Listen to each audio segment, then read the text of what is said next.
Hey, everyone! If you enjoy my quantum audiobooks, you can support me by becoming a Patreon member. Your support helps me keep creating, and you'll get exclusive perks. You can also access my audiobooks directly through Google Drive. Check out the link in the description. Now, let's get started. Cain smiled as he made a simple introduction between Lance, Diantha, and Drasna. That was when Lance realized that the person he had been looking for all this time was right in front of him, and seemed to be quite familiar with Cain.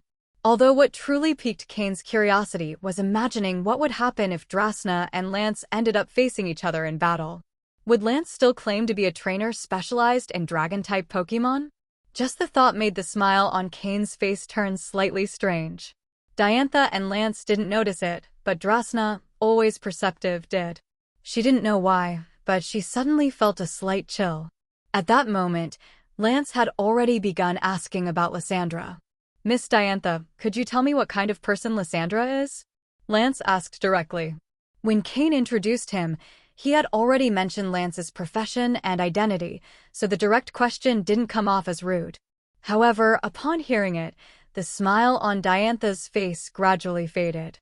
And Drasna, sitting beside her, also fell silent, forgetting even Cain's strange smile from moments before.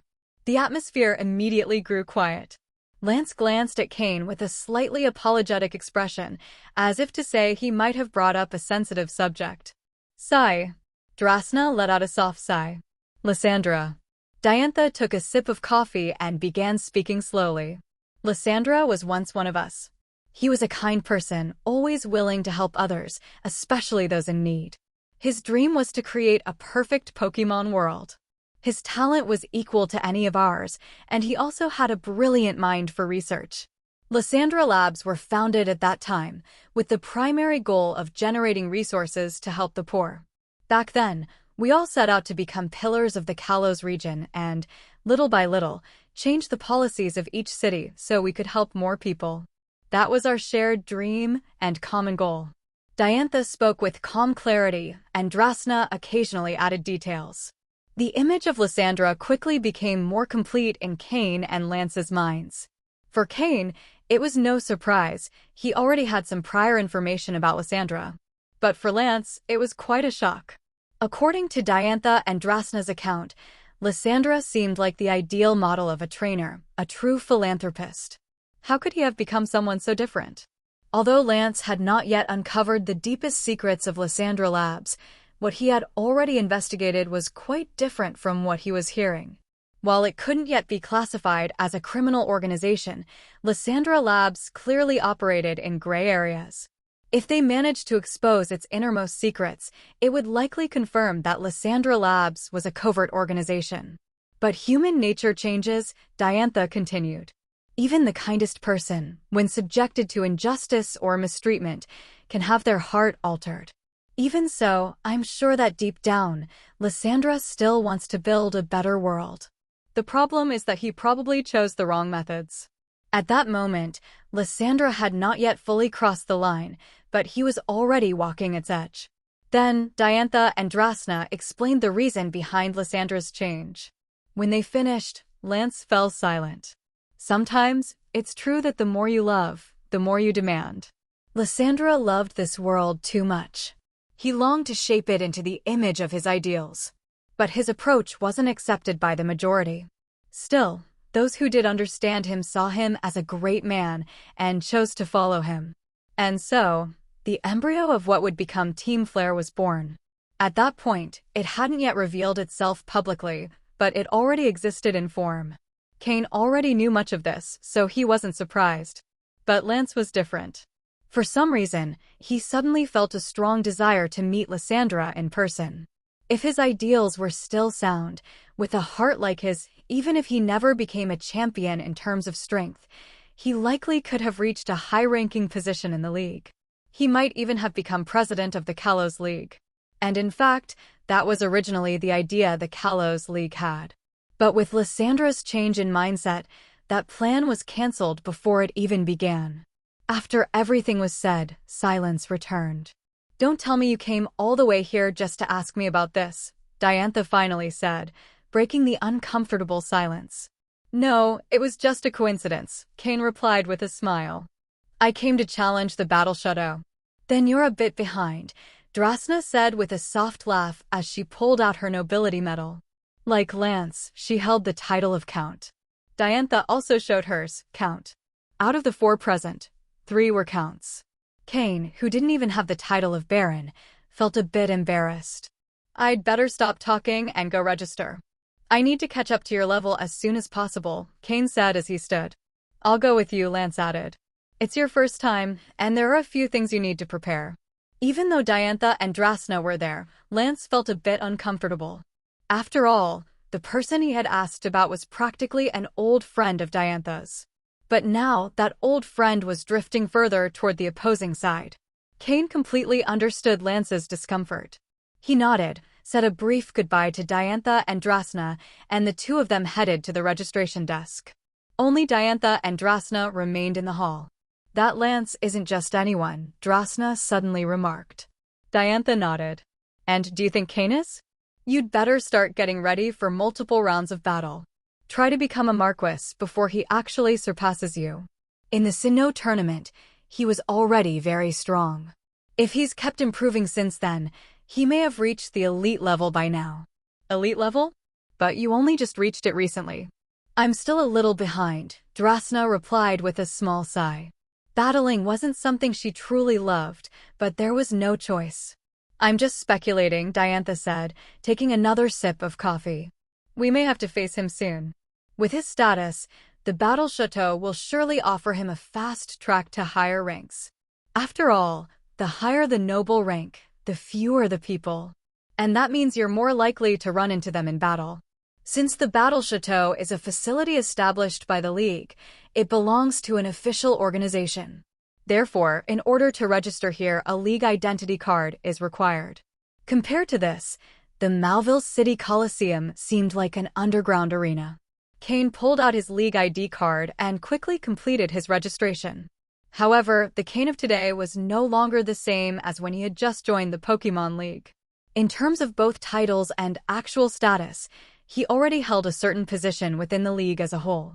Gym Leader of Leafy Town, Pokémon Researcher, Advanced Level League Researcher, Semi-Finalist of the Sinnoh Tournament.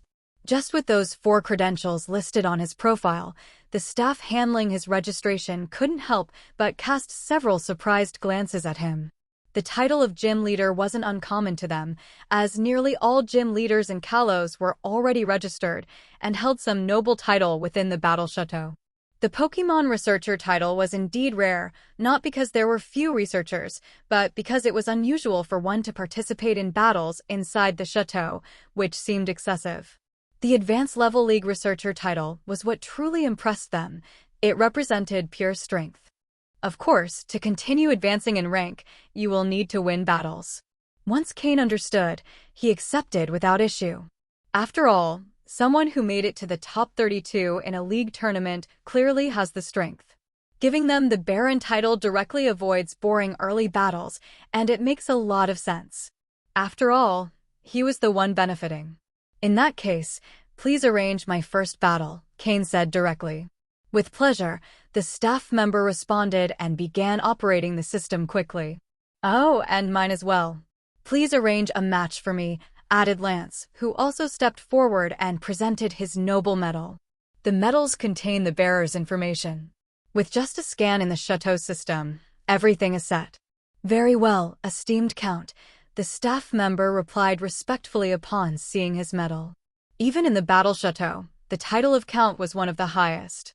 Dukes were rarely seen, so Marquises were already considered elite-level trainers. Counts were at least at the top level of advanced trainers. Arranging matches for Counts wasn't easy, since not every rival of that level was available in the chateau at all times. Oh, and please book us 2 rooms side by side, said Lance, pulling out his bank card. Right away, replied the staff member, accepting it with both hands. The Battle Chateau was a large complex, filled with green meadows and gardens. At its center stood the main castle, the battle venue, where each floor represented a different noble rank. The first floor, the largest, was for those who hadn't yet participated in official battles and had the most arenas. The second floor was for barons, the third for viscounts, the fourth for counts, the fifth for marquises, and the sixth for dukes. The seventh floor had no battlefield. It was a palace-like hall with a grand throne. Only the Grand Duke could sit there. Of course, if there were multiple Grand Dukes, there would be multiple thrones. Near the battle chateau was another palace-like building, serving as a hotel for the fighters. How much luxury you could afford depended on your financial capacity. With Lance's status, he wasn't going to stay just anywhere. Cain had no concerns about that. But while Lance had to wait for a match as a count, Cain's match as a baron was quickly scheduled. Barons normally use Pokémon between level 30 and 40, that is, not yet at the advanced level. For Cain, that kind of battle wouldn't be much of a challenge. So, are you coming to watch my baron battle? Cain asked with a smile. Sure. Let's see how long it takes you to reach Viscount, Lance replied, also smiling. Cain had just requested the continuous battle format.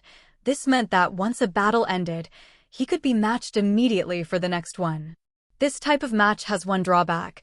If Pokémon aren't healed in time, it's easy to lose in the later rounds. But if the winning streak is maintained, rank promotion is very fast. The Chateau system uses a points system to determine noble ranks. Each rank requires 100 points.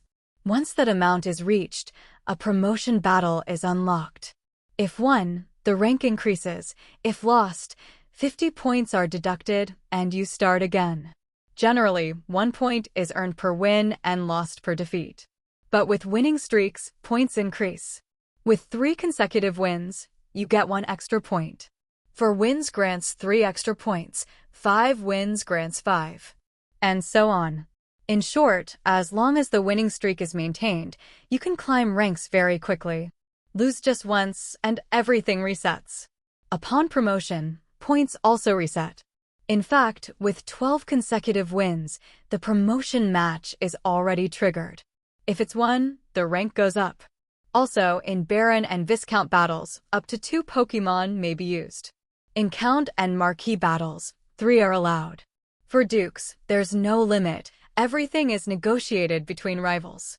These are the basic rules of the Battle Chateau in the Kalos region. Of course, points also serve as rewards. The more points you have, the more items you can redeem from the Chateau's catalog. The higher the title, the more exclusive items are unlocked in that catalog. Cain and Lance headed straight to the second floor of the Battle Chateau. The atmosphere there was quite lively. There were many battlefields, each hall functioning as a combat arena.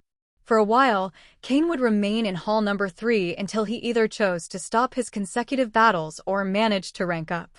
Without unnecessary words, once you stepped onto the field, the battle began immediately. That was the custom at the Battle Chateau. No chit-chat, truth was proven through battle. As a newly appointed Baron, Cain's opponent wasn't particularly strong. 2 Pokémon around level 34 or 35 couldn't do much against his Lyron. With Cain's strength, fighting at this power range was honestly almost abuse. Even Lance, watching from the sidelines, regretted coming along. There was no excitement in the matches, just a one-sided massacre. After several rounds, Cain didn't even need to use his second Pokémon.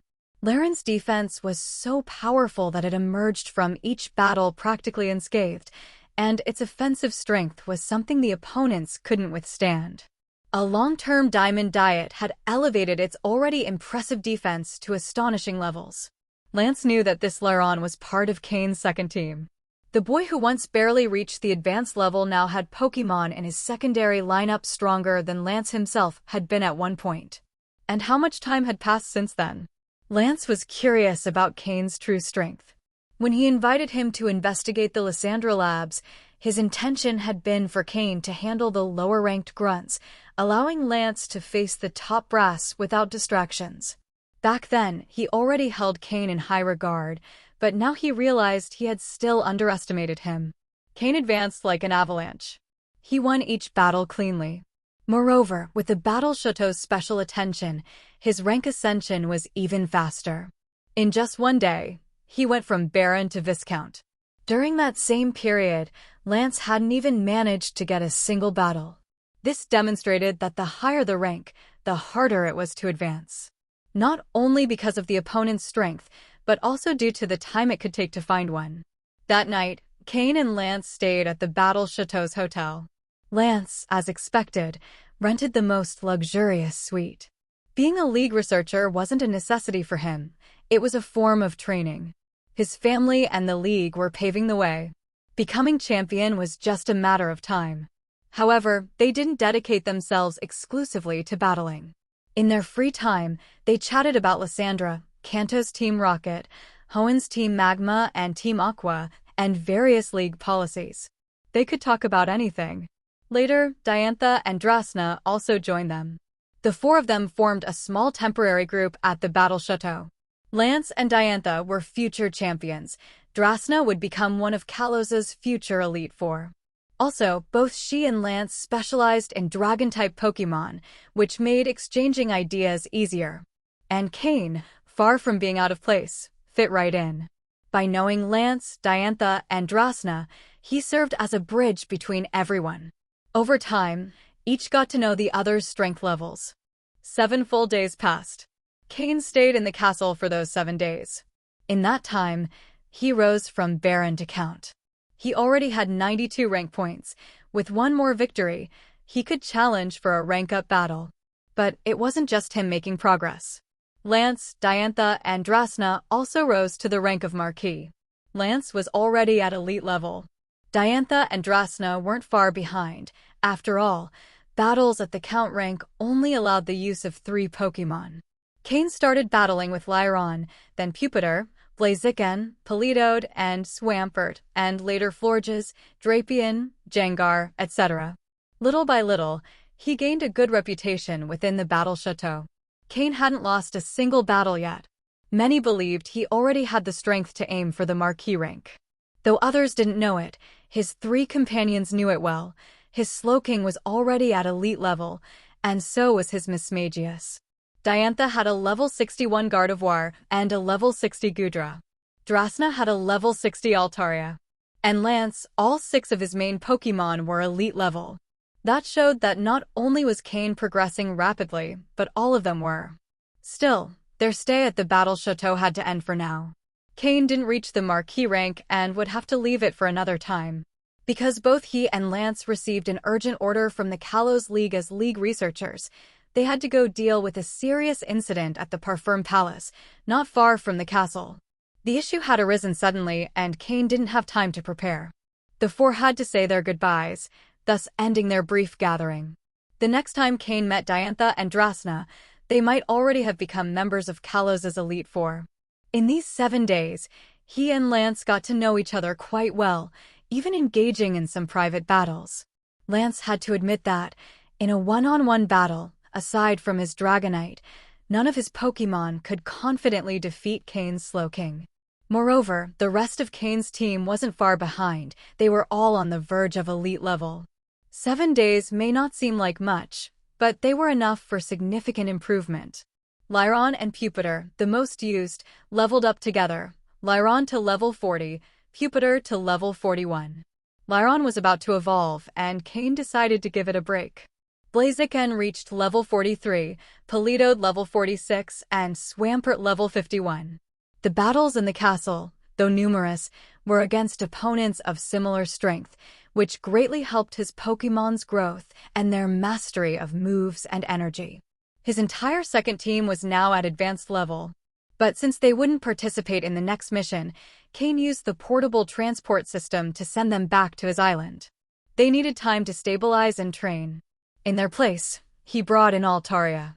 Now he had Slowking, Mismagius, and Altaria, all at elite level, since the next mission required considerable strength. If they summoned us, researchers from other regions' leagues, then the incident at Parfum Palace must be really urgent, Cain remarked as they prepared to depart. Lance rubbed his temples with resignation. It's not like I'm thrilled to get involved, but it seems urgent. We'll talk on the way. From what he said, it seemed he already had some prior info about the incident. Then, Lance summoned his Dragonite and Cain his Flygon. Both flew swiftly toward Parfum Palace. Diantha and Drasna saw them off with serious expressions. Though they knew what had happened, they couldn't get involved, as they weren't League researchers. Lance was sitting on the back of his Dragonite, while Cain flew on his Flygon. It had been a while since anything had outshined his flying mount. Flygon flew alongside Lance's Dragonite, not even daring to make a sound. After all, Lance's Dragonite was clearly an elite-level Pokémon. Pokémon, Dragonite, Purple. Gender, male. Level, 65. Types, Dragon plus Flying. Ability, Inner Focus. Held item, none. Egg moves, Dragon Breath, Dragon Rush, Water Pulse, Dragon Pulse. Basic moves, Wing Attack, Hurricane, Fire Punch, Thunder Punch, Roost, Wrap, Thunder Wave, Twister, Dragon Rage, Slam, Agility, Dragon Tail, Aqua Tail, Dragon Rush, Safeguard, Dragon Dance. Learned moves, Draco Meteor, Icy Wind, Aqua Tail, Fire Punch, Tailwind, Iron Tail, Thunder Punch, Outrage, Ice Punch. TM moves, Protect, Dragon Claw, Ice Beam, Hyper Beam, Safeguard, Thunder, Earthquake, Fire Blast, Steel Wing, Stone Edge, Surf. These were the details Cain had obtained from the system about Lance's Dragonite. At level 65, it wasn't just a newly arrived elite-level Pokémon, it was a well-established one. Moreover, being a pseudo-legendary, its strength far exceeded that of other Pokémon at the same level. As long as Lance gave the right commands, his Dragonite could face other Pokémon in the same rank with no trouble, even those at level 70. Its strength reflected how the new generation of the Pokémon League was beginning to match the old guard, ready to inherit their legacy and responsibilities. Lance was a clear representative of that new generation. No wonder Cain's Flygon didn't even dare to make a sound in such a presence. It was already a bit timid, and in front of a Pokémon so clearly superior in lineage and power, all it could do was remain silent. "Have you heard of Parfum Palace?" Lance asked seriously from the back of his Dragonite. "Yes," Cain replied after thinking for a moment. "They say it was built around 300 years ago by the last kingdom of the Kalos region, intended to help the heirs better understand the essence of the realm." "I didn't expect you to know so much about Kalos history," Lance said, surprised. "I only learned all that after arriving here and studying for quite a while." Cain smiled. "When you travel to another region, you should understand its history and culture. Otherwise, you risk offending some belief or custom unintentionally. Wouldn't that be embarrassing?" Lance nodded. It seemed like a very reasonable logic. "Seems like you know more than you let on about what's happening at Parfum Palace. Also, Drasna and Diantha seem to be aware as well," Cain added. Lance gave a forced, resigned smile. "One of the tasks assigned to me when I arrived in Kalos was exactly this, Parfum Palace." He paused to gather his thoughts. Parfum Palace is an important symbol in Kalos. Although the old kingdom was overthrown, they didn't eliminate the heirs. On the contrary, they used them to establish a constitutional monarchy that legitimized the new government. That's why the palace still holds symbolic value for many. The heirs accepted it, but not all of them. A more radical faction, considering themselves the legitimate heirs of the old kingdom, didn't accept that resolution. They've operated in the shadows ever since, as a clandestine organization aiming to restore the kingdom. And there's a crucial item kept in Parfum Palace. It's not the first time they've tried to steal it, and it seems this time, it's them again. Lance's expression turned even more bitter after saying this. Cain sighed. "Should we really be interfering in something so internal as this, being researchers from another region?" "We're already involved," Lance replied dryly. "They called us without hesitation. What else can we do?" Cain reflected and soon understood Kalos League's strategy. Conflicts between royal bloodlines were a delicate matter. The local league couldn't take sides openly without causing tension. After all, both groups, the palace and the rebels, shared the same ancestry. But if the rebels obtained that key item, Kalos' stability would be at risk. So the best option was to bring in outsiders like them. It was a similar situation to the British monarchy in Cain's world, a symbolic institution separated from real political power. "Well, no helping it. Let's go see what's going on," Cain said with resignation. "Yes, we'd better hurry." This time it seems more urgent than ever, Lance agreed. Lance gave his Dragonite a pat on the neck. It understood immediately, flapped its wings more powerfully, and surged forward. Cain also signaled Flygon to speed up. Flygon looked resigned. How could it match the speed of an elite-level Dragonite? Even so, it obeyed and flew after Lance. The battle chateau wasn't far from Parfum Palace, so after a short but fast flight, they arrived at the place. Below them stretched a meticulously maintained area of greenery, with elegant architecture at its center, Parfum Palace. However, the grand plaza in front of the entrance was anything but peaceful. There were many people gathered, and several were in the middle of Pokémon battles. But it wasn't a balanced fight, it was a crushing show of power. In front of the palace, a well-dressed group had serious and tense expressions, while those facing them, dressed in black, wore cold smiles. Among the ones in black, Cain spotted several in red suits with strange glasses. Team Flare, Cain thought, frowning. Lance didn't hesitate for a second and flew straight into the heart of the conflict. When Lance's Dragonite arrived, those gathered in the Parfum Palace plaza let out a long sigh of relief. A look of hope appeared on their faces. Cain, who was following Lance, closely observed the changes in the expressions of the people present. The people dressed in elegant suits in front of Parfum Palace showed expressions of relief, while the individuals dressed in black on the other side had somewhat grim faces, though they maintained a carefree attitude. "Sir Lance, with your arrival we can be a little more at ease," said an elderly man dressed like a butler, stepping out from the group of elegant people to greet Lance. It was evident that the group was led by a young woman standing at the center.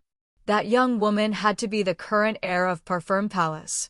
"Mr. Sebastian, isn't the one leading this time the same as last time?" Lance asked as he dismounted his Dragonite and approached. The butler sighed with resignation.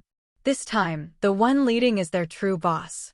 He had been isolated, training to reach the elite level, and now that he's done it, plus with help from an unknown force, he's come again to steal the ancestral relics of the palace. Upon hearing this, Lance looked toward the center of the plaza, where two people were battling. The man in a black formal suit from the opposing side looked imposing. He was facing the head of the palace guards, a trainer of quasi-elite level. But the head guard stood no chance against the attacks of the rival's Pokémon. If the enemy weren't limiting himself to just 2 Pokémon, the battle would have been over already. His 6 quasi-elite Pokémon were completely outclassed by the opponents. Parfum Palace had some defensive strength, but it wasn't particularly strong. The Kalos League hadn't given them much support. The head of the guards was their main line of defense. Normally, nothing ever happened, since no one dared to attack the palace. If they were attacked by outside forces, the League would step in. But this time, it was an internal conflict among royalty, so the League couldn't get involved openly. "Hand over what I want, and I promise not to touch anything else inside Parfum Palace, or any of you. But don't test my patience. If this ends in deaths, it won't be pretty," shouted the man in the black suit with an imposing voice. It was clear his goal was a specific item from the palace, not a massacre. No one responded. Lance slowly approached the sweaty head of the guards and, giving a few pats on his heavy armor, said, "Leave this to me, head guard." Seeing that it was Lance who spoke, the guard sighed in relief, though with a shameful expression. "I'm useless. Once again I have to trouble you, Sir Lance." It was clear Lance had a good relationship with Parfum Palace. "You're the one who interrupted us last time? I heard you're not from Kalos.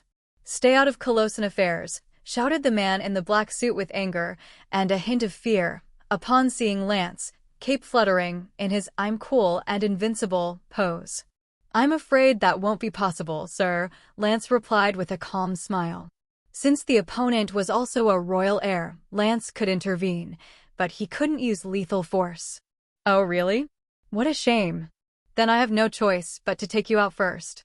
"You'll have to step in, Miss Aliana," said the man as he turned to a woman beside him, wearing a red skirt and jacket, with sand-colored hair and huge visor-style dark sunglasses. "Ha ha ha.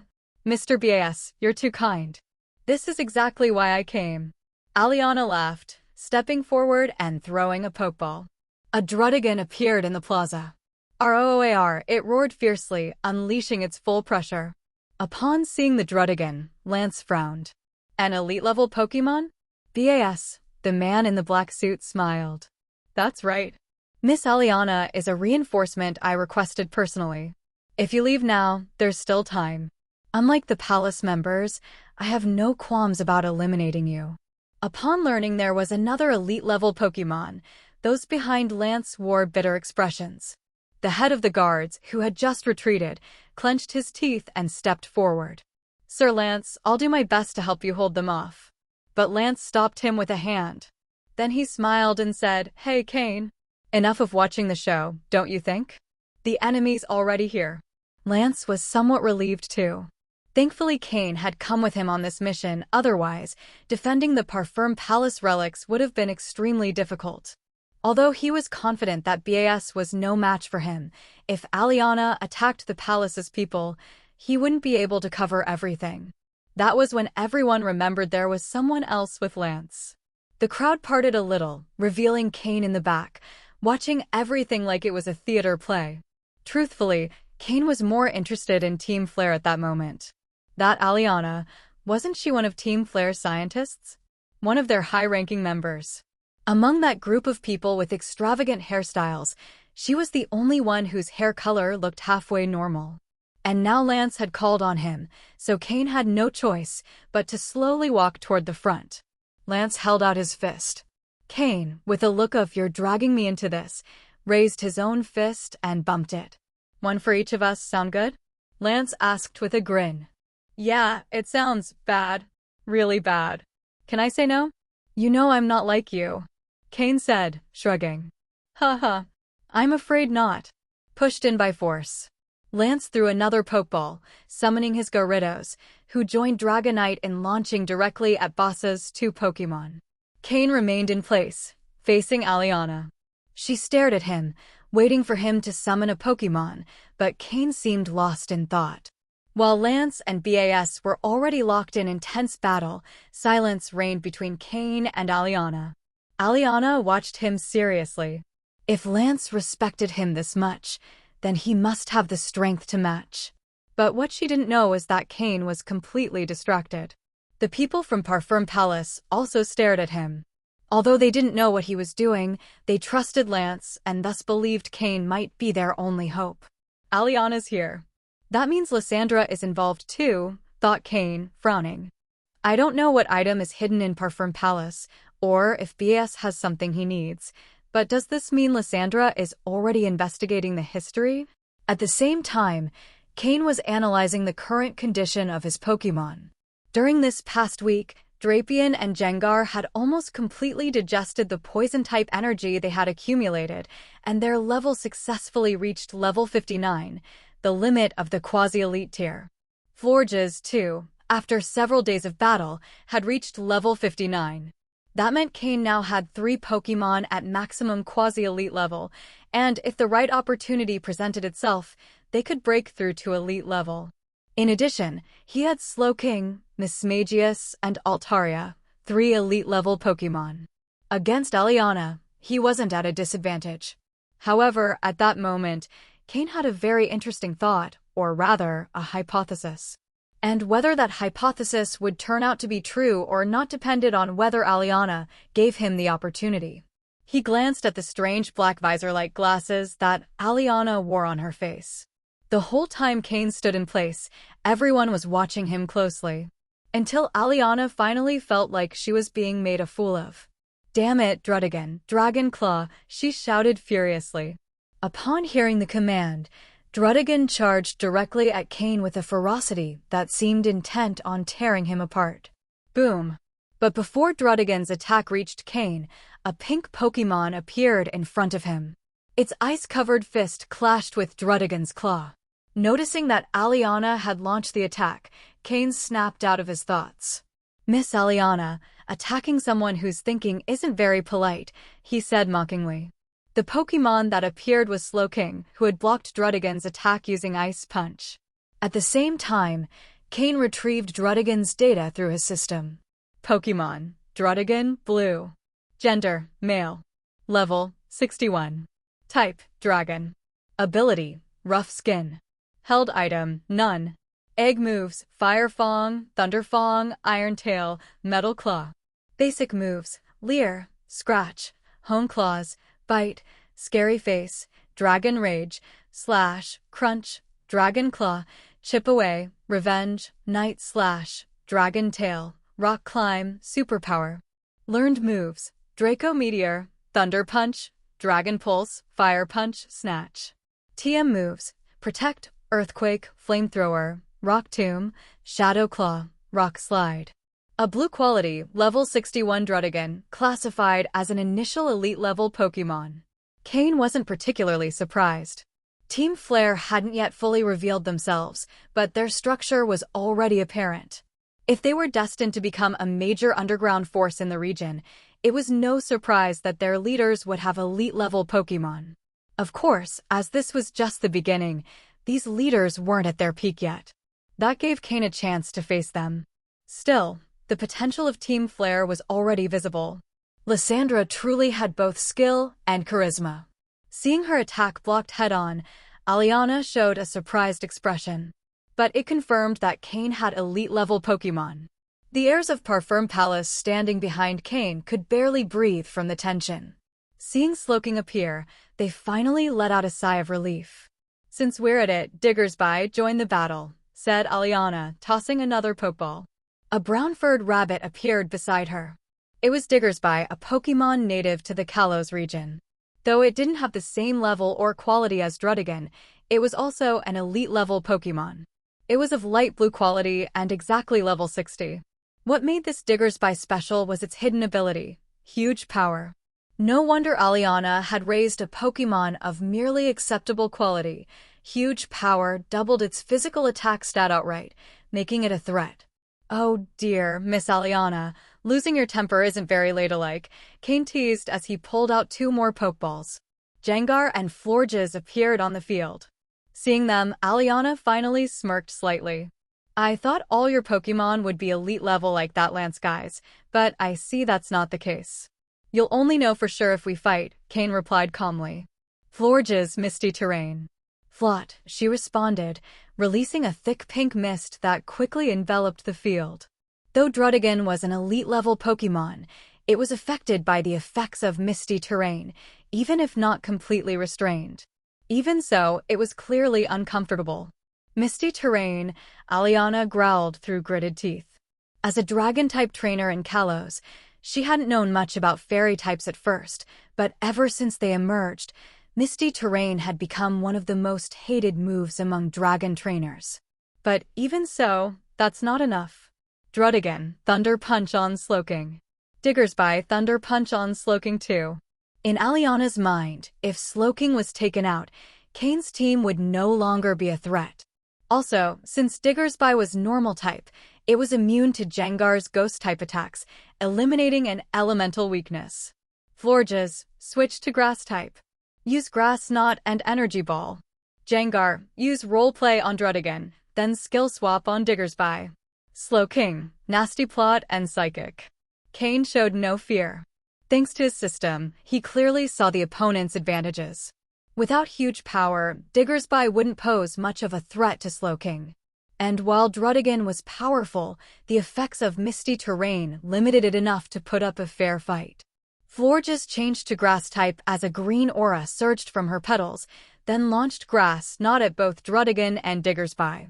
Thanks to the training Cain had received from Mr. Ramos, Florges had mastered the move well. Boom!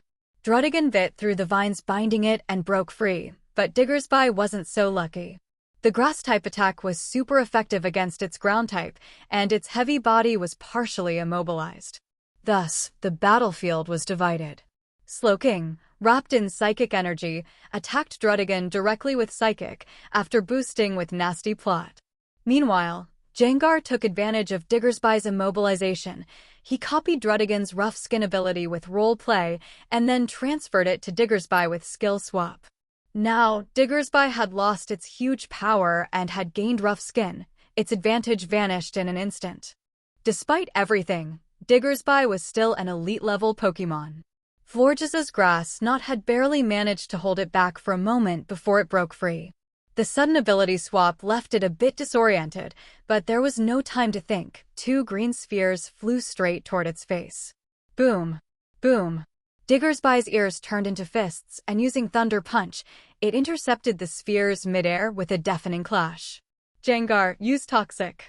Florges, use Tearful Look and then Magical Leaf. As Cain issued commands to Jengar and Florges, on the other side, Slowking and Druddigan were already locked in fierce combat. This was Slowking's first real battle since reaching elite level. The previous matches against Lance's Pokémon had just been light training. Druddigan's Dragon-type moves were being suppressed. Slowking, Safeguard. Just before Druddigan's Thunder Punch landed, Cain gave the order. A strangely colored barrier appeared around Slowking. It didn't block the attack, but the now-boosted Psychic move turned into mental blades that brutally struck Druddigan. Boom! Both Pokémon recoiled from the clash. Slowking took considerable damage, but Druddigan wasn't faring any better. The enhanced Psychic was hard to withstand. Diggersby had been unable to get near Slowking, so it turned its attention to Jengar and Florges. Diggersby ignored Jengar. Use Hammer Arm on Florges. Diggersby obeyed Aliana's command, completely ignoring the toxic Jengar had thrown, and charged straight at Florges, fists ready. But hearing the command, Cain just smirked. Ignore Jengar? Didn't she know that Jengar's poison was enhanced by both Dragalge's venom and the toxic orb? Since it hadn't been interrupted, Toxic hit Diggersby square on. Florges gave a pitiful look, with tearful eyes. Immediately, Diggersby's heart wavered. When, in its unglamorous life as a digger, had it ever received that kind of emotional attention? Its offensive resolve weakened. Even its speed dropped. Damn it. Druddigan, use Draco Meteor. Aliana shouted with a scowl. Florges and Jengar weren't stronger than Diggersby, but their abilities were annoying. Turn control, combined attacks. And Jengar's poison had exceeded her expectations. If this went on, they might really wear Diggersby down. Druddigan roared in fury. Enough clean battling, this was a damn chaotic fight. Roar! Druddigan clashed with Slowking again. Both came out wounded. Slowking looked badly hurt, but it was mostly endurance rather than actual damage. Druddigan, meanwhile, still stood, but its mind was starting to cloud. The compressed Draco Meteor burst from its mouth and exploded into the sky. Immediately, flaming meteors began falling straight towards Slowking and Florges. The entire field was consumed by the move's effects. Diggersby, dig now. This wasn't the first time they'd done this. Upon seeing the meteors, Diggersby dropped his goddess and started digging, hiding underground. A peaceful life as a digger seemed more fitting than trying to court a flower. Protect! Cain commanded. Boom! Boom! Boom! The plaza filled with craters, but Slowking and the others remained unharmed. Protect had been used just in time to shield them from the meteors. Druddigan remained standing, while a mound of earth rose from the ground. Diggersby emerged from underground, now covered in a purple hue. The poison was still active. From her hand, Aliana tossed a pill. Diggersby caught it. The antidote eased the poison somewhat, but didn't eliminate it entirely. Is that poison really that strong? Aliana muttered, seeing that even a high-grade antidote couldn't fully neutralize it. Druddigan, Earthquake. Diggersby, Swords Dance. We keep fighting, that was what Aliana believed. Diggersby was a Pokémon that naturally learned Swords Dance, and if it still had huge power, it would have been deadly. But since that ability had been swapped for Druddigan's rough skin, its strength was no longer overwhelming. The two battlefronts Cain had split were now starting to merge again. In that case, let's change up the fighting style. Let's go with group combat, Cain said calmly, pulling out 2 more Pokeballs. So far, Aliana hadn't summoned more Pokémon, so it seemed she only had those 2 elite level ones. 2 red flashes, 2 more Pokémon appeared beside Cain. They weren't joining Slowking and the others. They were support units, but crucial ones. Crack! A clear sky darkened as black clouds gathered quickly. Rain began to fall, light at first, then pouring into a torrential storm that drenched the entire Parfum Palace grounds. No, Cain hadn't summoned Mismagius or Altaria, his other elite-level Pokémon. He was still keeping those in reserve. The ones released were Politoed and the long-absent Horsia. As soon as Politoed appeared, its drizzle ability activated.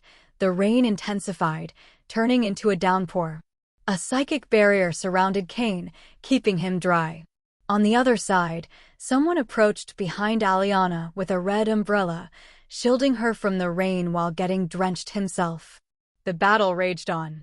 Gengar, copy Horsia's ability and share it with Slowking, Florges, and yourself, Cain ordered. That was his group battle style.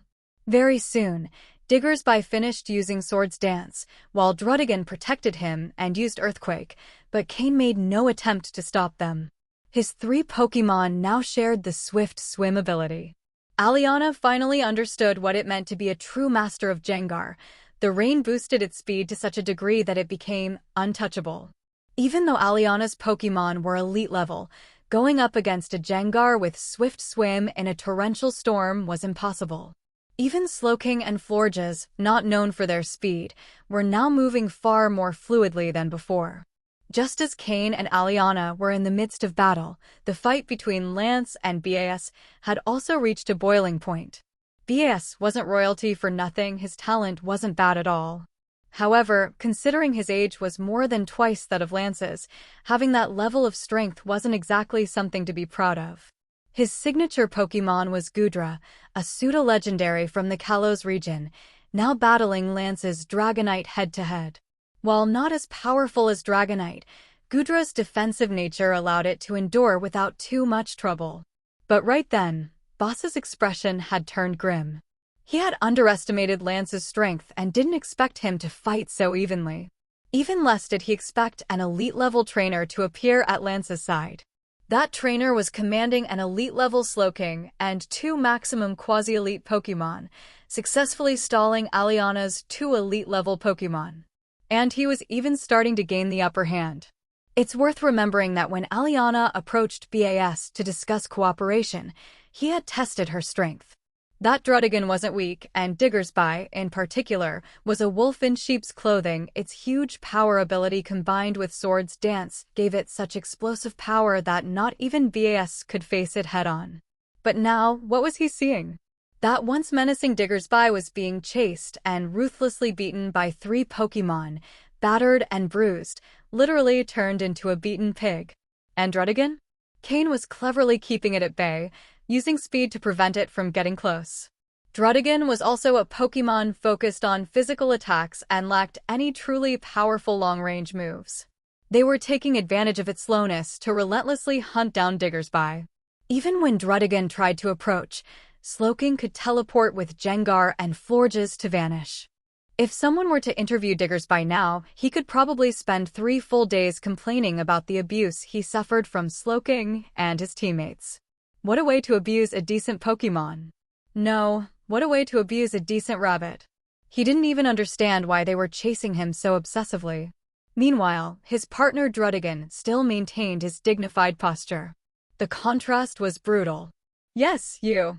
Don't think blushing makes you look shy. And don't think having wings gives you the right to fly around like that. Diggersby grumbled internally, but the attacks kept pouring in without pause. Finally, under Aliana's gloomy expression, Diggersby collapsed to the ground. And it was then that Aliana understood. Cain had summoned Politoed and Horsia just to take advantage of their drizzle and swift swim abilities. Diggersby was defeated. He lay motionless on the ground like a dead pig. Cain's Pokémon then turned their attention toward Druddigon.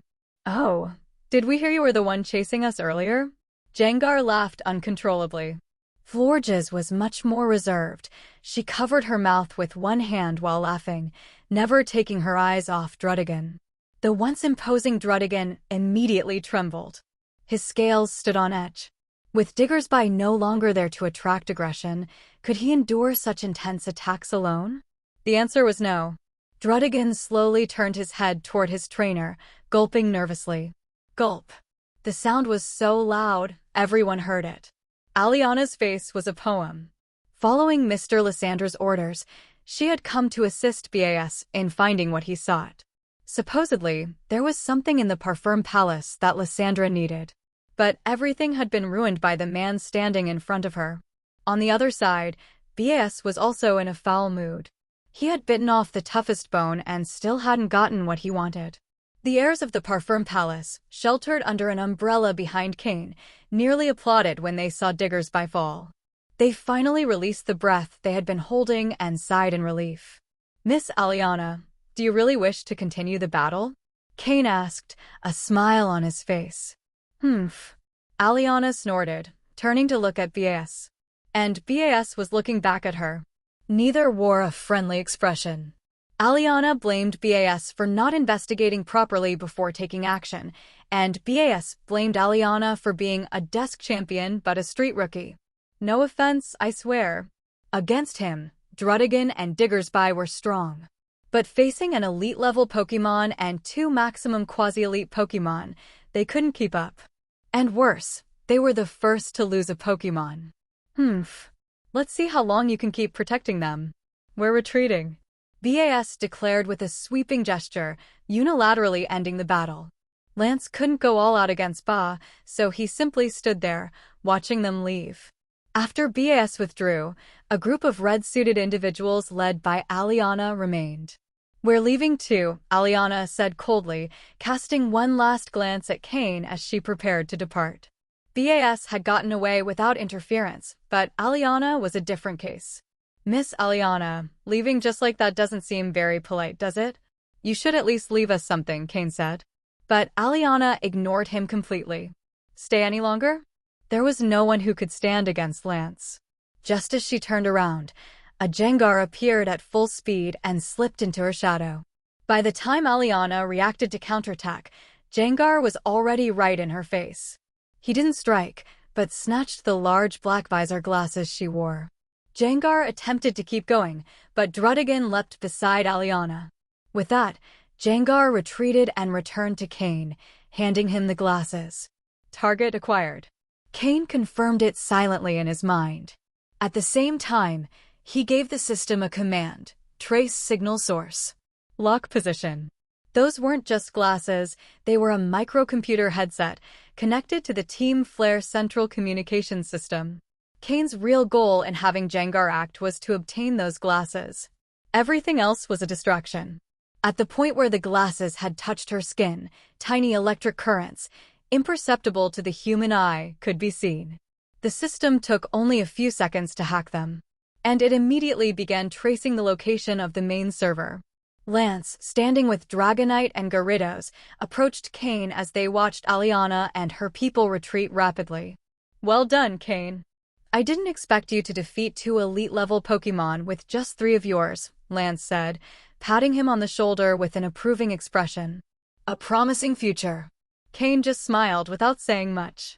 Exploiting information advantages and versatile abilities to gradually wear down the opponent's strengths, that was Cain's battle style.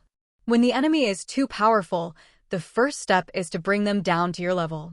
Then, with experience and superior intel, you win the fight. That's how you fight on even ground. Simple and direct. As Cain chatted with Lance, a voice rang out in his mind: "Target locked." Upon hearing that voice, Cain kept a neutral expression, though inside, he was pleased. The objective was halfway complete. Wipe the system clean, leave no trace, and locate the target's position, Cain ordered again. Simply locating the enemy system didn't require deep infiltration, so there wouldn't be much resistance.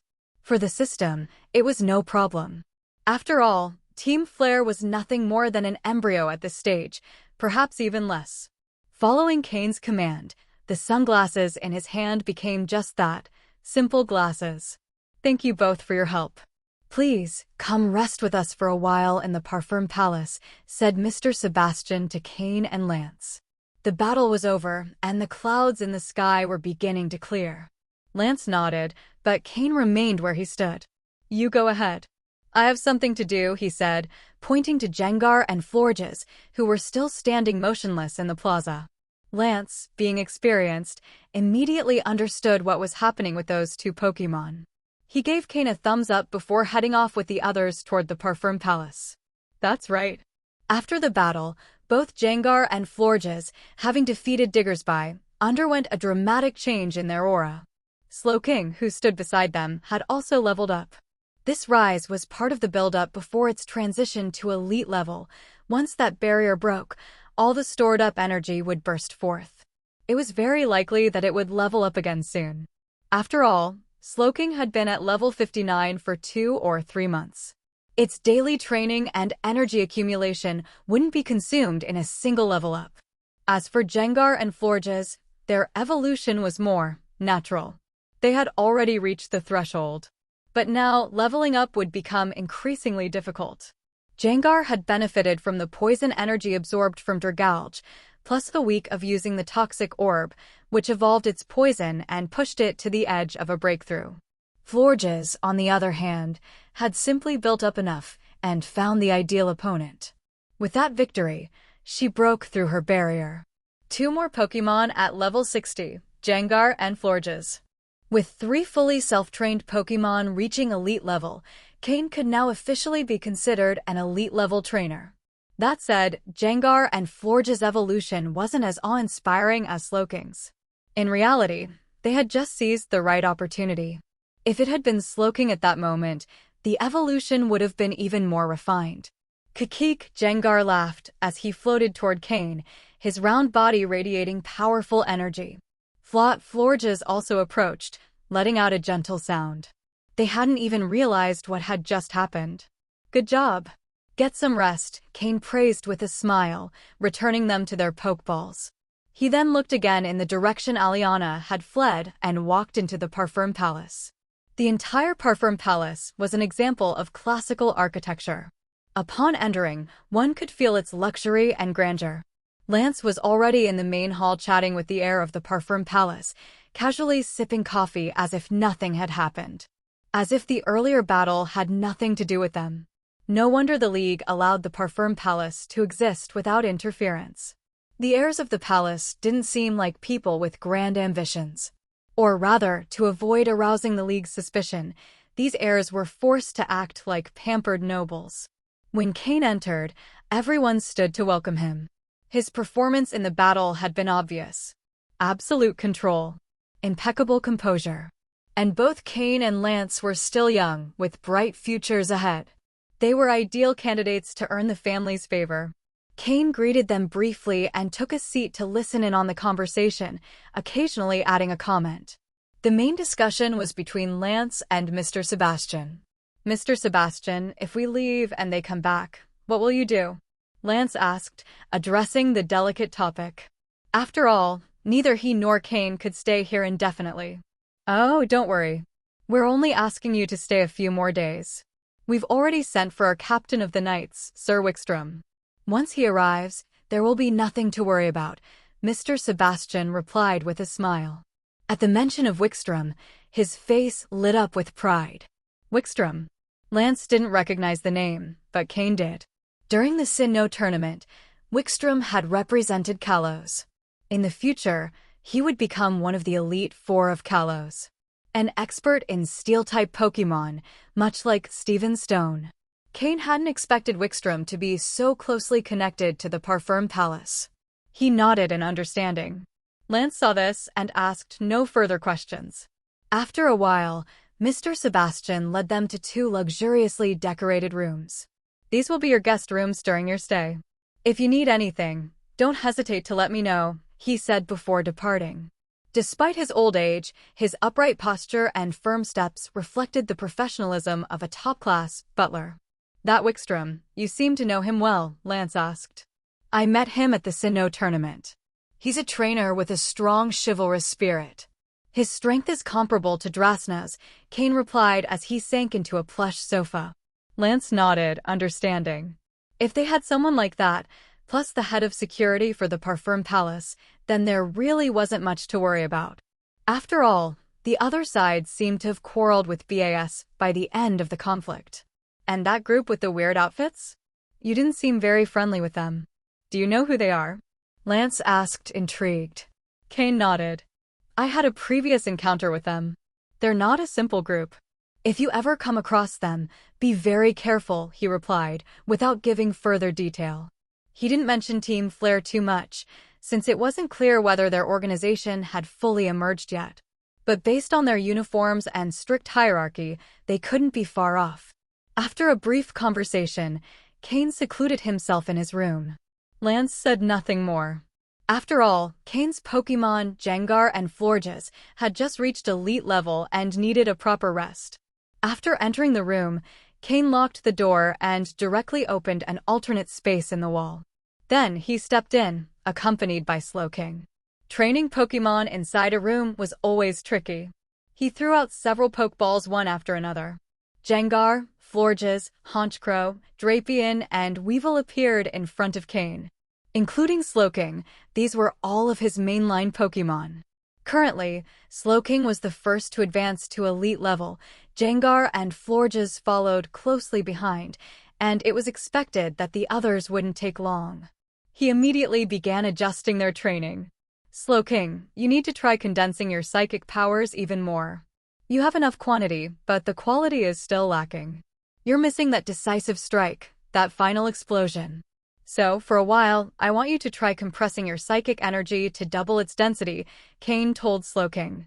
Although Gengar and Florges had already reached elite level, Cain still considered Slowking his strongest Pokémon. However, Slowking still had some flaws. His sustained attack ability was very high, but he lacked explosive power, the ability to decide a battle with a single blow. That's what he needed to master. Gengar, Florges, you two have just advanced to elite level. I need you to familiarize yourselves with the changes in your bodies and power. We'll start with basic physical training every day. Saying this, Cain took out another Pokeball and released Carbink. On Carbink's head, a faint pink hue could already be seen in its diamond core. Carbink will use gravity to help you all adapt to your new bodies. All of you, including Drapion and Honchkrow, will train under Carbink's gravity, Cain instructed. At the same time, using the gravity move would help Carbink better control the energy inside it and complete its mutation. Drapion, your attitude is a problem. If you can't fix it, I can tell you right now, it's going to be very hard for you to advance to elite level, Cain warned. Drapion was a battle fanatic, but also reckless. The more important the situation, the more agitated it got, an extremely serious flaw. In the past, Blaziken had also gotten stuck in its evolution because of the same issue.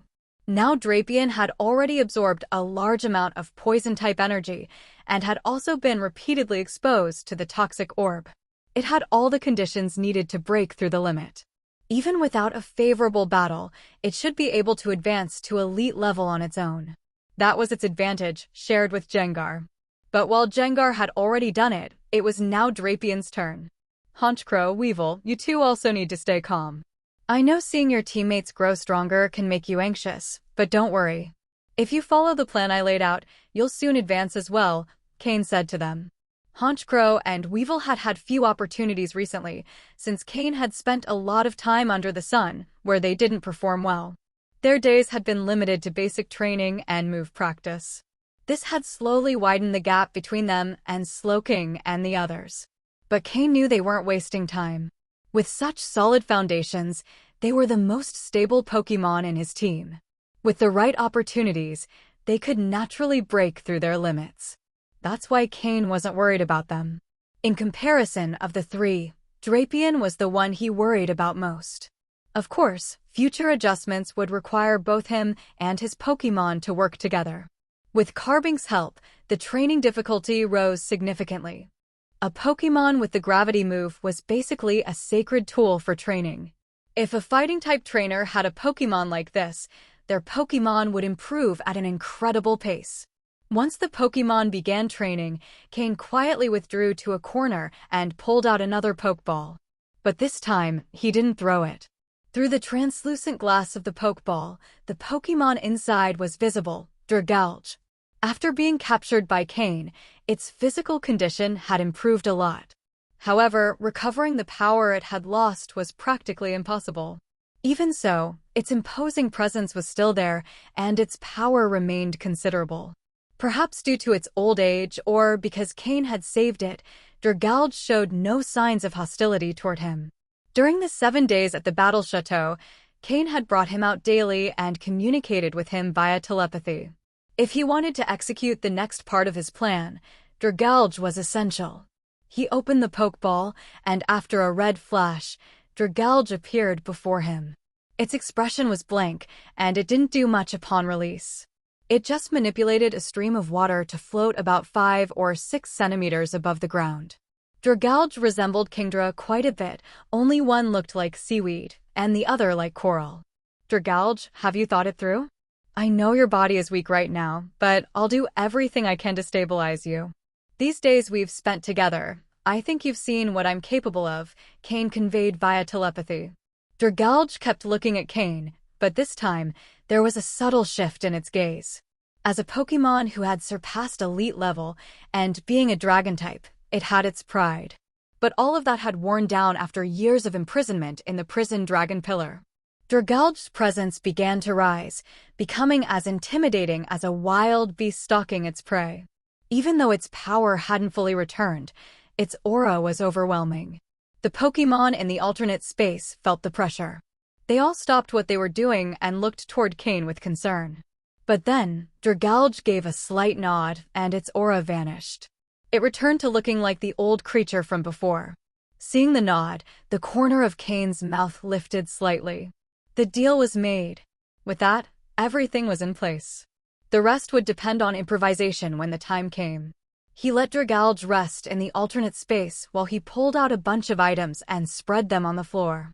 It was impossible for Dragalge to fully recover its vision or potential. All Cain could do was help it slowly adapt to its current body and prolong its life as much as possible. They had made a deal, and to uphold it, Cain needed to help Dragalge regain part of its strength. It was a mutually beneficial agreement. And, honestly, Cain didn't fear Dragalge in its current state. Apart from its intimidating aura, it posed no real threat. Besides, while crafting tools to help Dragalge's body recover, Cain could also add a few extra elements, just in case. Cain and Lance remained at Parfum Palace for 2 days. It wasn't until the arrival of Sir Wickstrom that they considered their mission complete. Wickstrom recognized Cain the moment he saw him. After all, during the Sinnoh tournament, Cain had left a deep impression on him. After exchanging a few polite words and entrusting Wickstrom with the task of protecting Parfum Palace, Cain and Lance departed together. They flew on their flying-type Pokémon in the direction of Lumio City. Their next mission was to investigate Lysandra Labs. Once completed, they could return to their respective regions. But halfway there, Cain said to Lance, "There's something I need to take care of. Go to Lumio City ahead of me. I'll meet you at the Pokémon Center within 2 days." Without waiting for a reply, Cain veered off course on his Flygon and flew in another direction.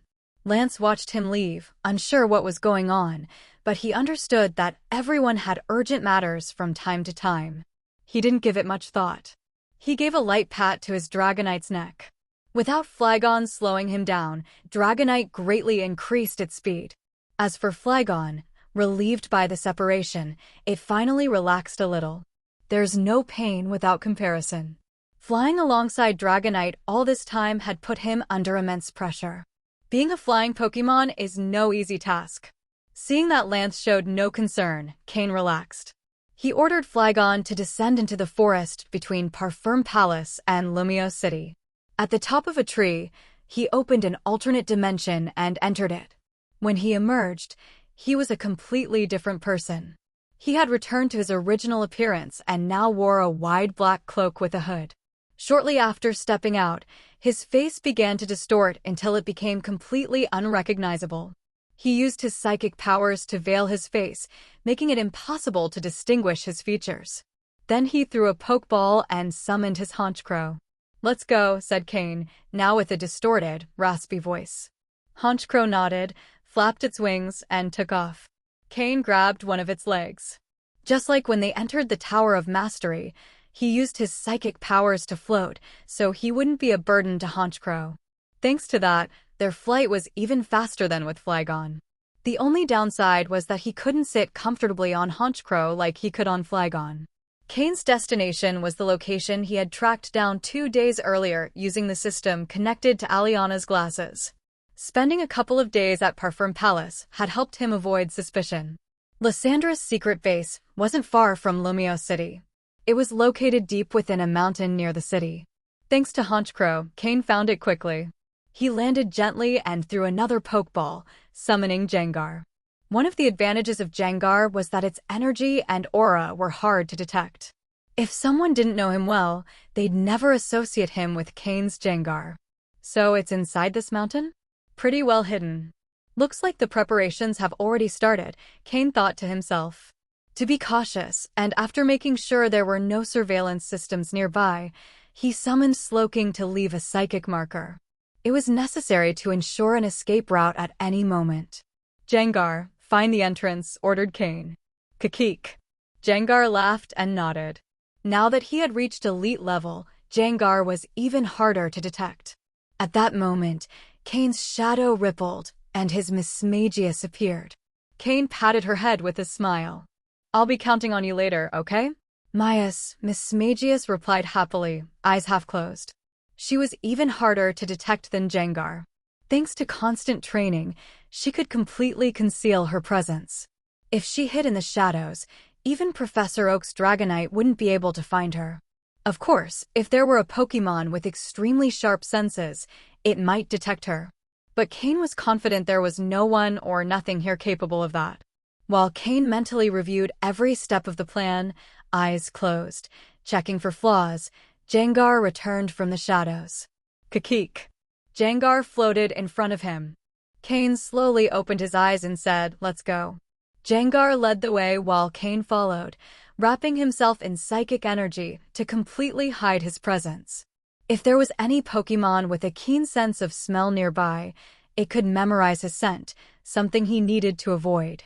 Additionally, Cain had a particularly intense aura due to the aura's gift from the Lucario of Mythical Island, which also needed to be hidden. Upon reaching a massive rock, he watched Jengar pass through it effortlessly. Only with his help could Cain find the hidden entrance, concealed beneath thick shrubbery. There, a password panel was installed. Cain smirked and placed his hand on it. Clack. To Cain's system, no code posed a challenge. The large rock slid aside like an automatic door, revealing a tunnel with a high-tech appearance. At the entrance stood two guards. At first, they thought they should salute, but upon seeing who it was, they froze. Before they could hit the alarm, Jengar put them to sleep with hypnosis. Cain continued down the tunnel until he reached another electronic door, where this time the alarm did go off. The surveillance system had detected him. He looked at the wall-mounted camera, placed his hand on the door like it was his own home, and opened it effortlessly. In the monitoring room, the security staff were stunned. How is this guy opening doors more easily than we do?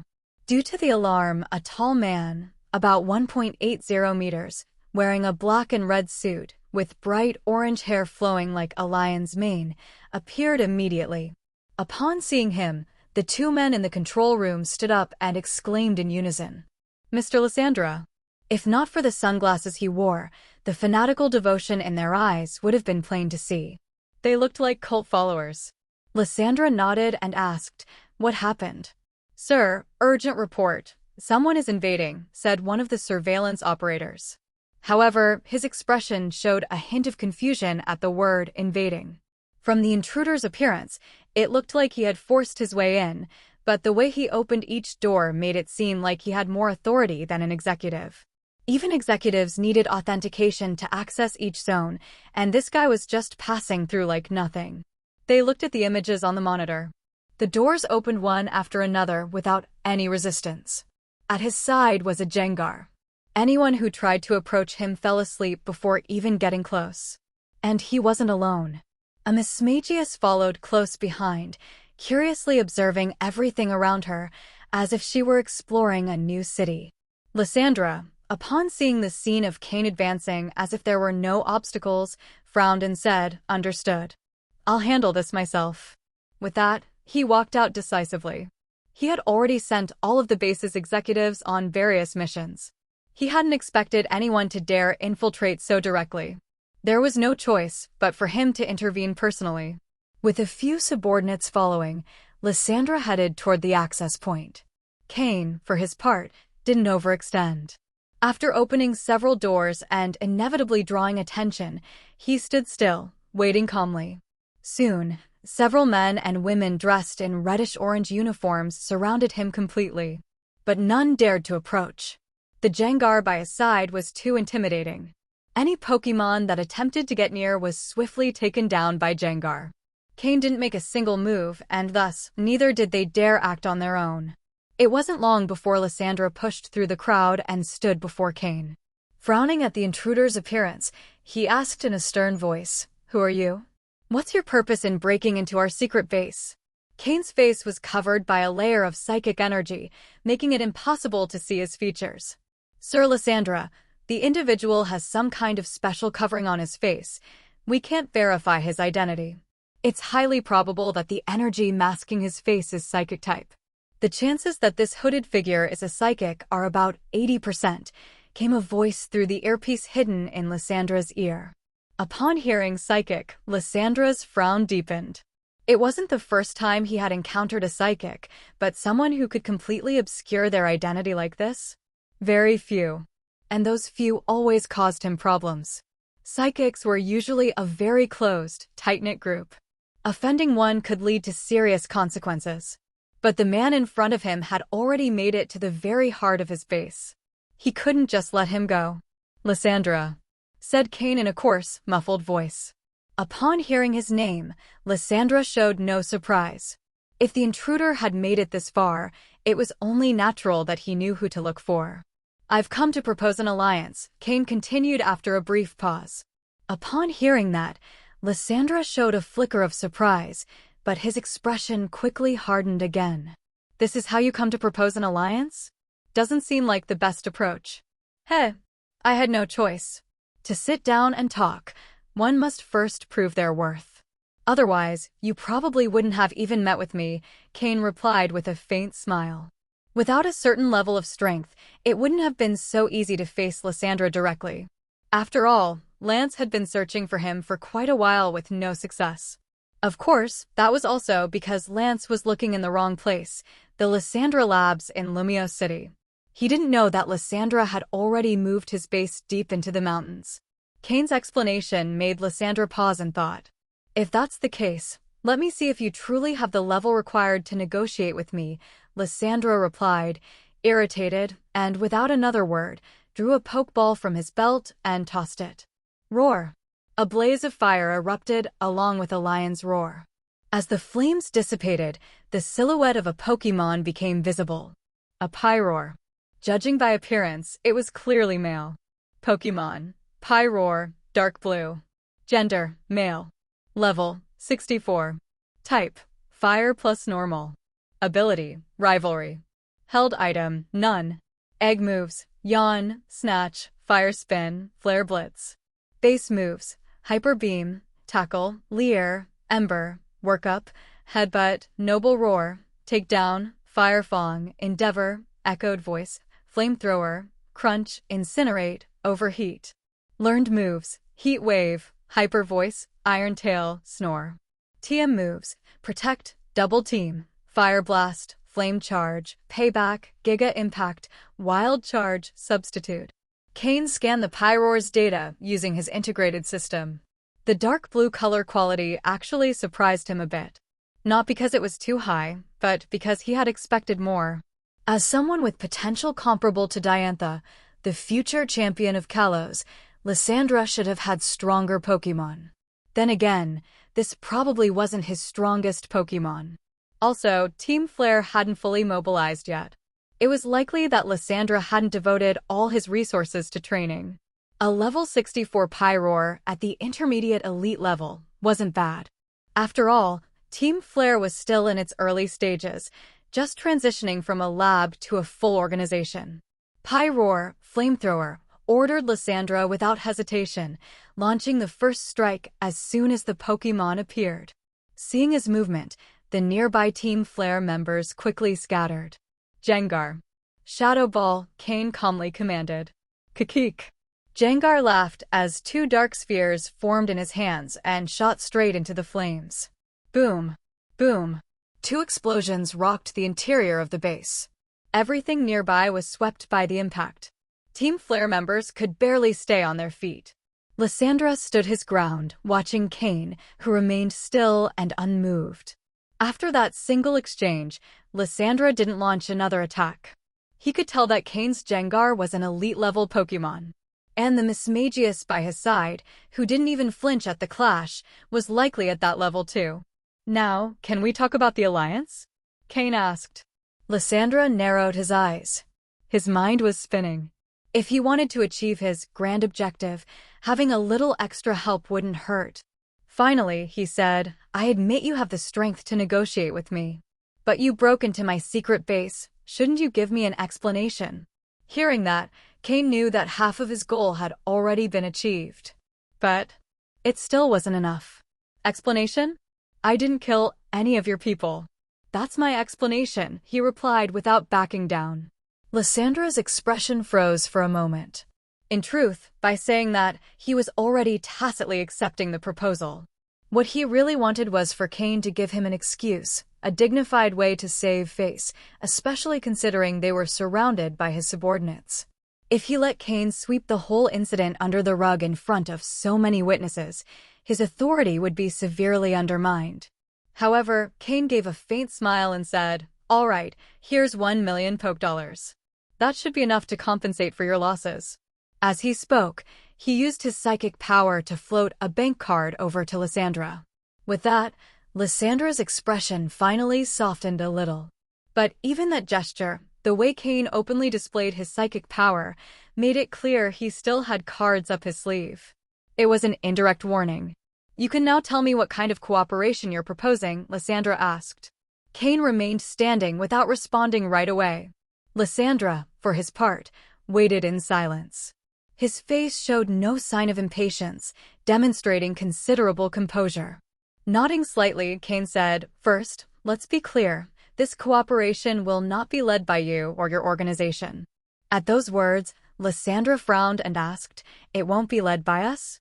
Then by who? You? Though your strength is decent, that's all it is, decent. As he spoke, he pulled out another Pokeball. He felt like he was being taken for a fool. The Pyroar from earlier was already stronger than Cain's Gengar. Plus, he still had his real ace up his sleeve. And yet this guy kept trying to dictate the terms. That's right. I will lead this cooperation. Cain raised his voice, a note of madness and recklessness bleeding through. That statement ignited Lysandra's fury, and he threw his second Pokeball, summoning his ace, a Gyarados. Roar! A shiny Gyarados. Its red scales gleamed intensely under the lights, dazzling. But Cain ignored it entirely. Staring directly at Lysandra, he continued. A collapsing world, a corrupted humanity, maddened Pokémon, and ignorant people. This world is already tainted. It's not something that can be fixed with simple reforms. It's like a body with terminal cancer. The metastasis has already spread throughout the system, and cutting out the tumor won't help. A grave illness requires drastic measures. His words made him sound like a fanatic willing to destroy the world. However, as he spoke, Lysandra's furious expression began to soften. His hand, poised to activate his combat gear, slowly lowered. Lysandra, you won't save the world like this. It's not enough. It's not enough. What you're doing just won't cut it, Cain pressed on, his performance fervent. As a professional con artist, Cain felt his acting so far had been more than convincing. Midway through his speech, Cain pulled out a Pokeball and tossed it forward. A red flash revealed the form of a Pokémon resembling seaweed, Dragalge. This Dragalge, who had once surpassed the elite level, had already struck a deal with Cain. So as it appeared, it didn't hold back, unleashing its full pressure without restraint. The surrounding Team Flare members were stunned. The Pokémon beside them collapsed to the ground instantly. The difference in level was simply overwhelming. And being a dragon type, Dragalge's presence was even more intimidating. Most importantly, after years of imprisonment in the prison dragon pillar, Dragalge had lost much of its poison-type energy, but retained its dragon energy intact. Seeing it, Lysandra was visibly shaken. His Pyroar and Gyarados instinctively backed up to his side, baring their teeth but not daring to attack. especially the Pyroar, who looked like a frightened child before a father figure, seething with suppressed rage but not daring to act. A Pokémon beyond elite level. Lysandra muttered. Who the hell are you? He asked, raising his voice. Cain didn't answer. He simply said, don't resist. I want to show you something. Then he nodded toward his Mismagius.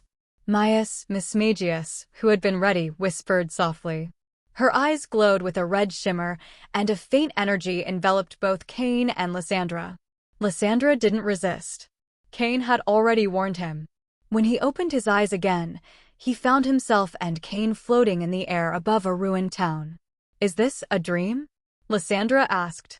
Cain didn't reply. But yes, it was a dream world. With Mismagius's help, Cain had created this illusion and was now showing it to Lysandra. This was exactly what Cain had asked Mismagius to do. And it was what she did best. Wild Misdreavus and Mismagius are experts in creating dreams.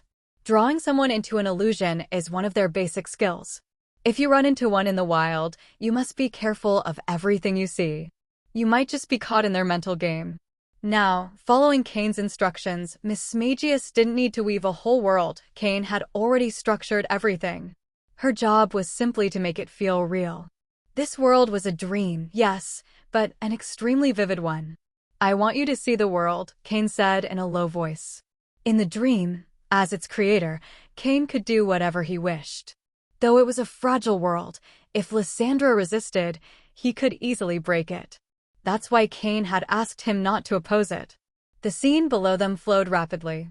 Lysandra, standing midair, couldn't help but look down. Though the movement was fast, he recognized that what he was seeing was the Pokémon World, more specifically, the Kalos region. The Tower of Mastery, the Prism Tower, the Parfum Palace. All those familiar buildings passed beneath them quickly, all lying in ruins. Barely recognizable. The entire Kalos region, and perhaps the entire Pokémon world, was in shambles. Remnants of buildings scattered everywhere. And worst of all, piles of corpses. Humans and Pokémon alike. Stacked, scattered, indistinguishable. A panorama of overwhelming horror. Lysandra felt a tightness in his chest. Even though he knew this was a dream, he couldn't help feeling deeply disturbed. We're here, Cain said. The motion stopped. They were now above a remote village. Lysandra saw the building at the center of the town, and his pupils contracted. The origin of the world's ruin, Cain declared. Then the two slowly descended. Once their feet touched the ground, the pressure lifted. Lysandra couldn't help but walk toward the village's center. Cain, standing behind him, let out a faint smile. He took the bait. Lysandra looked at the ruined village. He walked toward the center, standing before the structure that rose in the middle of the place and remained silent for a long time. This is the origin of your search. What you long to uncover. The so-called ultimate weapon from history, Cain said calmly. The ultimate weapon. Lysandra repeated, his voice somewhat distant. The stone column, similar to an obelisk in the center of the village, was the same weapon that, 3,000 years ago, the legendary king of Kalos created. Its original purpose wasn't war, but to revive his most faithful companion, a Flababy. And yes, the Flababy did come back to life. But the king's heart became corrupted. He blamed the entire Pokémon world for the death of his partner. He turned the artifact into a weapon of mass destruction and unleashed chaos that nearly wiped out the entire world. Only Flababy's departure made him come to his senses again. That man was the legendary king of Kalos, AZ. But the dream world Cain showed to Lysandra wasn't a reconstruction of the past. It was a reflection of the present, a possible future built upon current knowledge of the Pokémon world, using all the maps and regions registered in the system. For Cain, who had lived through 3 lifetimes and had experienced the horrors of war firsthand, simulating a post-apocalyptic world was no challenge. This is the result of letting the world cleanse itself. In the end, neither the guilty nor the innocent survived, Cain said, now standing beside Lysandra. Then, what should we do? Lysandra was still shaken by what he had seen. Cain was about to respond when a ripping roar echoed across the sky. A dragon-like Pokémon appeared, with 6 floating wings shaped like spectral ribbons, a grayish body, and reddish tips. It tore through the sky, leaving a gash behind that revealed a world even more devastated on the other side. A world destroyed. That figure was none other than Giratina in its origin form, the dragon of the Distortion World. Lysandra recognized it immediately and understood what its appearance meant. This world, his world, had already been absorbed by Giratina's realm, reduced to just another zone within its empire of ruins. This level of destruction isn't caused by a few people. It's the masses, people who've lost their values, who push the world into the abyss. Whether it's the ultimate weapon or legendary Pokémon, they're all tools in the hands of those unworthy of wielding them. After Giratina passed, cracks appeared in the ground. From them, thick, twisted roots of a dark red color burst forth. Like the veins of a dying world, they wrapped around the few remaining structures, enveloping trees that began to wither instantly. Grrrhh, a deep, metallic roar echoed from the distance. A colossal Pokémon emerged. Its body resembled that of a serpent, with red compound eyes made of hexagons and black frill-like ornamentation around its neck resembling that of a frilled dinosaur. From its tail, 5 appendages extended like mechanical tentacles. A half-organic, half-mechanical monster. Zygarde. Lysandra cried out, shocked. Cain looked mildly surprised, not by the Pokémon, but by the fact that Lysandra recognized it. That's right. The Guardian of Kalos, the Pokémon that dwells in every corner of the region. According to legends, Zygarde appears when the ecosystem is under serious threat, using its power to restore balance. But what happens when there's nothing left to restore? Zygarde roared again, immediately transforming into its complete form, the one said to be able to suppress both Xerneas and Veltal. But something was wrong.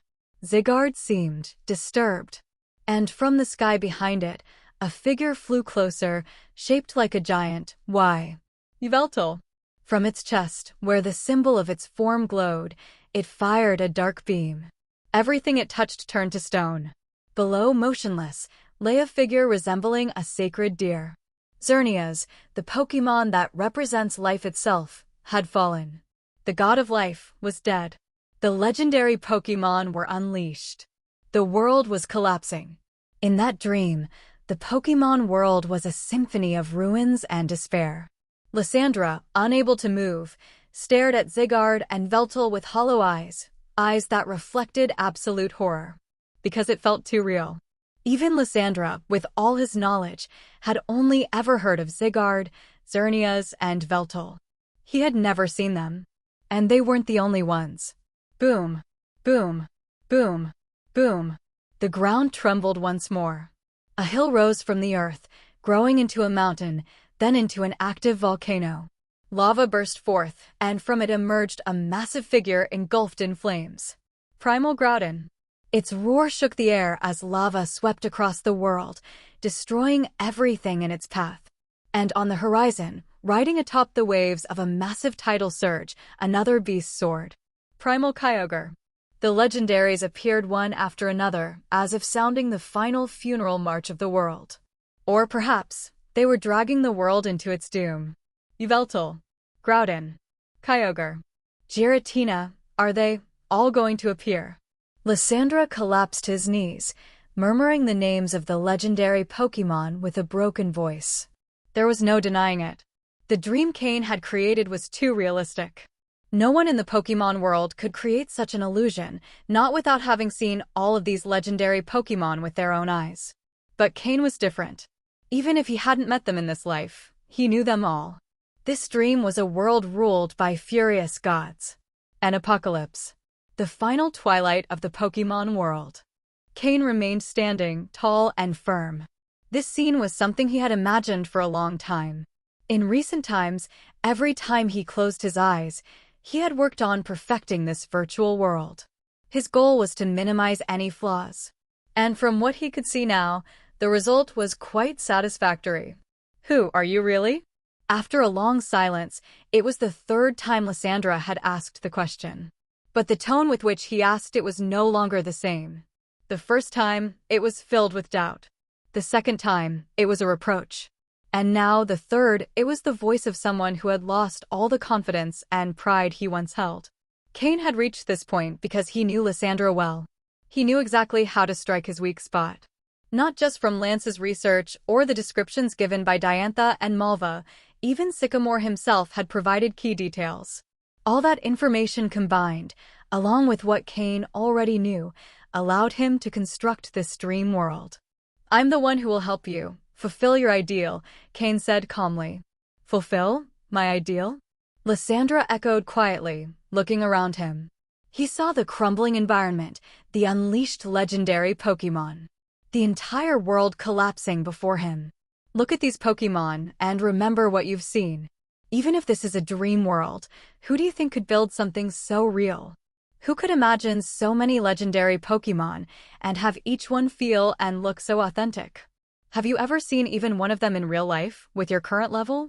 Cain's questions left Lysandra speechless. It was true. Who could imagine all of that? Even with Zygarde, the one he knew the most, he was only aware of its initial form. He had no idea it could transform. He wanted to find flaws in Cain's claims, but there were none to be found. "Then what can you help me achieve? And what can I offer you in return?" Lysandra went straight to the point. Essentially, he wanted to know, what did Cain want from him, and what could Cain offer him? If what Cain offered was truly what he needed, Lysandra had no issue acknowledging him. Cain smiled. "Don't rush. Take a good look at this world. I've seen it countless times. But the first time always leaves the strongest impression." Lysandra didn't reply. He began to walk through the ruined world. The legendary Pokémon he encountered along the way didn't even seem to notice them. And their attacks didn't affect him at all. But the more he walked, the more convinced he became of Cain's words. This world was too real. No one could create such a detailed dream without having lived it. Even some of the landscapes, though destroyed, felt vaguely familiar. He loved the Kalos region. He knew it well.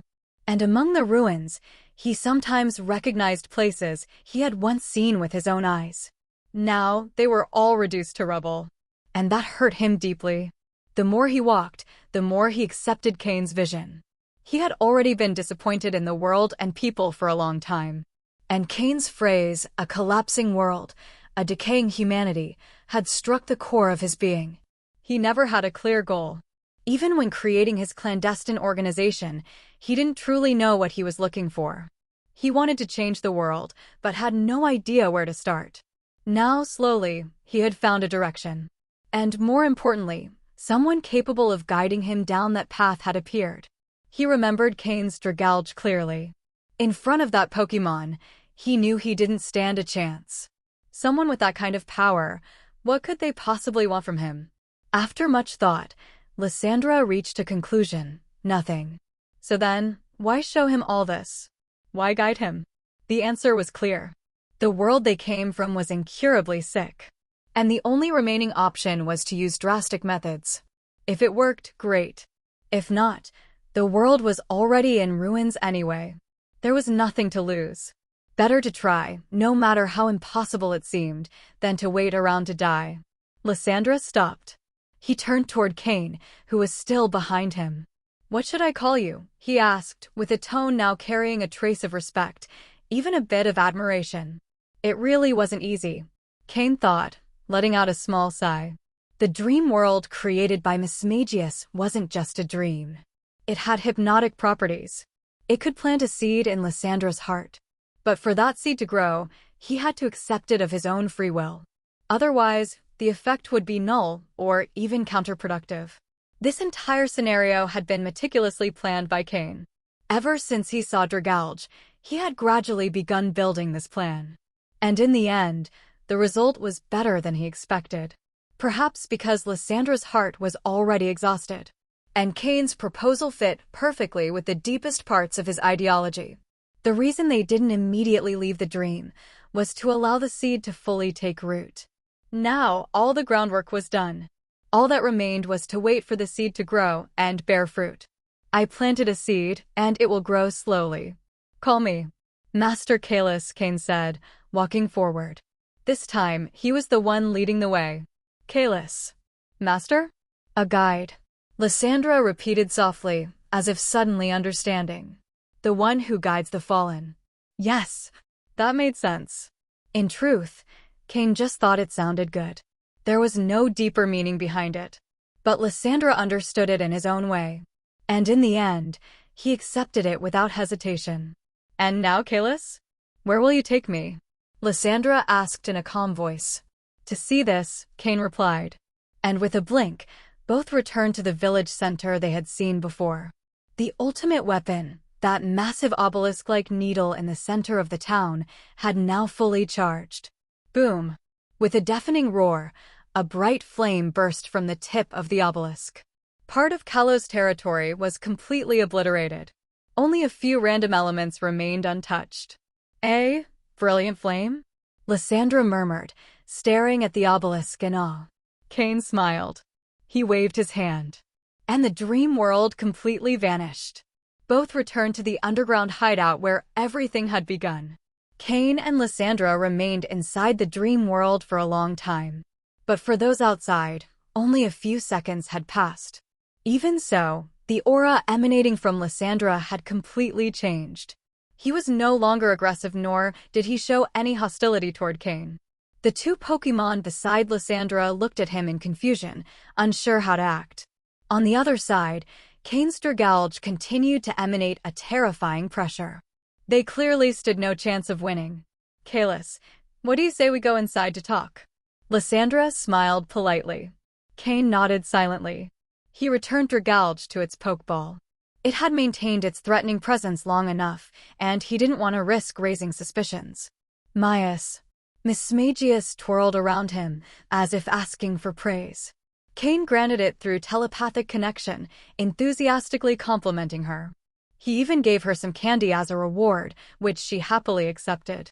Under Lysandra's guidance, Cain, Jengar, and Mismagius entered the core of the base, the most secret room in the underground laboratory. Kalis, what must I do to achieve our goal? And what can I contribute to your cause? Lysandra asked eagerly. Cain couldn't help but think he had arrived at just the right moment. Lysandra was standing at a vital crossroads in his life. Otherwise, it would have been much harder to influence him. He pretended to ponder for a moment. Lysandra did not interrupt him. Find the ultimate weapon. Control Zygarde. Carry out the purification of the world, came his hoarse voice from beneath the dark cloak. The ultimate weapon? Zygarde. Lysandra repeated, thoughtful. The ultimate weapon will give us the power to cleanse the world. Zygarde will be the force that supports our identity as purifiers, Cain explained. In truth, these two goals were already the original aims of Team Flare. Cain had merely accelerated the timeline. Even without his intervention, Lysandra would have eventually pursued these same ends. Though for now, there wasn't even a formal name for the organization. At best, it was known as the Underground Group of Lysandra Labs. Lysandra nodded slowly, showing full agreement with Cain's goals. In the dream world, he had witnessed Zygarde's power, especially in its complete form. Its strength far surpassed that of Xernea's and Veltal. But for now, we have no leads on either the ultimate weapon or Zygarde, Lysandra said. Cain nodded. That's true. But there's no rush. The time hasn't come yet. The first thing you must do is give your organization a name and spread our ideology. It's essential that they align with us. You're right. But, Kalis, without you I wouldn't have had this revelation. To say it's my organization feels a bit. Cain made a dismissive gesture. It's your organization. I only guide the path. I won't intervene too much in management or development. That's what I call cooperation. With those words, the last spark of doubt in Lysandra's heart was extinguished. Then please, choose a name for our group. The two sat down. Cain took a sip from the glass on the table before speaking. The blazing flame we saw in the dream world was the attack of the ultimate weapon. What do you think of Team Flare? Team Flare. Team Flare. Team Flare. Lysandra repeated, his eyes glowing with excitement. That's the name. The flame that lights the world is the fire of purification. And we, Team Flare, are the first spark to ignite that fire.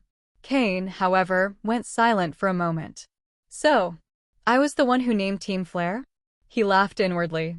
He had simply seized an opportunity, a crack in something that was already inevitable.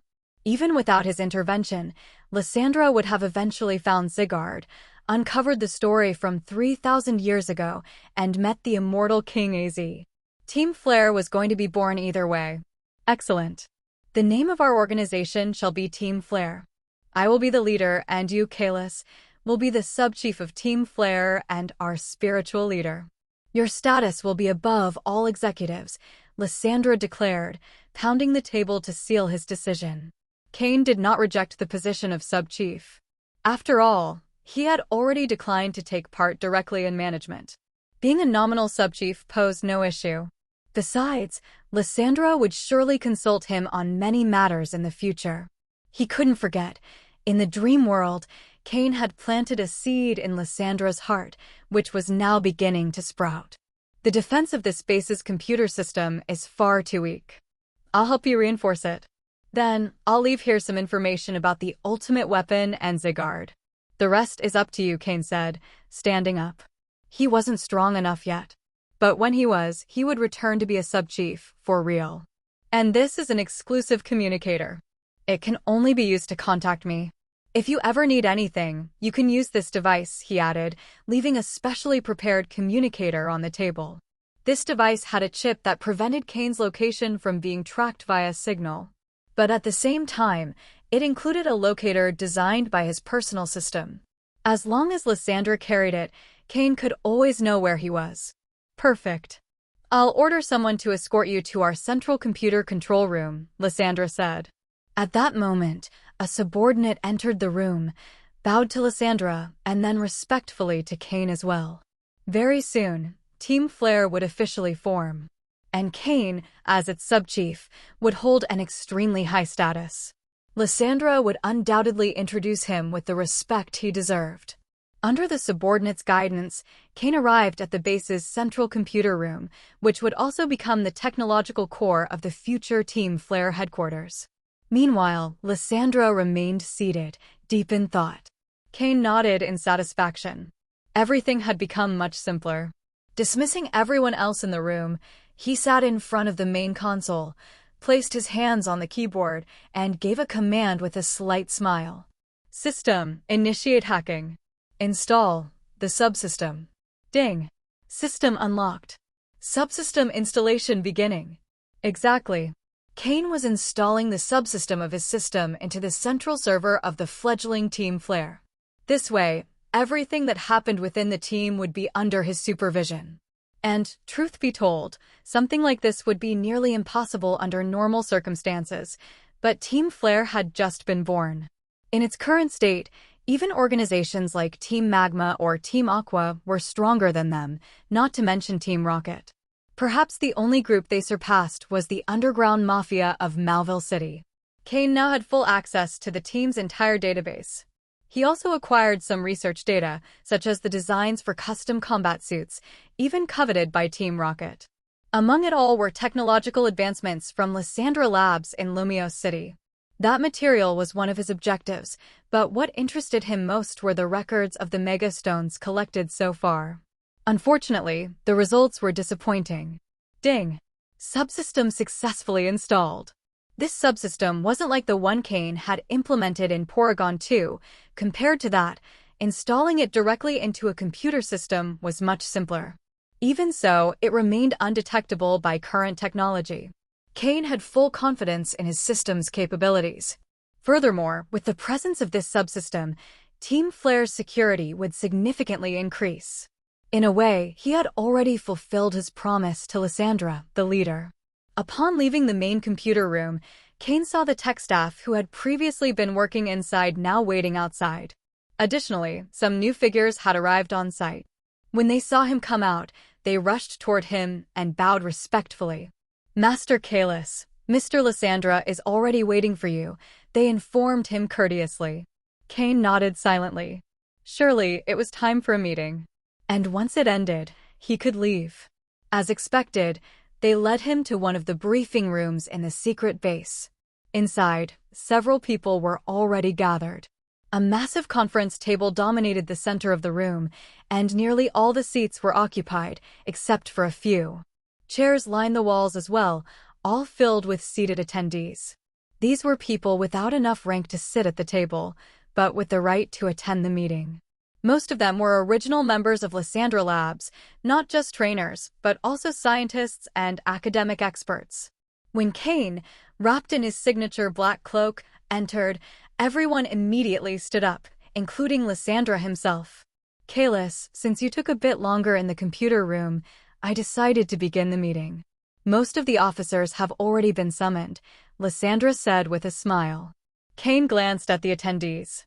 There were Aliana, Bryony, Saloja, Mabel, and Zerozic, the 5 Team Flare executives. The only empty seats were his, as sub-leader, and presumably Malva's. She would one day become one of the Kalos Elite Four, and also Team Flare's highest-level infiltrator within the league. At this point, Lysandra had already begun moving against the Pokémon League. Without his internal conflicts, he could truly have rivaled Giovanni, the leader of Team Rocket. Aliana frowned slightly when she saw the Jengar accompanying Cain. It looked vaguely familiar, but she couldn't place it. The last time she'd seen it, Jengar had only been quasi-elite level. Now it was full elite. And since Jengar are hard to distinguish at a glance, she assumed it was just her imagination. Besides, Lysandra had described Cain as an extremely mysterious figure, which only reinforced that perception. Cain, without losing composure, simply said, "Don't worry. I'm just here to listen." He took the seat next to Lysandra, to his left. The position reflected his new status as Team Flare's sub-leader. Smiling, Lysandra raised his voice. "All the important matters have already been discussed. But now that Kalis is here, let us officially introduce him. I hereby declare the foundation of Team Flare, and at the same time, announce that Kalis is joining as sub-leader of the team. His status is above any executive. Welcome, Master Kalis. It is an honor to have you with us." Applause echoed. Although many were surprised by this new figure in the hierarchy, after hearing Lysandra's words and witnessing Kalis's power, there was no opposition. Besides, he was Lysandra's guide. Cain spoke in a calm voice. "I've left some files in the system.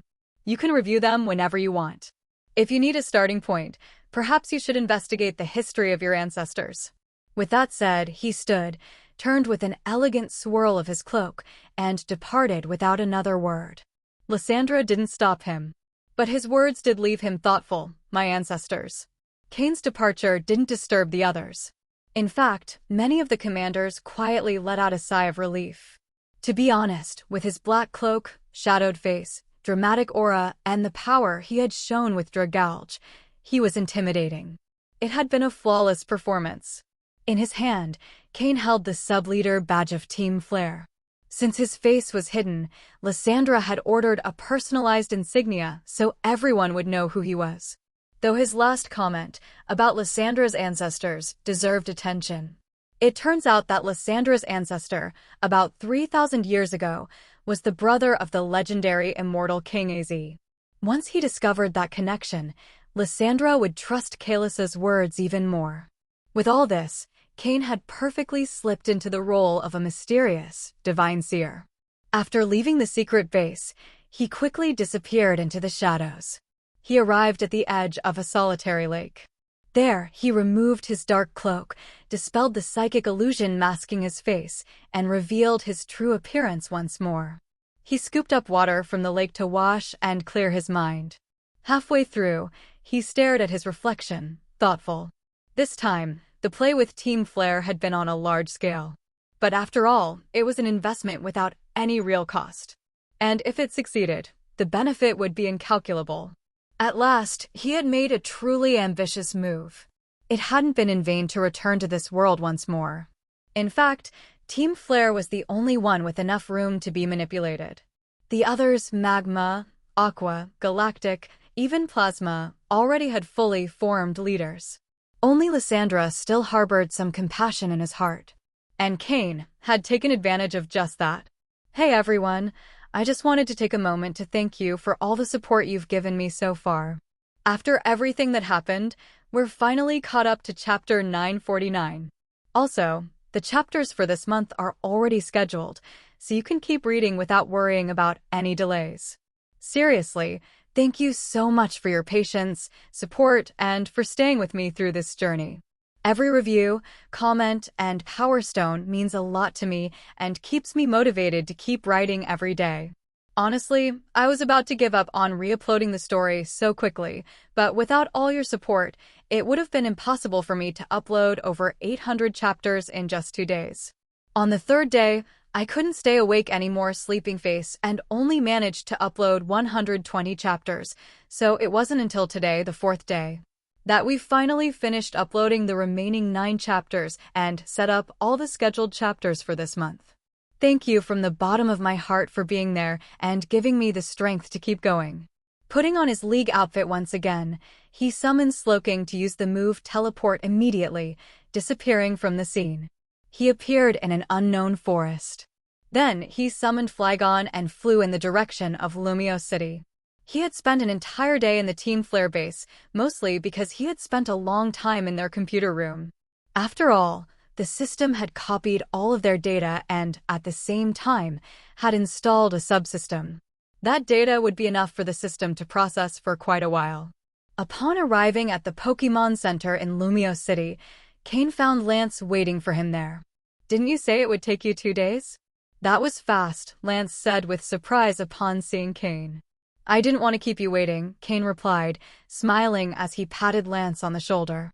Both of them submitted the reports for the missions they had previously accepted at the Pokémon Center. Lance even requested that the difficulty level of the Parfum Palace Protection mission be raised. Although both of them were advanced-level researchers, the opponent they had faced was an elite-level trainer, something that normally only chief-level researchers were expected to handle. Therefore, the difficulty should be adjusted, and with that, the stored reward points would also increase. Cain agreed gladly.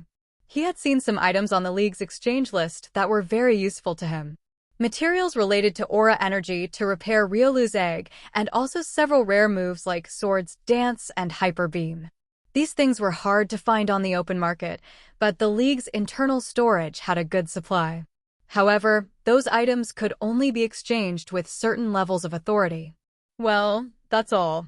"Once we finish this last mission, it's time to head back," Lance said, closing his laptop with a long sigh and leaning back in his chair. Cain did the same, reclining as well.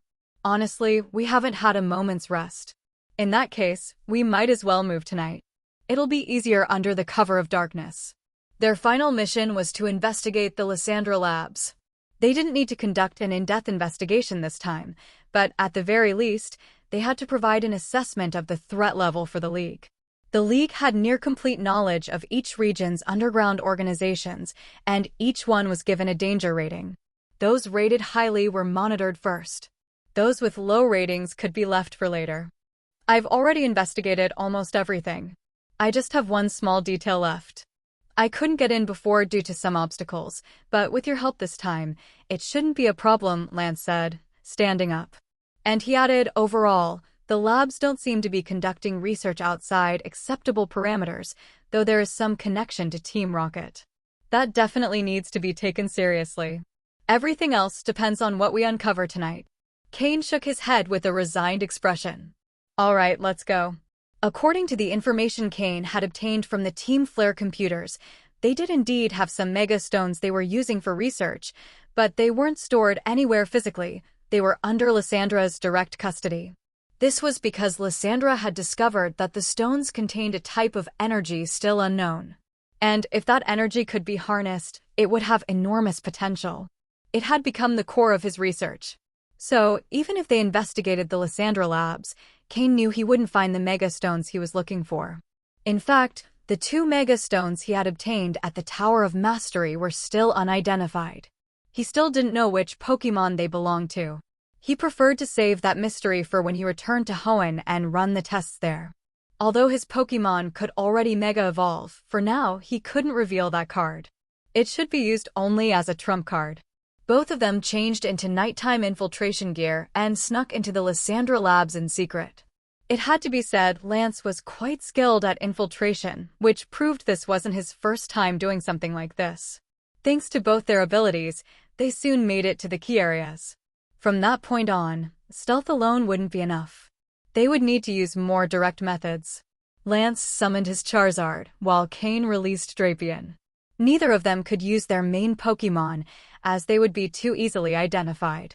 Regardless of the League's internal opinions about Lysandra Labs, they still appeared to be a recognized civil laboratory under League approval. If it got out that League members had illegally entered, it would damage their reputation. And the Kalos League had not yet fully consolidated itself in the region. As soon as they released their Pokémon, alarms sounded throughout the laboratory. Through the system, Cain detected the communicators' locations and confirmed that Lysandra was not present. At that moment, Lysandra was at the Team Flare secret base, along with several executives and officers, watching the live transmission of Lance and Cain's raid on the laboratory.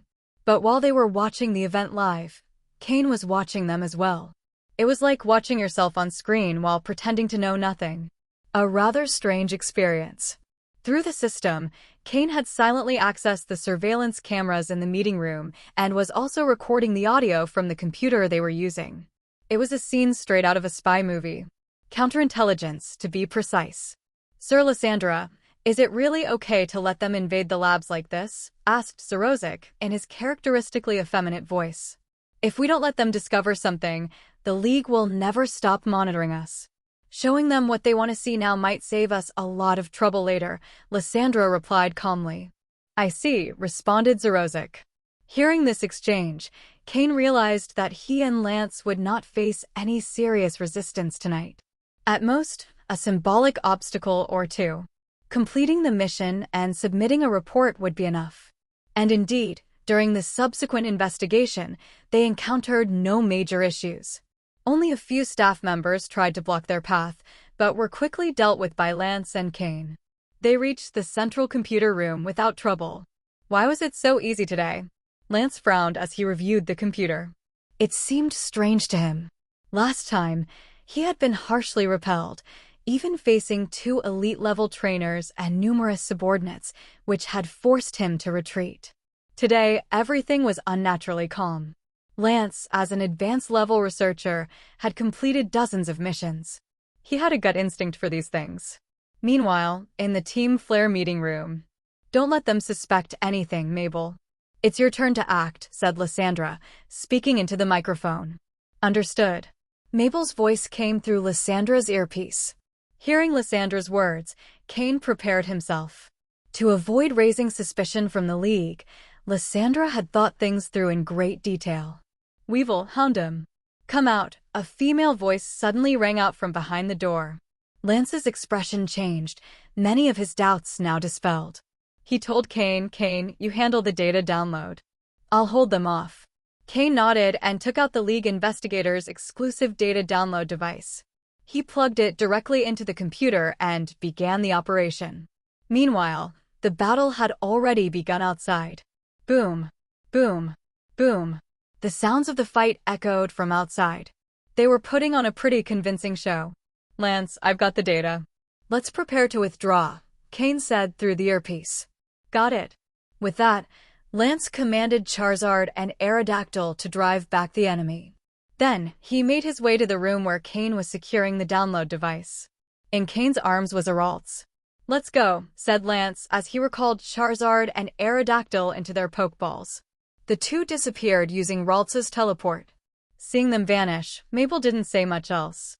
She adjusted her glasses and reported, "Mr. Lysandra, they've secured the data and retreated." "Perfect." Lysandra continued, "Clean up the lab, and tomorrow we'll hold a press conference. Make what happened today public, but don't say it was the League. Say it was a case of corporate espionage. At the same time, request protection from the League. That way, for a while, the League would refrain from acting against the Lysandra labs. Once the League analyzed the data, they'd be even less inclined to act against him." Among the data Cain downloaded today, some studies were certainly in a gray area. But how many organizations in the Pokémon world truly avoid gray research? Once the League saw the results, it would be reassured for a while. That time would be the best opportunity for Team Flare to grow.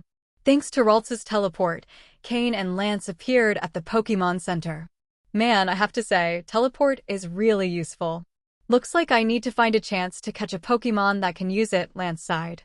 The move teleport truly made the League's research missions easier. But not everyone could earn the trust of a Psychic-type Pokémon.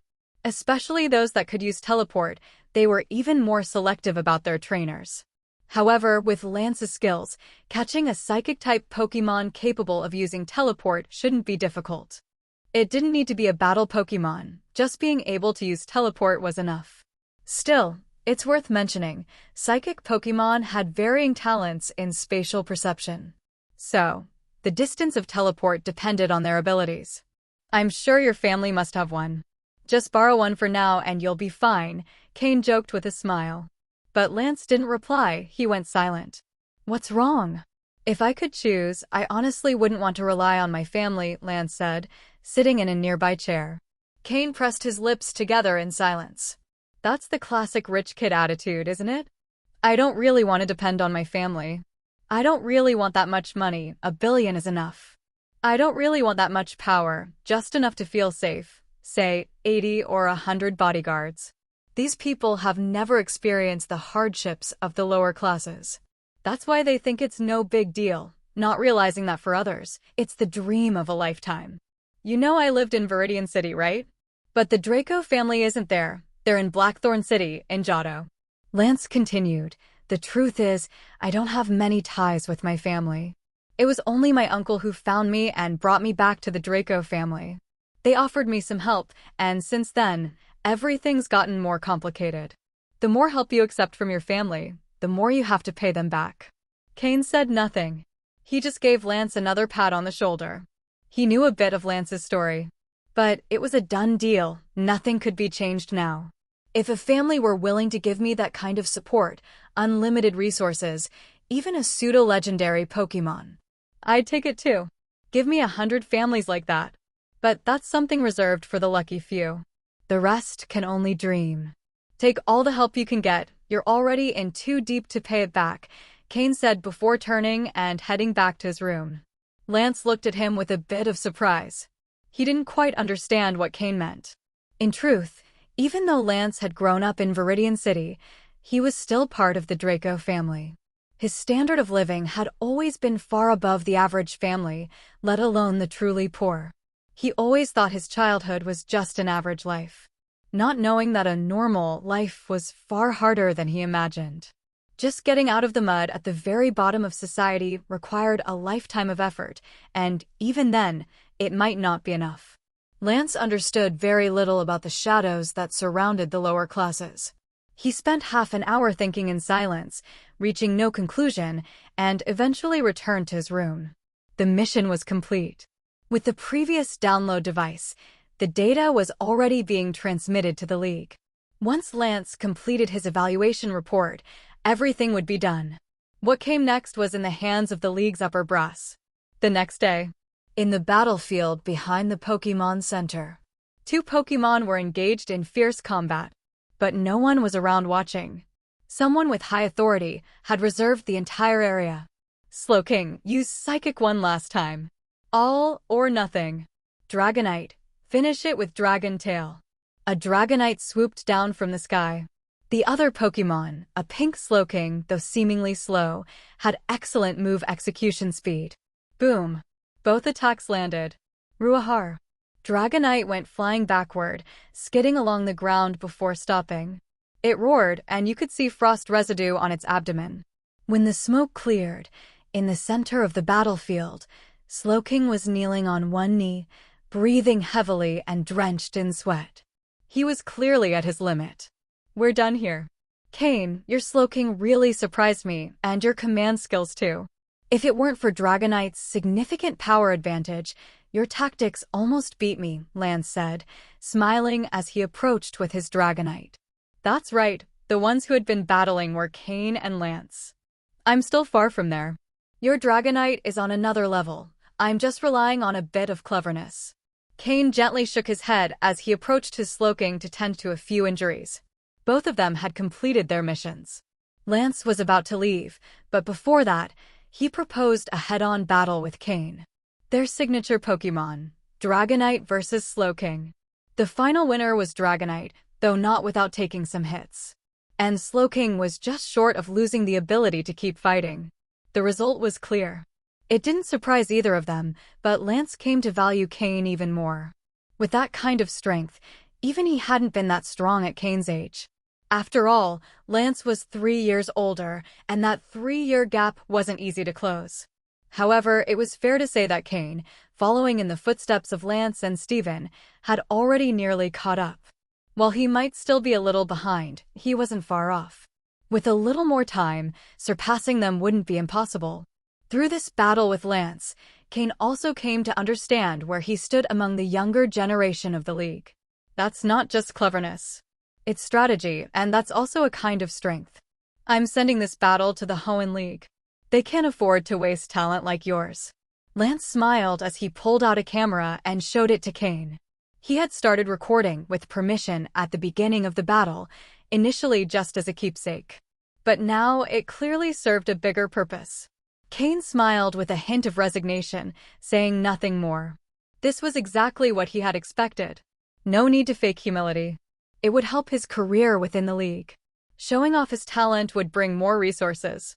After tending briefly to Slowking, he left him in Nurse Joy's care, along with Lance's Dragonite. I have to head back soon. What about you? Lance asked from the waiting room. I'll be leaving shortly too. Just one last matter to take care of. Once that's done, I'll return, Cain replied. Lance nodded. Not sure when we'll meet again, but Hoenn's not far from Kanto. Come visit anytime. Lance was returning to Kanto to deliver the final report from this long mission, while Cain would return to Hoenn. There was a flicker of something unknown in Cain's downcast eyes.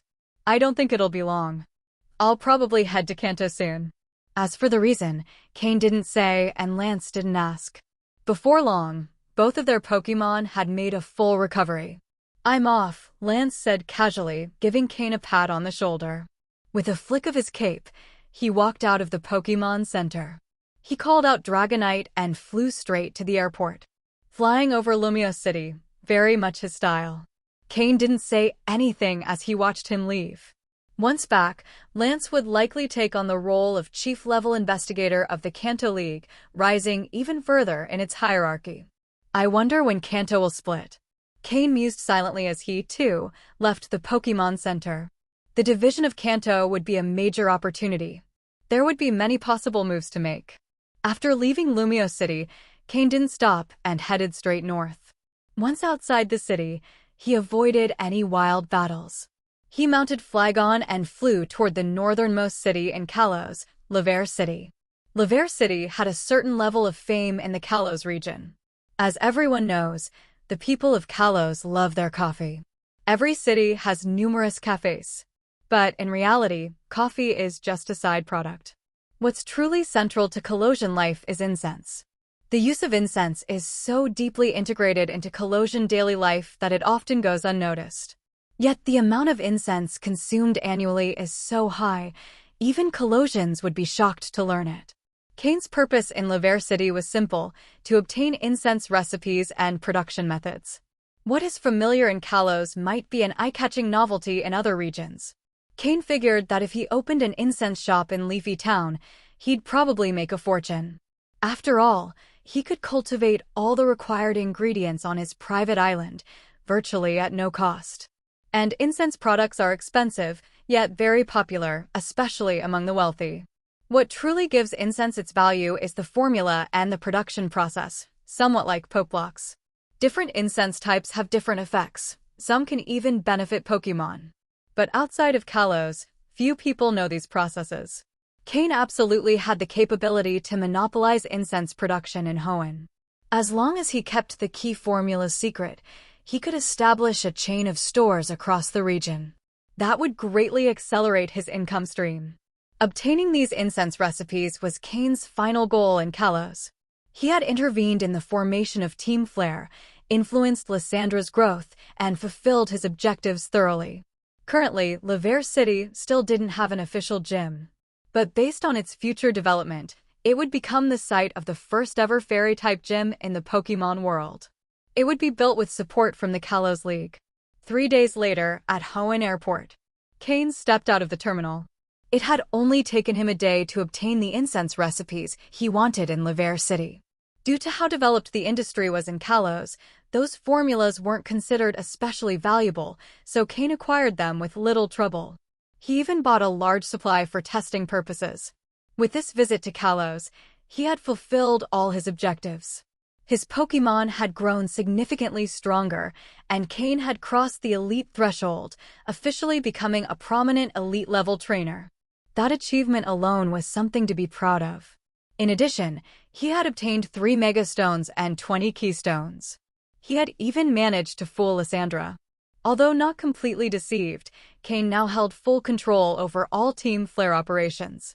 From strategic goals to minor missions, Cain knew everything. Just as he exited the airport, his communicator buzzed. Juan? The president. Cain's expression turned serious upon seeing the name on the screen. He hadn't expected Juan to contact him right after stepping off the plane. Without hesitation, he answered the call. Mr. President, do you need me? Ha, Cain. Do you have a moment? Come to the League HQ, Juan said with a smile. I should have just bought a direct ticket to Malville City in the first place, Cain thought with resignation. Cain barely managed to board the last flight of the day from Malville City, headed toward the League headquarters. Exactly 1 day had passed since he received Juan's call until he finally arrived. Without any issues, he entered Juan's office. At that moment, his mentor, Matsuda Takashi, had already been waiting there with Juan for quite some time. They had expected to see him the day before, but hadn't anticipated that it would take Cain an entire day to arrive. Master. President. Cain greeted respectfully as he entered the office.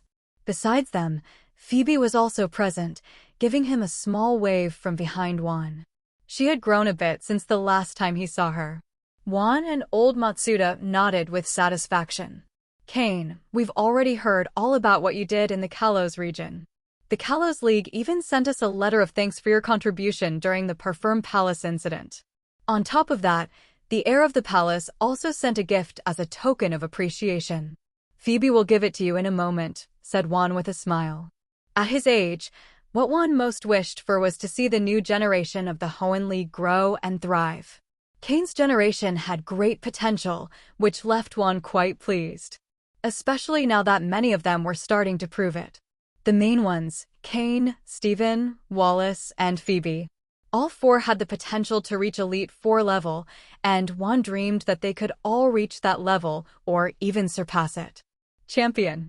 Currently, the title of Champion of Hoenn was still held by Juan.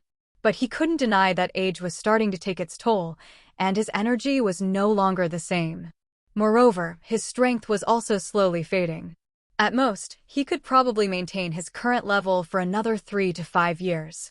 After that, he might not even qualify as Elite 4 level. After all, not everyone could be like Professor Oak, who maintained his peak condition for so long. At his age, neither the trainer nor the Pokémon can escape the blade of time. Juan had also placed his hopes in Norman, the gym leader of Petalburg City. Norman's strength was undeniable, but unfortunately, he had no interest in becoming an Elite 4 member or champion. He told Juan directly he'd accept the position of Elite 4, but he didn't want too many responsibilities. He preferred to have time to train. But there were already several Elite 4 members avoiding administrative duties, and another like Norman would be too much. So that matter was shelved. It's all thanks to the teachings of the President and Master, Cain said with a smile. You've been spending too much time with that brat Lance, and you're starting to talk like him, Juan chuckled while scolding him affectionately. Cain scratched his head, smiling. For a moment, he nearly forgot the role he was stepping into. All right, let's get to the point. This time we called you urgently to give you more responsibility. More responsibility? Juan continued. A few days ago, that brat Lance sent me an email with the video of his battle with you.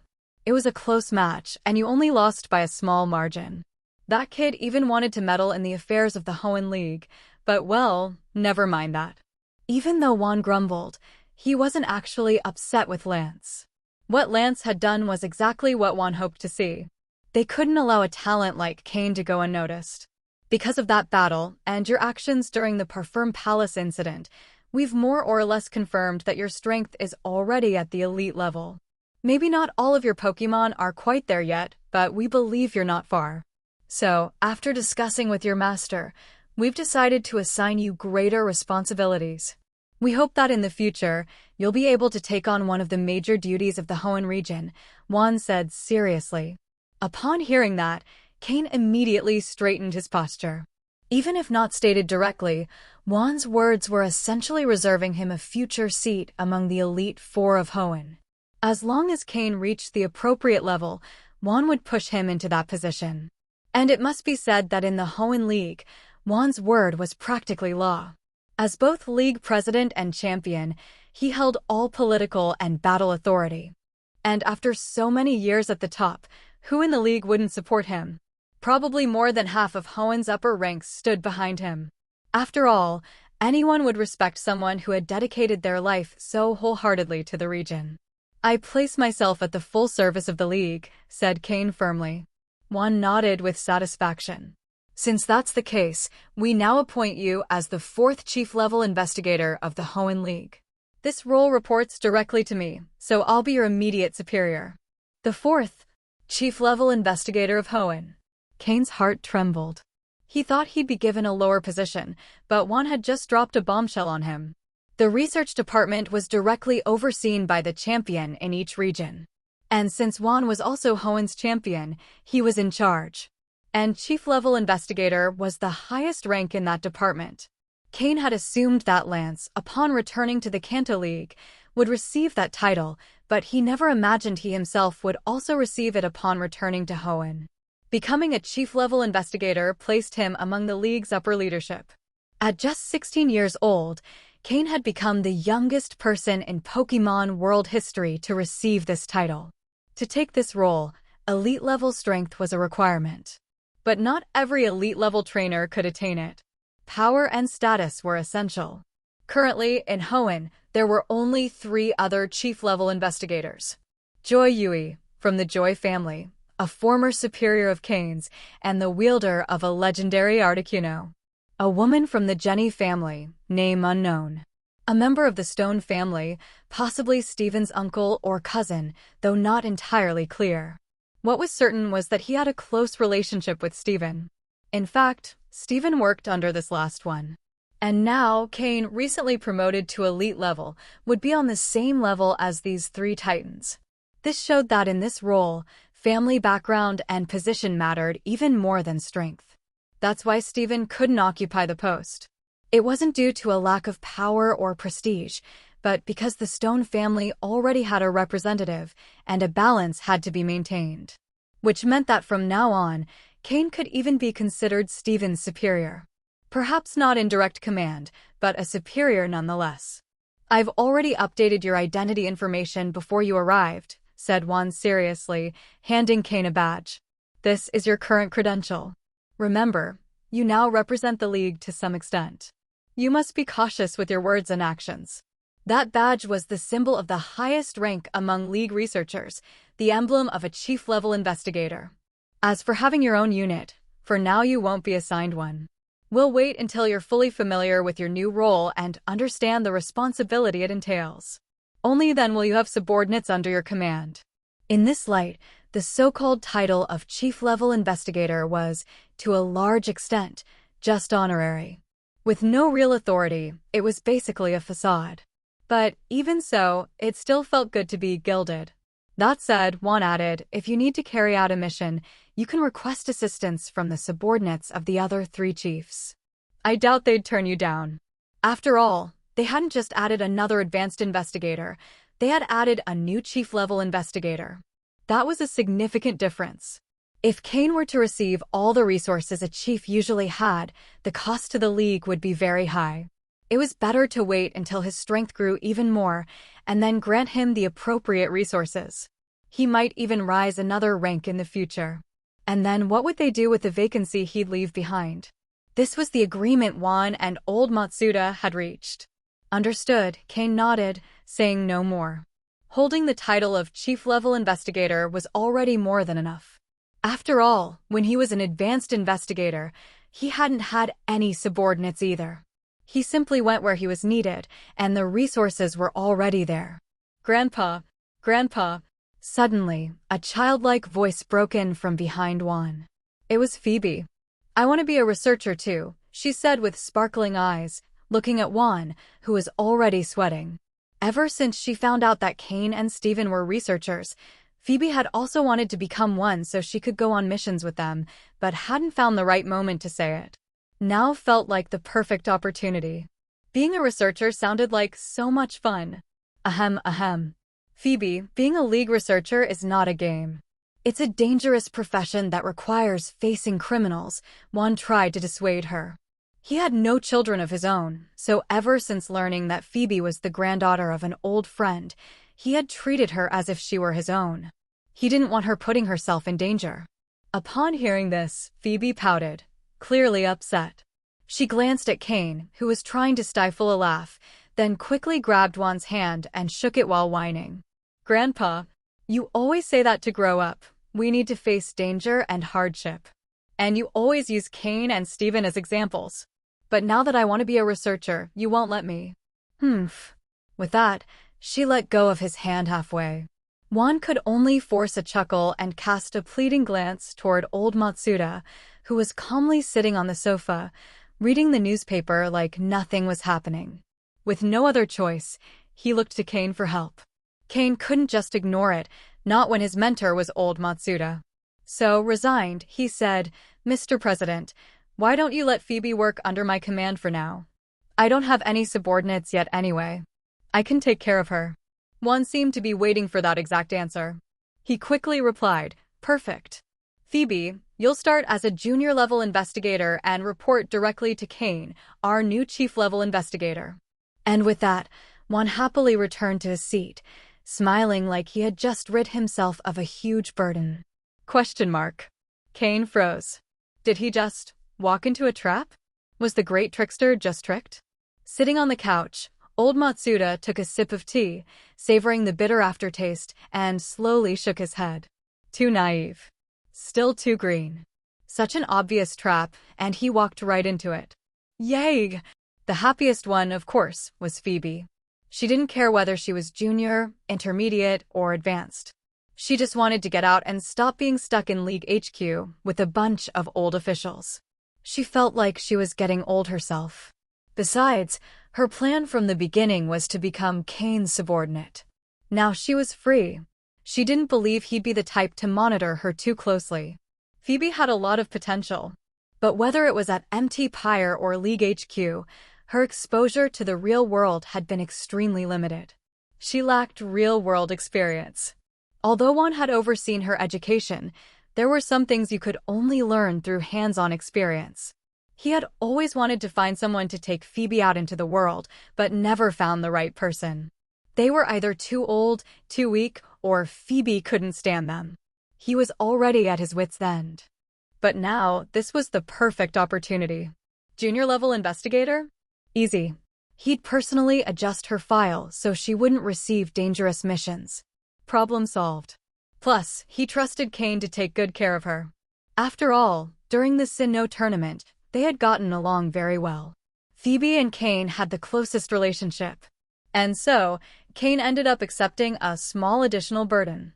Although, to be honest, he wasn't too bothered. After all, Phoebe had the potential to become someone on Elite 4 level. A true rising star. Phoebe ran off, saying she was going to get ready. Phoebe is still very innocent, said Juan with some concern. Cain, I'm asking you to take good care of her. You can count on me, Cain nodded. Good. Now that you've just become a chief-level investigator, the other three are waiting for you in the conference room. They said they want to welcome you and hold a meeting. Head over there. And remember to learn all you can from your predecessors. Finally, Juan waved his hand to dismiss him. Before leaving, Cain bowed respectfully to old Matsuda, signaling that he was taking his leave.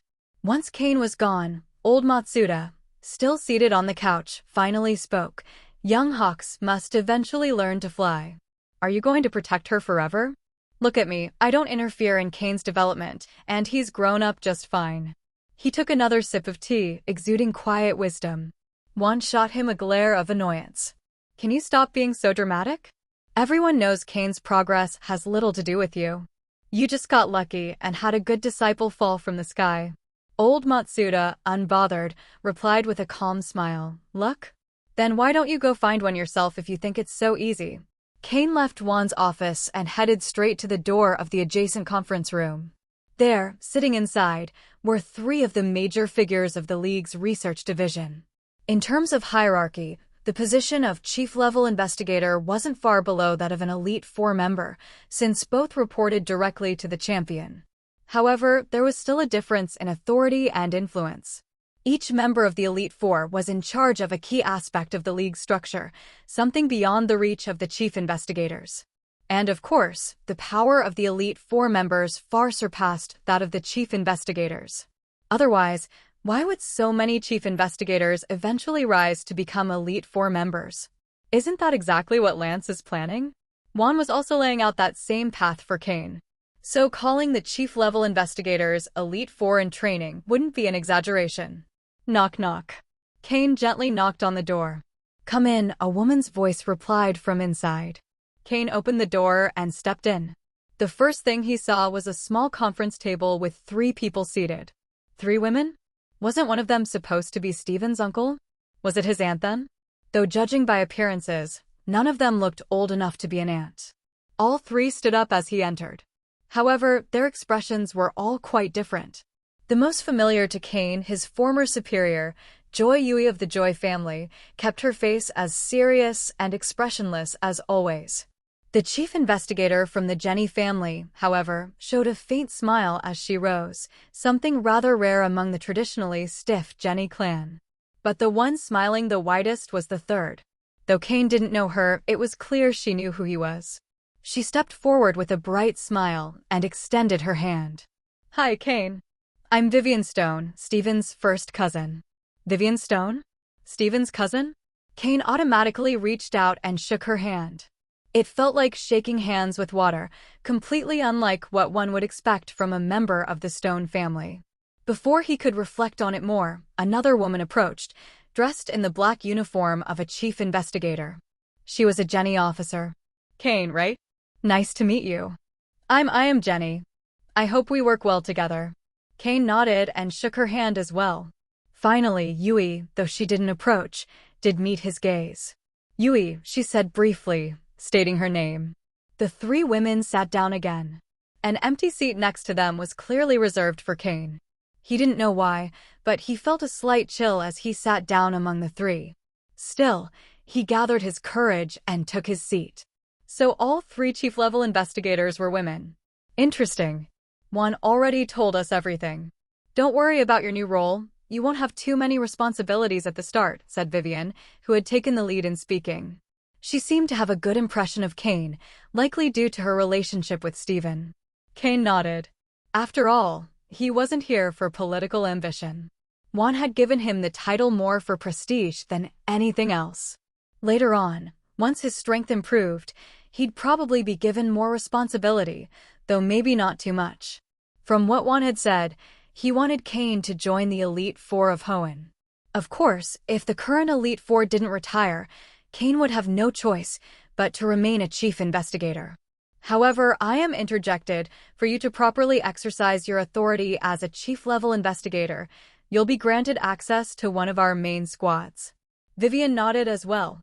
A main squad was an elite team led by an advanced investigator. This decision had been made jointly by the 3 of them.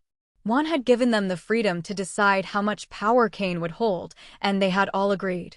Cain would now have access to a team of advanced-level investigators.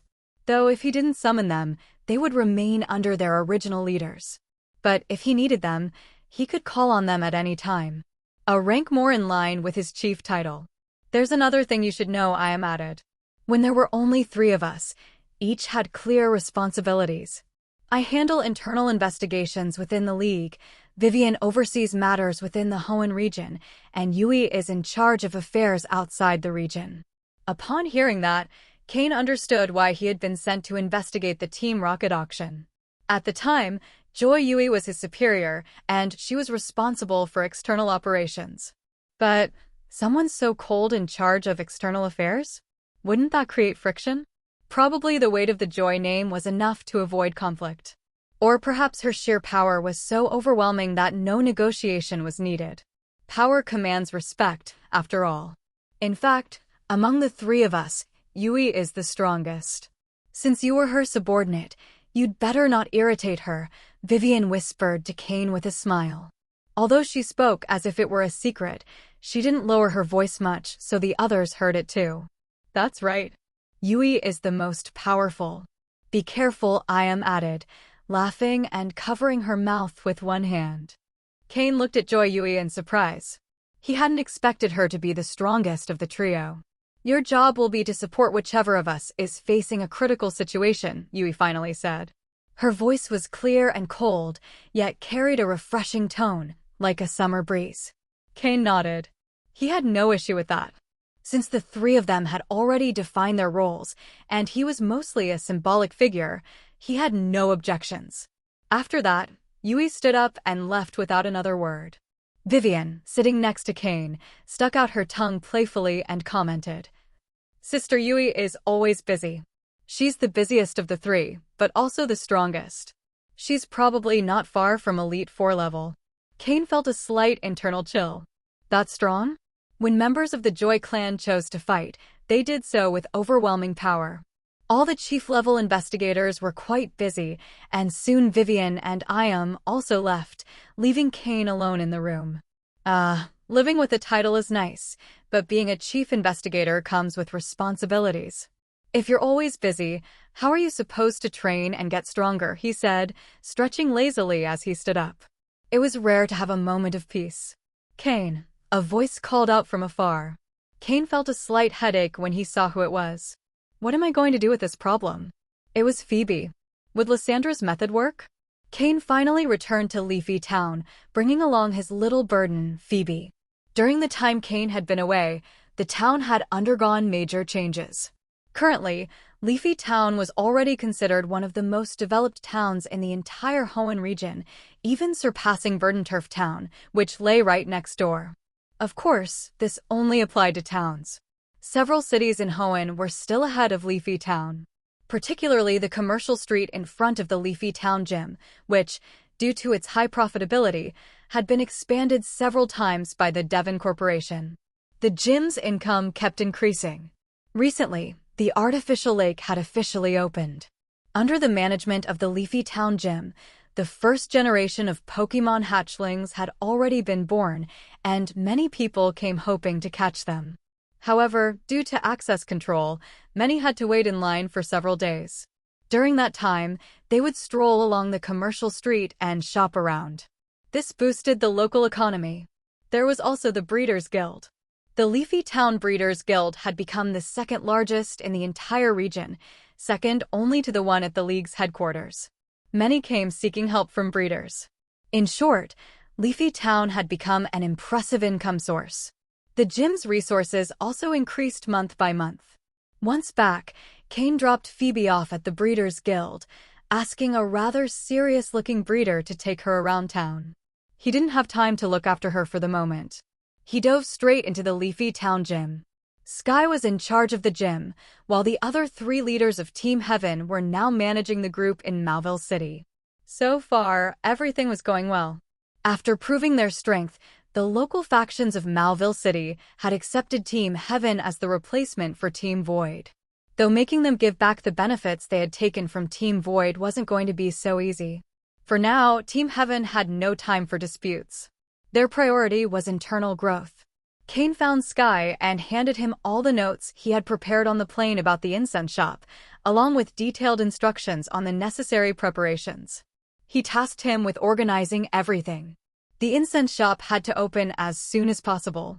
Cain planned to first launch a few types of incense with various effects to build recognition. If it worked, he would open an incense shop in every major city in Hoenn, creating a franchise network. For Cain, this was just a way to earn some extra income. It wasn't worth managing it personally. He also asked Sky to inform the other 3 Team Heaven leaders that he was looking for certain materials and needed their help gathering them. Mainly, these were materials needed to repair Riolu's egg.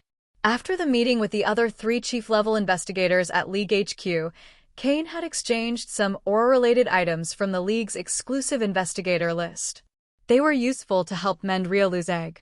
Even so, many more were still missing. Once he had given out all the tasks, he headed straight to the gym's backyard. No one was to disturb him unless Phoebe came to play or someone close came looking for him. He had to focus on Mega Evolution, as he had yet to test whether his 2 Mega Stones were compatible with any of his Pokémon. Also, his Blaziken had only gone through Mega Evolution once. It needed much more training to fully master that power. Cain also had to carry out basic physical and mental training to see if it improved compatibility with Mega Evolution. A single Mega Evolution wasn't enough to meet Cain's expectations. But one question remained unresolved. Was there only 1 Mega Stone per Pokémon species in the world? Not necessarily. As Cain knew, for example, Charizard had 2 different Mega Stones.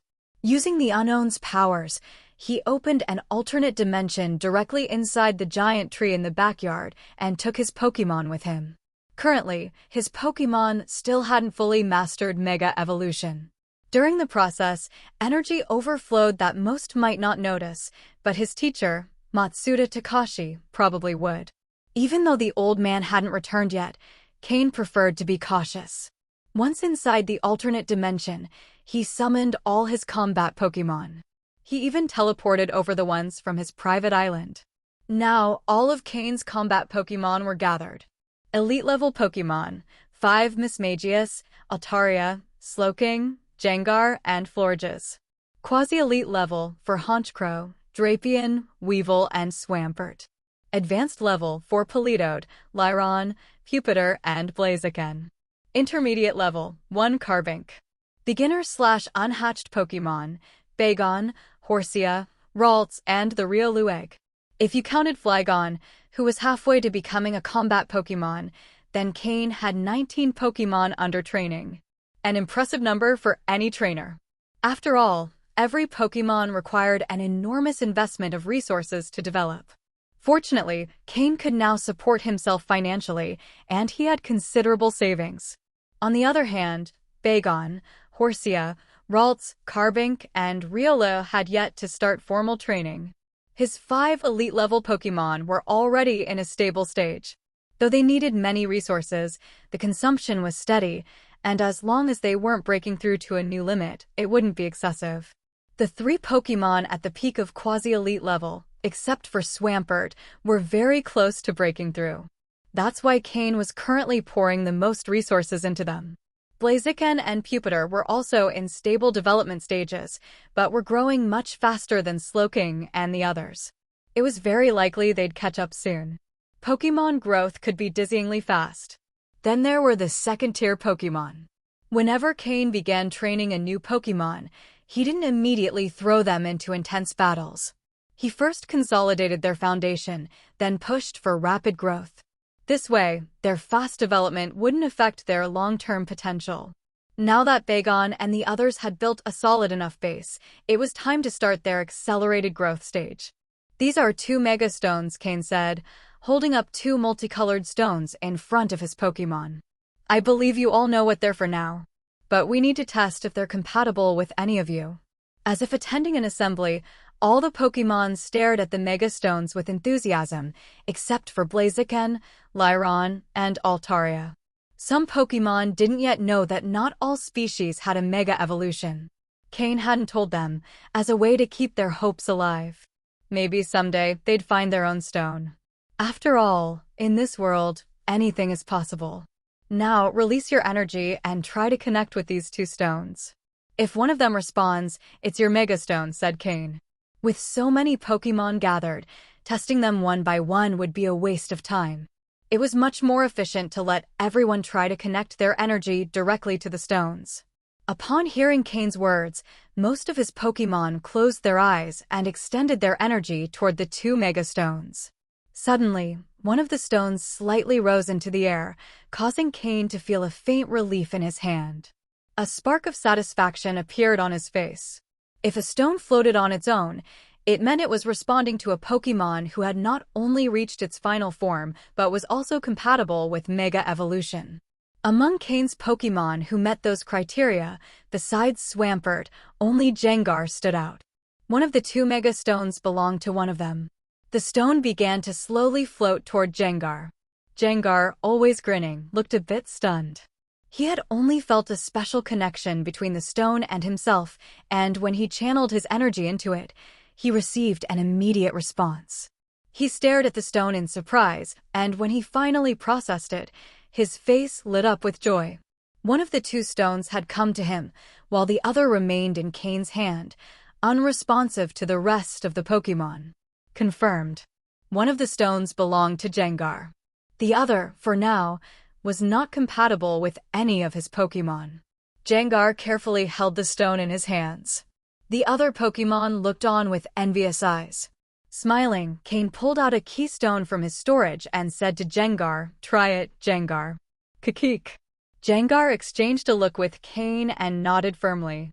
He had already seen how Blaziken transformed after Mega Evolving, gaining a huge power boost. Now it was his turn to see how much stronger he could become. As for whether or not he could Mega Evolve, Gengar had been one of the first Pokémon to join Cain back on Trial Island and had always acted as his personal bodyguard. Their bond was, without a doubt, one of the strongest, if not the strongest, among all of Cain's Pokémon. Mega Evolve, Gengar. Cain shouted confidently. The other Pokémon stepped back to give Gengar space. Kikiki. Gengar cried out. The stone in his hands released a burst of overwhelming energy that surged into his body like an explosive current. However, instead of transforming his body immediately, that energy was absorbed by a small amount of dark energy that still lingered inside him. The very same dark energy that had remained when the elders from MT Pyre helped him evolve, using that strange black crystal. Now that Cain was linked to Gengar through the Mega Evolution, he could clearly sense that lingering energy. The black energy voraciously absorbed the Mega Evolution energy, expanding and growing uncontrollably. Soon, all the energy from the stone had been absorbed by that dark mass. Cain briefly thought the Mega Evolution had failed, until that dark mass throbbed violently, as if it had a rhythm of its own, like a heart. Thump, thump thump, thump. As that heart pulsed, Gengar's body began to transform in sync with the rhythm. Boom!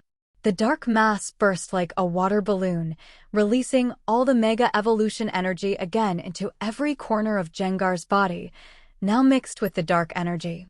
Bit by bit, Gengar absorbed it all. The final portion of black energy was fully assimilated. Gengar's body began to change. A sphere of dark energy enveloped him completely. Now that nothing interfered, the Mega Evolution proceeded without any obstacles. His fists tilted downward, and sharp spike-like thorns grew from them, making them appear even more powerful. His feet, on the other hand, began to sink into the ground as if fusing with the shadows, vanishing completely. On his forehead, right between his eyes, a crack opened and an orb-like yellow eye emerged. He now had 3 eyes. At the points where his body touched the ground, more long, sharp spikes grew. The ones on his back also multiplied and grew longer. Kiki. Gengar cried out with his signature sinister grin. Boom! The energy sphere dissipated.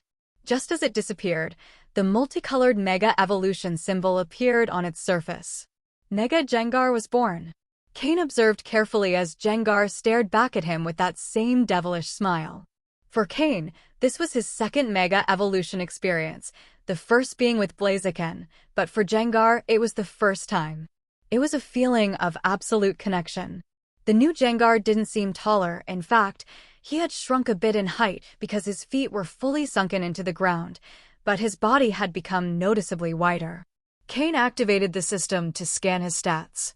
It was the first time one of his elite-level Pokémon had Mega Evolved, so he wanted to see how much his stats had increased. Pokémon: Gengar, light purple, Mega form. Gender: male. Level: 60, plus 4 levels. Types: Ghost plus Poison. Ability: Shadow Tag. Held item: Toxic Orb. Egg moves, Fire Punch, Scary Face, Haze. Basic moves, Hypnosis, Lick, Spite, Mean Look, Curse, Nightshade, Confuse Ray, Sucker Punch, Payback, Shadow Punch, Dream Eater, Dark Pulse, Destiny Bond, Hex. Learned moves, Rest, Shadow Ball, Psychic, Skill Swap, Snore, Perish Song, Thunder Punch, Ice Punch, Roleplay. TM moves, Protect, Hidden Power, Grass, Sleep Talk, Toxic, Taunt, Poison Jab, Thunderbolt, Venoshock. Light Purple. The first thing Cain noticed was that Jengar's quality had increased directly to light purple. Though, based on what he saw with Blaziken, this wasn't due to the Mega Evolution itself. Rather, it was that final burst of dark energy left over from the mysterious black crystal given by the elders at MT Pyre that had elevated Jengar's potential to that level. Looks like the energy from that black stone wasn't so simple after all, Cain thought silently, setting the mystery aside for now. As for his level, it had increased by 4 levels. This meant Jengar had reached the initial limit of the intermediate elite level. Level 65 represented the true start of that tier. So now, with level 60 and his mega form, his strength was roughly equivalent to a level 64 Jengar. Of course, that was according to the system's calculations. Cain nodded with satisfaction. He was very pleased with Jengar's mega evolution. This Pokémon was useful both for his role within the league and for his identity in Team Rocket. After all, unless investigated thoroughly, it was hard to distinguish him. A true trump card. Unlike the case with Blaziken, Jengar was already an elite-level Pokémon, and upon Mega Evolving, he gave Cain an even stronger Hidden Ace. A Pokémon whose power burst exceeded even that of Slowking. And since his talent had risen to light purple, he still had plenty of potential to develop. "How do you feel, Jengar?" Cain asked with a smile. "Kikik." Jengar raised his hand to look at it, then glanced over his body. He had undergone a big change. The area where he made contact with the ground now had a faint dark red tone. It made him look even more sinister. "Kikik!" Jengar cried as he formed a ball of dark energy in his hand. This time, it had reddish streaks swirling within it. Shadow Ball. Whoosh! He launched it straight toward the edge of the alternate space. Boom! A huge explosion echoed, followed by a powerful gust of wind caused by the unleashed energy. The 5 characters on Cain's wrist glowed, and a massive hole opened in the dimension he had created. Though, thanks to the efforts of the unknown, the hole was quickly repaired. The power was considerable. Also, after completing the Mega Evolution, Jengar's ability had changed from Cursed Body to Shadow Tag. In battle, all Pokémon that weren't Ghost-type or didn't share the same ability would be trapped, unable to flee or be switched out. Though not directly offensive, it was a major strategic support.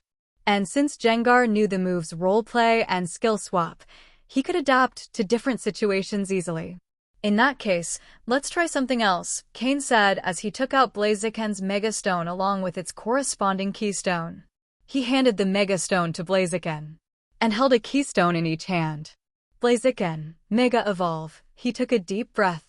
He was about to test whether a trainer could manage the Mega Evolution of 2 Pokémon at the same time.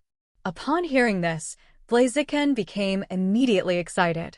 It had been a while since he had felt that incredible and mysterious power. "Blazk!" he roared. The energy from the Mega Stone channeled quickly into his body. Since it was his second Mega Evolution, the process was faster than the first time. His transformation was complete within seconds. Blazk! Flames erupted and burst around him. Mega Blaziken appeared on the scene. Just as Mega Blaziken appeared beside Mega Jengar, a sudden sharp pain shot through Cain's mind. Ugh, he grimaced and fell to his knees. Seeing the state of their trainer, the Pokémon immediately surrounded him. Florges tried using healing moves to help. "I'm fine," Cain stopped her. With Weevil's help, he slowly got back on his feet. That sudden headache had nearly knocked him out. Thankfully, he managed to endure it. By wrapping his head with psychic power, he was able to ease the pain slightly. Even so, he could clearly feel how his internal energy was being drained rapidly, and his psychic power was being consumed at an alarming rate. In his current condition, he could maintain the Mega Evolution of one Pokémon for 15 to 20 minutes. But if he wanted to sustain 2 Mega Evolutions at the same time, even with the support of his psychic power, he wouldn't last more than 3 minutes before collapsing. If he wanted to maintain stable combat strength, his limit was 2 minutes. That was his current boundary. If he wanted to extend that time or even manage more Mega Evolutions, he would need long-term training. Moreover, if possible, he should further enhance his psychic abilities. Looks like I can't slack off on daily training. I should also join in Carbing's gravity training. And I need more help from the unknown, Cain thought silently. At that moment, Mega Blaziken and Mega Jengar began to emit waves of Mega Evolution energy. Both returned to their original forms. Cain had deactivated the Mega Evolutions. His Pokémon needed time to adapt and get used to the surge of power the transformation gave them. Let's begin the training, Cain said to his Pokémon. Bagon, Ralts, Horsia, and Carbink were going into the mountain ranges at the back, just like Pupitar and the others had once done, to begin combat training and strengthen their foundation. It was time for those Pokémon to improve their strength. But if Cain wanted some peace to focus on training his Pokémon, he first needed to calm that restless girl called Phoebe. Cain considered sending her to stay with Steven for a while, since he didn't have the time to deal with her right now. Just as he was thinking that, a new crack appeared in the barrier of the alternate space. He looked toward the opening, surprised. A flat, black figure emerged from the crack. An unknown. As if confirming his words, the Pokémon looked around with its single eye, quickly identified Cain, and floated toward him. It had probably sensed Cain's desire to obtain more unknown, and this little one had come on its own. The 5 characters on Cain's wrist glowed, as if welcoming the new member. The unknown didn't hesitate. It attached itself to Cain's wrist like the others. And at the same time, some phrases appeared in Cain's mind.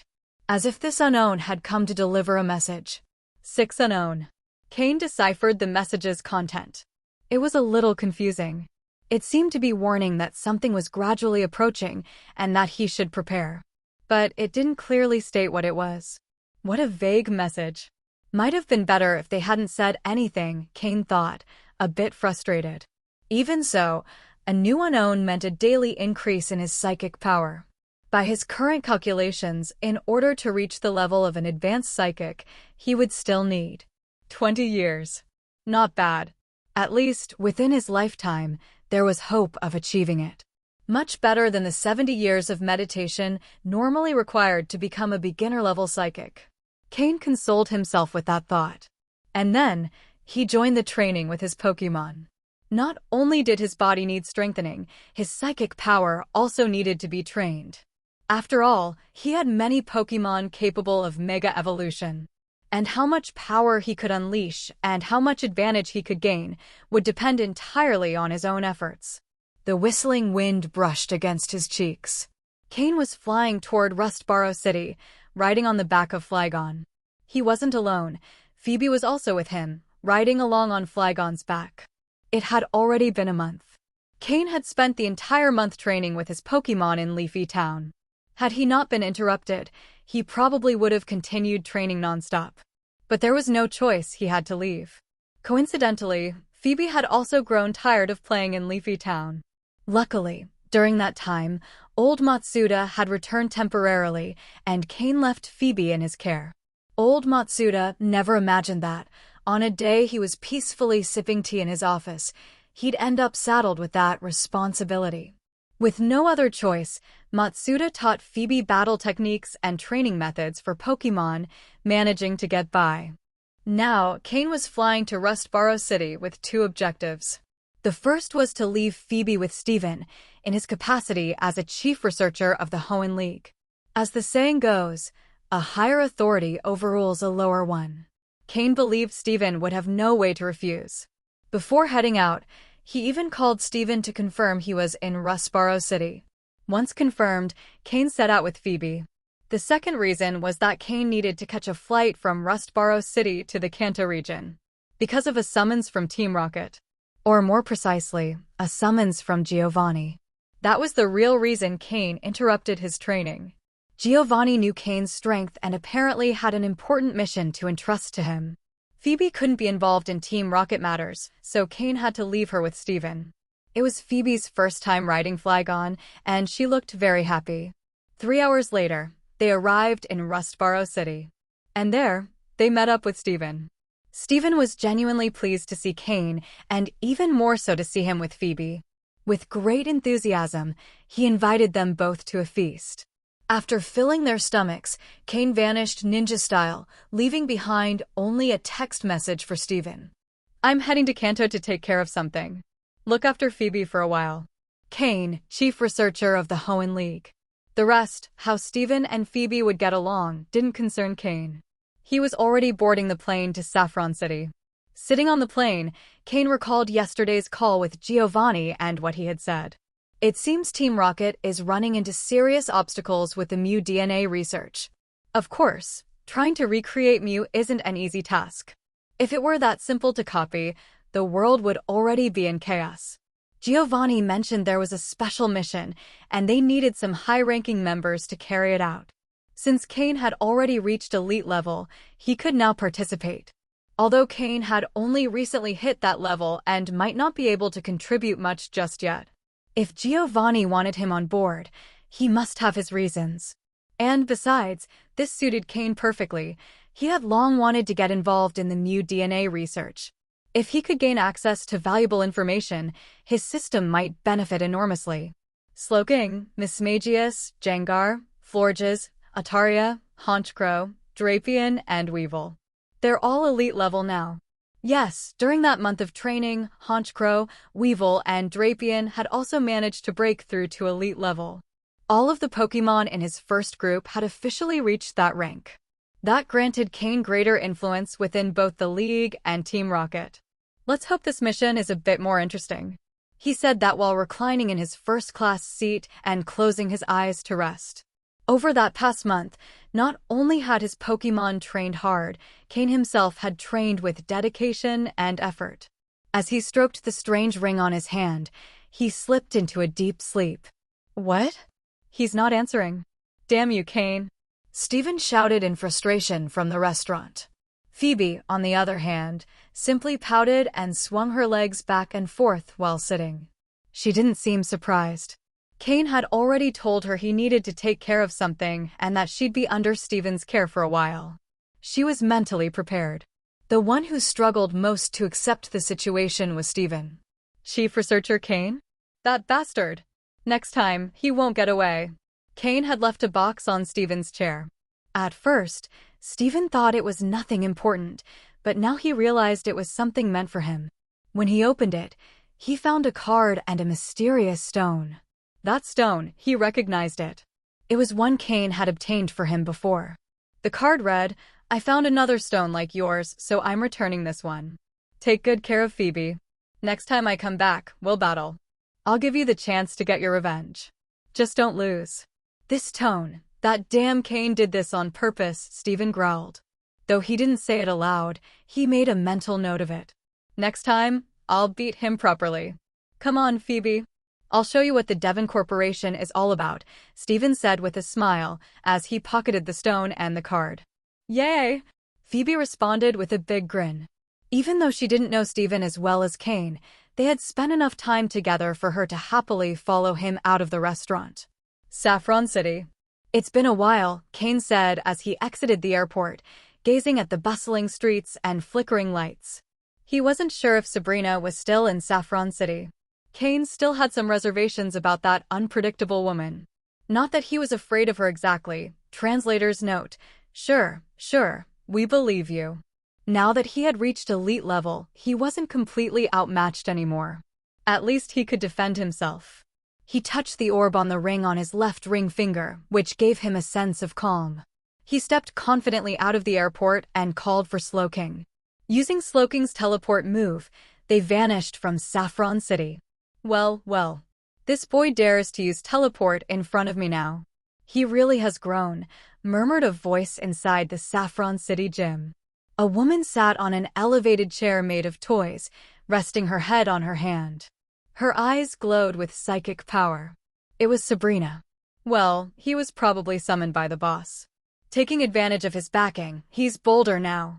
This boy is getting more and more interesting, hee, she said with a strange laugh. As if she had just found a new fun toy. At that moment, Cain, having just left Saffron City, felt a shiver run up the back of his neck. Cough, cough. Is Sabrina still in Saffron City? Cain muttered as he glanced at Slowking beside him. Slowking sighed and nodded with a resigned expression. It seemed that, when he used teleport, he had sensed a familiar psychic energy and realized their path had been traced. Although Cain no longer feared her like before, his heart still felt a little uneasy. Viridian City. Riding on Flygon's back, Cain flew straight past Celadon City and the surrounding forests, successfully arriving in Viridian City. The last time he had come, it was because Sabrina had dragged him along. This was only Cain's second time setting foot in Viridian City.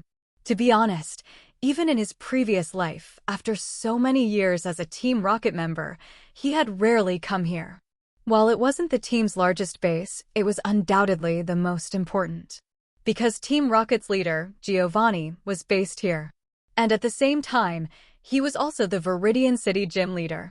Viridian City was Team Rocket's central headquarters, but that didn't negatively impact its residents. In fact, thanks to Giovanni's presence, no other underground organization dared set foot here. Life in the city was more peaceful and comfortable than in many others. It couldn't be denied, it was a silent mockery from Team Rocket toward the Pokémon League. In places controlled by Team Rocket, people lived better. In contrast, the League's indecisiveness had allowed minor organizations to sprout, while Team Rocket's firm, direct actions inspired fear and order. After leaving Saffron City, Cain concealed his identity. Once he entered the forest near Celadon, he returned to his original appearance. Black hair, black eyes. Pretty common in the Pokémon world. In this world, people had hair and eye colors of every hue imaginable. Cain didn't even bother complaining anymore. Over the years, his features had grown sharper. After so much time wearing an artificial skin mask, his real skin was very pale, with rosy lips and perfectly aligned teeth. He looked like a handsome neighborhood boy. It wasn't unusual for some girls to give him a second glance as he passed. Without Slowking at his side, several girls glanced at him discreetly as he walked down the street. And when Cain met their eyes, they blushed and hurried away. Cain touched his chin and gave a cold smile. Looks like Steven isn't the only one with good looks. I'm not too bad myself, huh? A smile tinged with self-mockery. After all, for someone like him, physical attractiveness was practically useless. In this world, being handsome was no guarantee of survival. Finally, he arrived in front of the Viridian Gym. Two people stepped in front to block his path. Cain slightly opened his coat, revealing the Team Rocket uniform underneath, along with an officer badge. The guards immediately straightened up and gave a slight bow as a sign of respect. Now standing around 1.77 or 1.78 meters tall, those who didn't know him wouldn't mistake him for a mere kid. They were in a public space, so that slight bow was the most respectful gesture possible.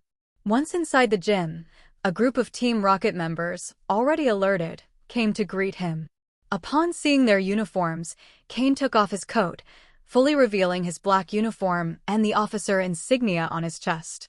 He stored the coat in his spatial storage and walked confidently toward the interior. The Viridian Gym belonged to Team Rocket. Seeing Team Rocket members inside on a non-match day was completely normal. He headed directly to a secret underground passage, which led to Team Rocket's hidden base beneath Viridian City. Accompanied by two captains, Cain reached a large door. It was likely Giovanni's office. Knock knock. Come in, responded a calm voice from inside. The captains respectfully opened the door, letting Cain walk in. Inside, he saw Giovanni's iconic desk, covered in piles of documents. Beside it lay a Persian, lazily resting. It only lifted its head to glance at Cain for a moment when he entered. Cain knew this Persian wasn't weak, and didn't underestimate it.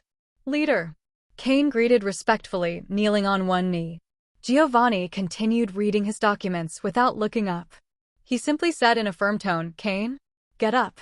From now on, you don't need to greet me like that. Sit down and finish reading this report." "Yes." Cain stood and nodded, then calmly sat on a nearby sofa. Giovanni wasn't the type to play games. If he asked you to do something, he meant it. In short, Giovanni was a pragmatic man.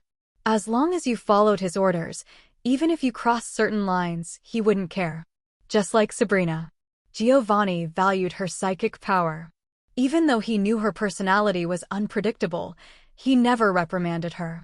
From the sofa, Cain waited silently, taking the opportunity to activate his system and scan the surroundings, including the Persian.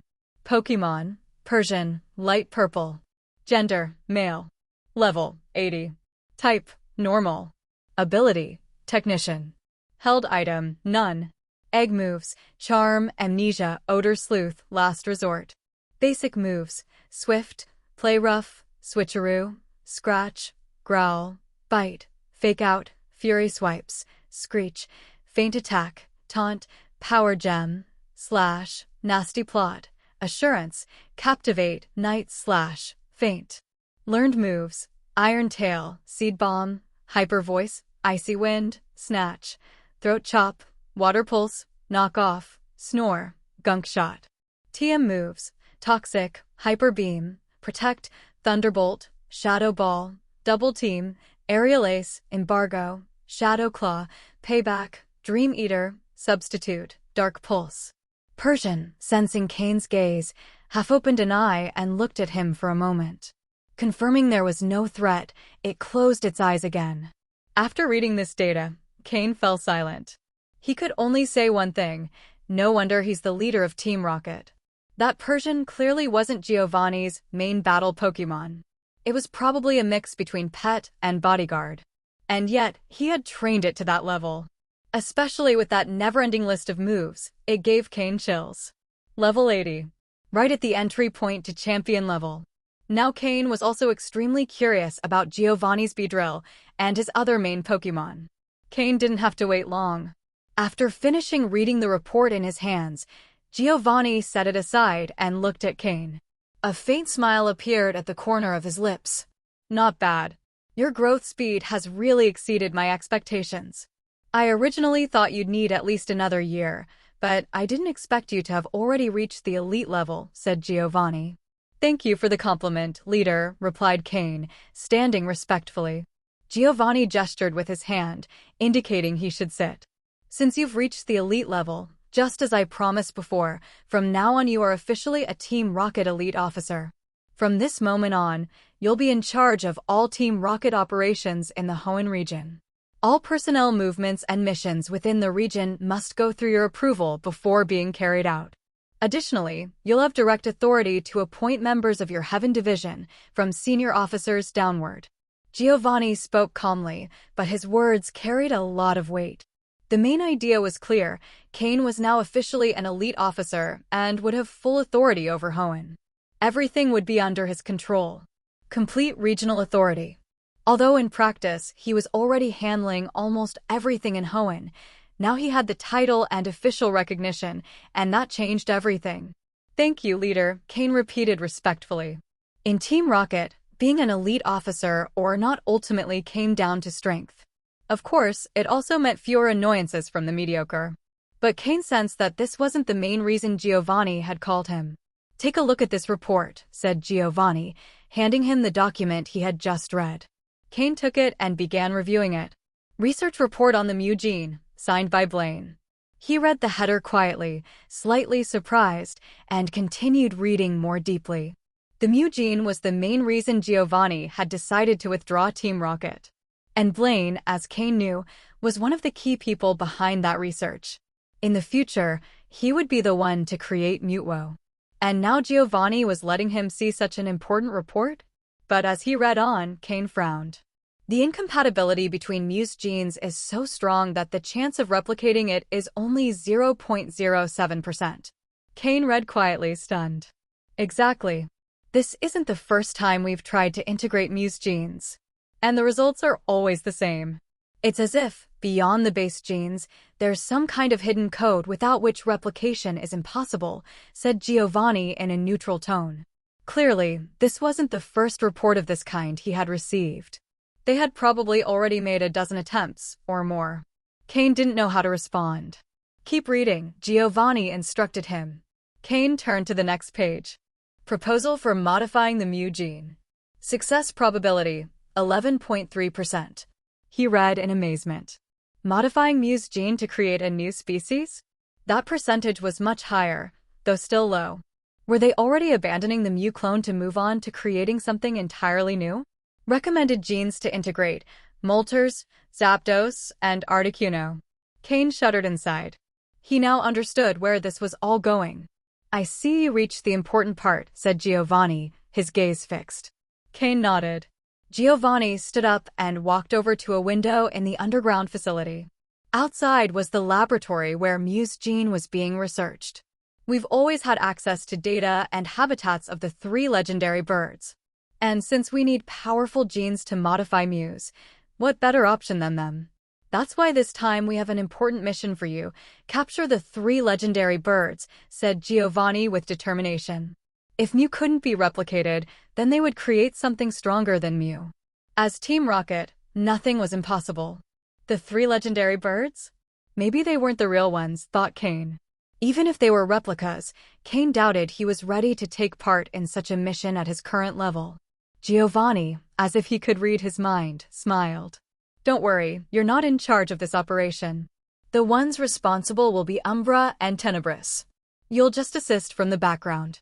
That was acceptable for Cain. But, Giovanni added, but there will be others involved in this mission. Be prepared for that. And as he said it, Giovanni gave him a strange look.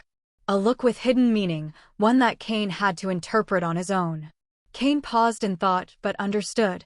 Those others were the real reason he had been summoned. Here's your elite officer badge. From now on, you will report directly to me. For the operational details, speak with Umbra and Tenebris. They're in charge of this mission.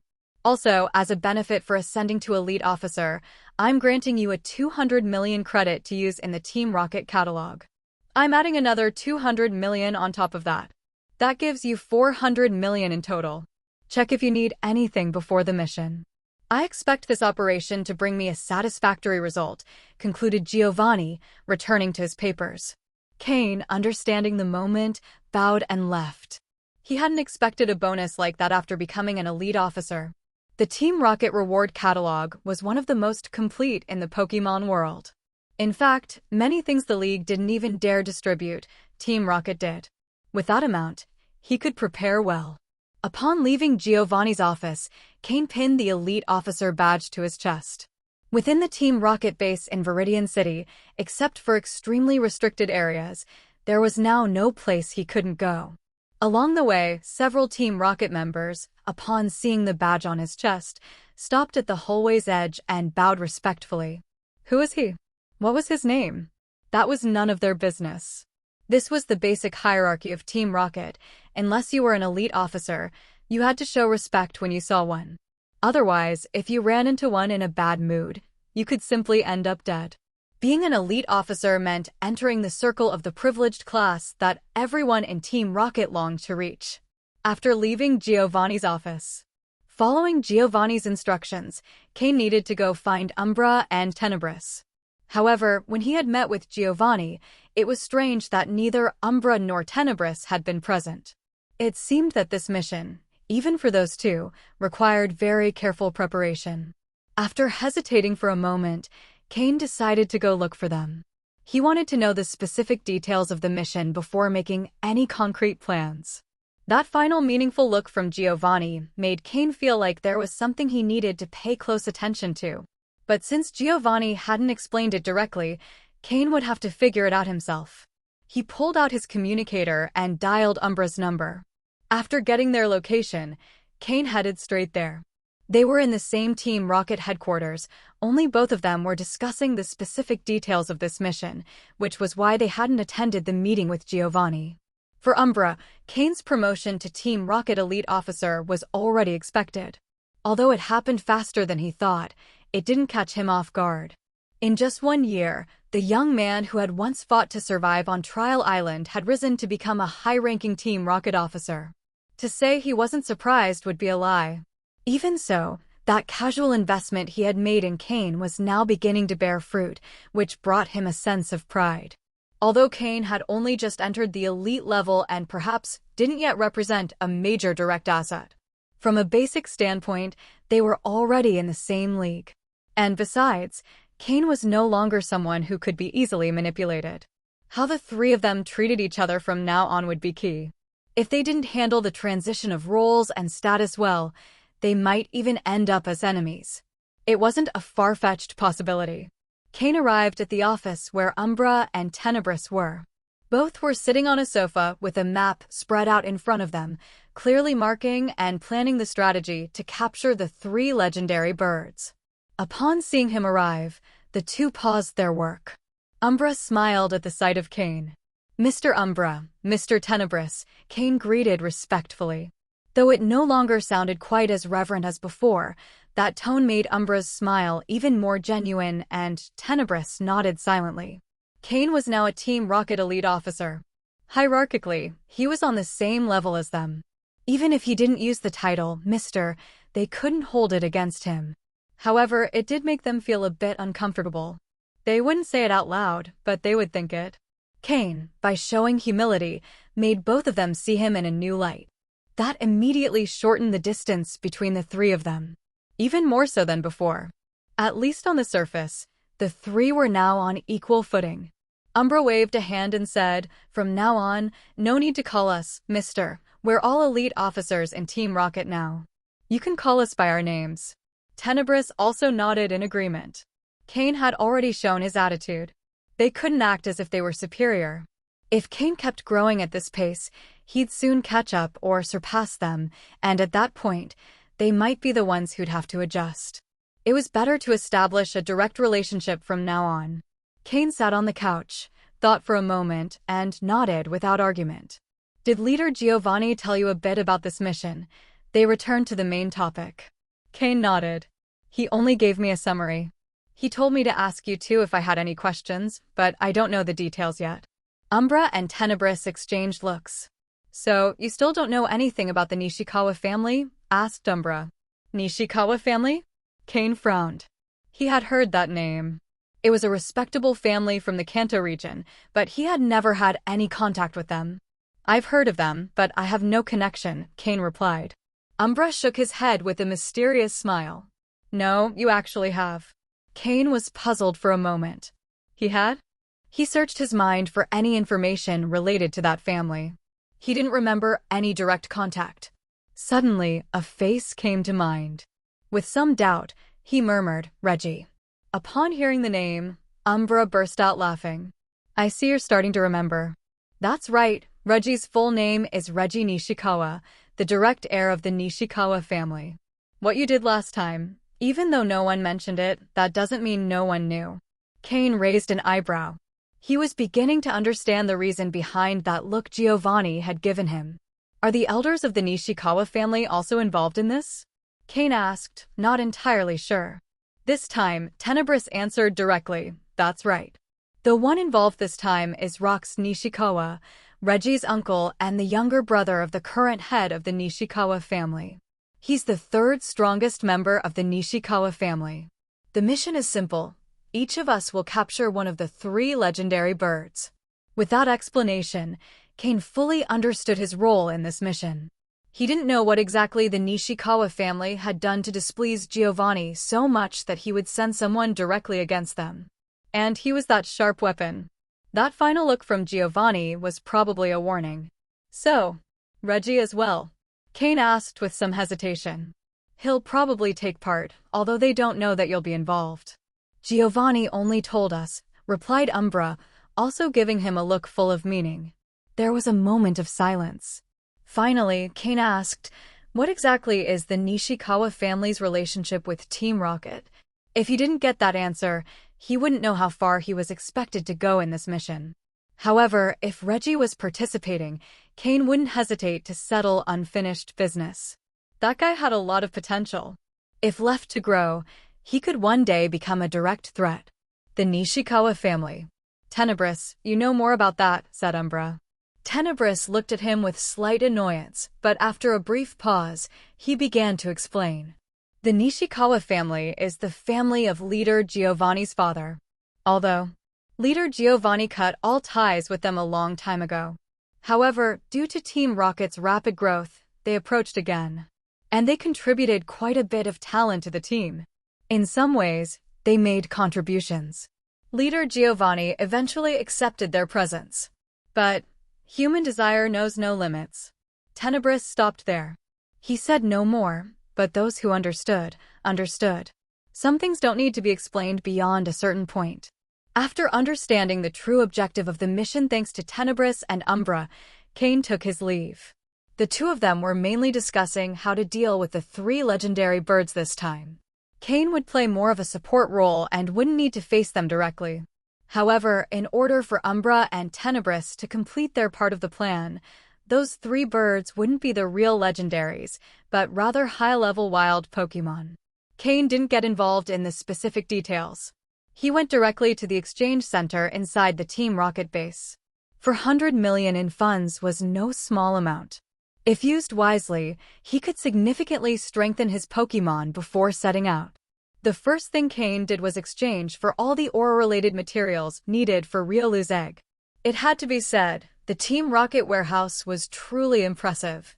All those materials Cain hadn't been able to find for so long, they were all here. After Ralts evolved into Kirlia, and before it could become a Gardevoir, it still needed a few main ingredients for the quality-enhancing potion. So the second thing he did was exchange for those key ingredients. Just with those 2 rare materials, Cain had already spent 100 million of the total. Then he exchanged for a large number of moves. Rare moves. Some of these moves were really hard to come by, and on top of that, the number of exchanges was limited. For example, the move Swords Dance, even with elite officer rank, could only be redeemed twice a year. There were other moves with similar restrictions. There was no way around it. Even for Team Rocket, these items were limited. Cain redeemed all the rare moves available for his rank that year. It didn't matter whether he would use them now or not. First, he had to secure them. Maybe he'd need them later. And if not, he could always sell them to make some profit. The important thing was, they wouldn't go to waste. After completing all the exchanges, he still had 100 million credits left. He decided not to exchange anything else for the moment. He might need it later. Under the bitter gazes of the exchange center staff, Cain left with his hands full, while the workers were drenched in sweat from all the back and forth. Nothing Cain had exchanged for was cheap. They handled everything with extreme care. And knowing he was an elite officer, they were even more afraid of making mistakes and bringing unnecessary trouble. Back in his room, there were still several days before the mission began. Each person had to prepare as best they could. After checking that there were no surveillance or listening devices in the room, Cain opened a hidden alternate space in the wall and stepped in to begin his final preparations. This mission was highly difficult, so he had to carefully consider which Pokémon to bring. First, since this was a secret Team Rocket mission, the League shouldn't find out. Everyone involved was a loyal subordinate. But it couldn't be ruled out that the League had deep infiltrators inside Team Rocket. That's why he had to bring Slowking, even if he wouldn't use it unless absolutely necessary and under total secrecy. Right now, if someone from Team Rocket exposed him, the League wouldn't act, since Giovanni had even sacrificed a base to protect Cain. But if he were caught using a Pokémon as unique as Slowking, suspicion around him would grow significantly. Fortunately, the method to evolve Slowking had already been made public, and in time, there would likely be many more like him. At that point, using Slowking would be much safer. During this time, Slowking had reached level 64, thanks to accumulated effort and an intense training period. Though that progress had already consumed his entire previous stock of experience. Aside from Slowking, the rest of his Pokémon had no major issues. Honchkrow and Weevil had become the emblem of Cain's new status. Both had reached level 60 and entered the elite tier, thanks to a long period of accumulation and preparation. This was the result of joint effort, and Cain felt truly satisfied. These two would be the front line in this mission. Jengar, on the other hand, was already at level 62. And he had also improved his potential to light purple. Probably due to the influence of that mysterious dark power he absorbed after reaching elite level, Jengar had developed an extraordinary sensitivity to ghost energy, improving his control exponentially. This made Cain value that strange energy even more.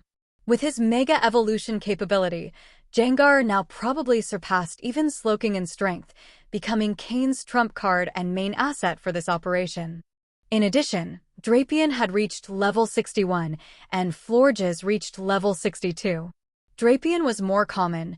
Many Team Rocket members used poison-type Pokémon, so it didn't raise suspicion. But Florges was different. Along with Slowking, it was practically a direct identifier of Cain. He shouldn't use her unless absolutely necessary. Fortunately, he had two backup Pokémon prepared for such situations, Altaria and Mismagius. Both had fairly decent strength, and after a month of intensive training and coordination, they adapted well to Cain's battle style and commands. In this way, Cain had 6 fully usable elite-tier Pokémon for this mission. They would form the combat core. But he also decided to bring his second line of Pokémon. After all, the mission site seemed to contain more than just the 3 legendary birds. Bringing them could help them train and accelerate their evolution so they could catch up to the front line. During this month, all of them trained intensively. Swampert had already reached the quasi-elite level, while the others were still in the advanced tier, Blaziken, Pupitar, and the rest. But the standout was Lyron. Currently, Lyron was at level 41. He had only gained 1 level in the entire month. That was completely intentional, both by Cain's command and Laren's own decision. Both were holding back his evolution. With his talent and potential, Lyron had not yet fully developed his body. While he could evolve without issue, Cain wanted him to build a strong foundation first. During that time, Lyron had also raised his potential from quasi-purple to light purple, which was his current limit. However, both Lyron and Pupitar had eaten all the diamonds Cain had collected from Mythical Island. The consumption had been way faster than expected. Before departing, Cain had even completely looted the Carbon Cave, taking all the diamonds and minerals they had gathered with so much effort. But even that wouldn't last long. Cain would have to find a solution for Lyron and Pupitar's feeding problem. They were literally driving him into ruin. 3 days later, a gigantic aerial fortress emerged from within a mountain on Cinnabar Island, at the southern edge of the Kanto region. As soon as it exited the mountain, the surface of the aerial fortress seemed to ripple like water, and then immediately disappeared into the air. It was one of Team Rocket's secret weapons. An aerial fortress capable of becoming invisible at high altitudes, hidden by Team Rocket on Cinnabar Island. Cinnabar Island was a city under Team Rocket's control. The gym leader of Cinnabar Island, Blaine, was precisely the one who proposed the Mew genetic modification project. Blaine was a man of great talent, valued by Giovanni, and had become the leading figure in Mew gene research. He had achieved remarkable success in both Pokémon research and combat, but since his research line wasn't accepted by the League, he gradually ended up joining Team Rocket. Within Team Rocket, he could unleash his talent without restrictions. In the control room, at the highest level of the aerial fortress, several people were present. At the front, standing beside the window, were 3 figures. Umbra, Tenebris, and Rox Nishikawa, a middle-aged man with an arrogant expression, were observing the sea of clouds. In addition to them, the control room also housed several close subordinates of the elite officers, as well as members responsible for operating the fortress. Cain was sitting on a sofa off to the side of the control room, legs crossed, playing with a few small black spheres in his hands. He completely ignored those who were standing. At that moment, Cain was once again wearing his characteristic black cloak. Apart from the hand playing with the black spheres and the elite officer insignia on his chest, no other part of his body was visible. In the entire control room, aside from the 3 elite officers at the front, Cain was the only other member of elite officer rank. Because of that, even though he appeared carefree, no one dared say a word. After giving it careful thought, Cain had decided to participate in this mission while keeping his identity hidden. After all, his role was different from that of Umbra and Tenebris, and remaining anonymous gave him greater freedom of action. Aside from the 4 elite officers, the rest of those present were the close subordinates of the first 3. Some looked familiar to Cain. Several of them seemed to have survived the same generation of Trial Island as him, and now were direct subordinates of the elite officers. It seemed that Trial Island was indeed an effective method of selecting talented trainers, even if it was cruel and bloody. For Team Rocket, the results spoke for themselves. Among all the people present, one individual especially caught Cain's attention. Reggie. It had been a long time since he last saw him. He was standing not far behind his uncle, ahead of all other subordinates under rocks. "Looks like you've recovered quite well," Cain murmured, smirking as he glanced sideways at him. With his face concealed by psychic powers, no one could recognize him. The small black spheres spinning between his fingers were psychic reading blockers. Under his control, the spheres flowed smoothly between his fingers. It was a good way to train his precision and control over his psychic abilities. When he fully mastered the handling of those spheres, another one slid out from his sleeve and joined the group. Even though it was just one more, the difficulty increased significantly. Cain remained calm, looking relaxed. The subordinates standing around, while trying to maintain their composure, couldn't help but glance at Cain out of the corner of their eyes. Especially Reggie. He felt that hooded figure looked oddly familiar. But even with his special status, he couldn't dare to stare directly at a Team Rocket elite officer. Even less so if the person was a psychic, making them even more terrifying. Not even his own uncle would want to clash with someone like that. Even if they were weaker, just being an elite officer made them someone it wasn't wise to provoke. However, the fact that there were still high-ranking members keeping their identity hidden within Team Rocket sparked some contempt in Rox. Someone who hides so much. He thought with disdain. The aerial fortress officially took off. The 3 leaders let out a light sigh of relief. Rox stepped forward and, without waiting, began to speak. This made Umbra frown and stop in his tracks. Tenebris, beside him, also shook his head slightly and looked coldly at Rox. Umbra said nothing else. Maybe the others didn't notice anything, but Cain, from the sofa, observed it all clearly. His smile widened even further. Digging his own grave. No one else to blame. Rox, unaware of the discomfort he was causing, began to speak as if he were the supreme commander of the aerial fortress. In his mind, Umbra and Tenebris were already dismissed. For Rox, members of the Nishikawa family should be the center in any situation. That arrogance deeply irritated Umbra and Tenebris. But since the mission had just begun, it wasn't the time to start internal conflict. I imagine everyone knows the mission. Capture the 3 legendary birds. These aren't the actual mythological legendary birds, but their strength should not be underestimated. Umbra, Tenebris, and I will face them directly. Your task will be to eliminate minor targets and clear the islands. That is your primary mission. Understood. He spoke confidently, as if everything were under his control. At that point, Rox glanced sideways at Cain, who remained seated on the sofa. He slightly furrowed his brow, but decided not to say anything. He only wanted to be the main commander, but he wasn't a fool. He knew who Umbra and Tenebris were, so he wasn't worried about offending them. He did it on purpose. But he knew nothing about Cain, not his identity, not his position, not his loyalty. Only that he was an elite officer with psychic powers. When facing the unknown, it was best not to provoke it. After all, the Nishikawa family wouldn't have come this far if all its members were idiots. To survive and thrive within Team Rocket took more than just strength. Understood, everyone replied in unison. Very well, said Rox. For now, you may withdraw. Return to your stations. When the real mission begins, you'll be notified. The subordinates all left.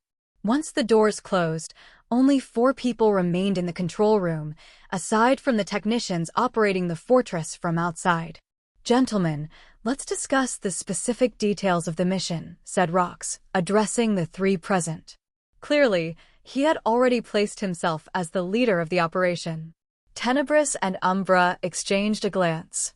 Both could see in the other's eyes a clear disdain and restrained mockery.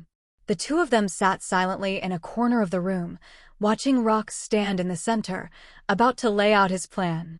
Cain, for his part, remained comfortably seated on his sofa, with an air of complete indifference, as if none of it had anything to do with him. Rox's face tensed slightly, but he didn't explode. He had recently disrespected Umbra, and now both were paying him back. At the very least, things were even. Taking a breath to compose himself, he continued, according to Team Rocket's internal information, the 3 legendary birds inhabit different mountains within the same archipelago. Based on our data, the most powerful of the 3 is Moltres, followed by Articuno, and finally Zapdos. The question is, should each of us face one separately, or should we go together, one by one, until we capture them all? Both strategies had clear advantages. Facing the birds separately meant completing the mission faster, but it also carried far more risk. On the other hand, going together for each one was safer, but much slower. It was obvious that Rox preferred the first option. That way, he would have a chance to stand out, showcase his strength, and establish himself as a power figure within Team Rocket. So then, what suggestion does the great Rox have? Asked Umbra with a mocking smile. Rox, pretending not to notice the sarcasm or simply ignoring it, replied after a few seconds of thought, I think the best option is to complete the mission quickly. We can't keep the research team waiting too long. With that, he turned his head to look at Cain, who was still playing with his small black spheres, mental blockers, without paying attention. This gentleman is unfamiliar to me. What is his role in the mission? Since the beginning, Rox had felt uncomfortable with Cain's presence. In his opinion, he, Umbra, and Tenebris were more than enough to handle the mission without involving another Team Rocket member. Upon hearing the question, Cain abruptly stopped playing with the small dark spheres between his fingers and stood up without saying a word. That sudden movement startled Rox, who thought he had provoked him. But Cain simply stood, scanned the 3 with his eyes, and said, You carry on. I have another mission. I'm going to rest. And with a casual gesture, he left.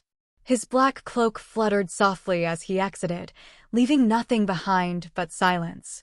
His face remained concealed by psychic abilities, hiding the satisfied smile on his lips. Inside the room, only Rox seemed confused by the situation. Umbra and Tenebris, on the other hand, allowed discreet smiles to appear once Cain had left. Even though Cain was no longer actively part of the meeting, they knew he would stay informed. Especially Umbra, who would probably report everything to him. The island where the birds were located lay in the middle of the ocean. At the current speed of the aerial fortress, they would arrive in less than a day. The true objective of the mission was to obtain the genes of the 3 legendary birds. That's why they had deployed the aerial fortress. Once captured, the genetic data could be collected directly in the mobile lab on board the system.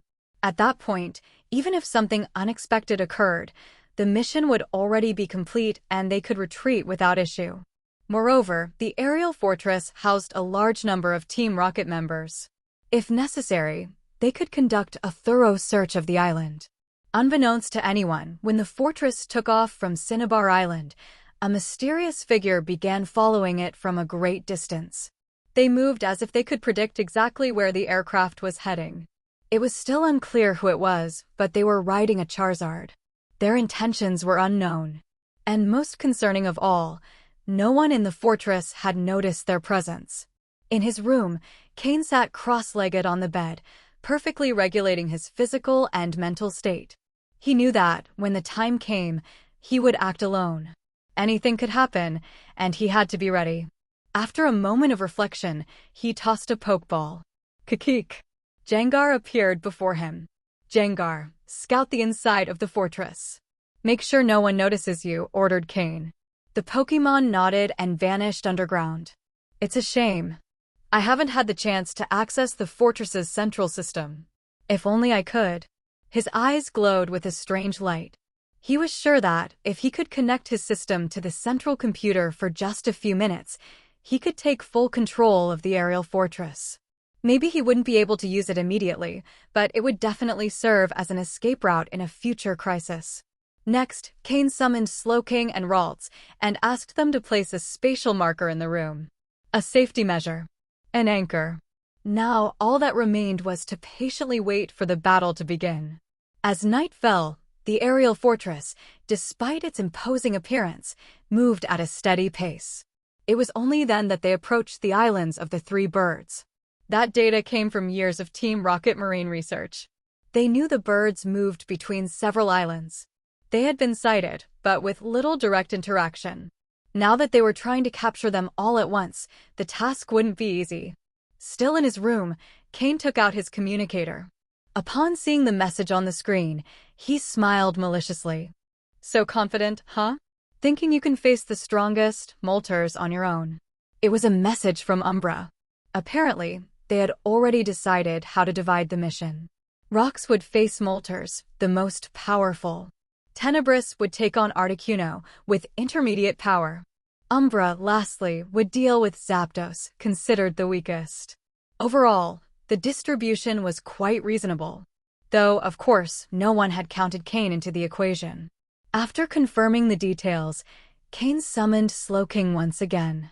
Slowking, I entrust this secret letter to you, Cain said with an enigmatic tone. Slowking immediately understood. With a nod, he vanished using teleport.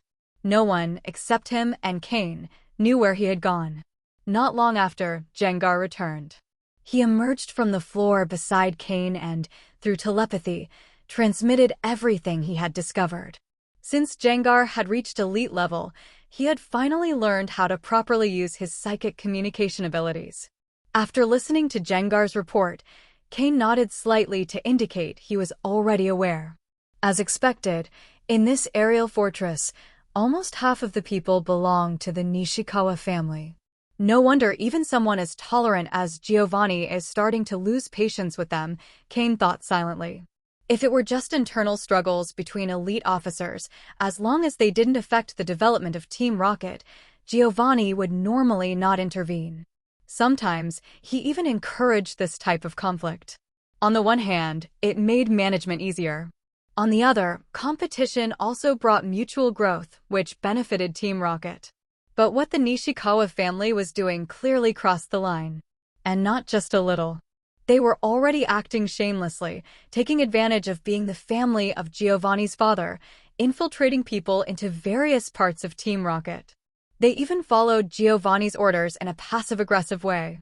Although they feared Giovanni deeply and didn't dare to be openly insolent, did they really think he hadn't noticed? To be frank, what did they think they were doing? A coup? Do they think that just because they're the family of Giovanni's father, Team Rocket belongs to them, and that their heir should inherit the organization too?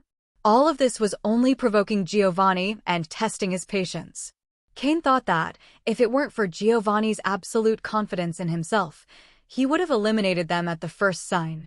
After understanding all that, Cain already knew to what extent he should act in this mission. The more he did, the greater his reward would be. We have arrived at our destination. All mission participants are requested to prepare. Suddenly came an announcement over the fortress's general transmission. Cain stood up. It was time to begin. He pulled his black hood down a bit lower.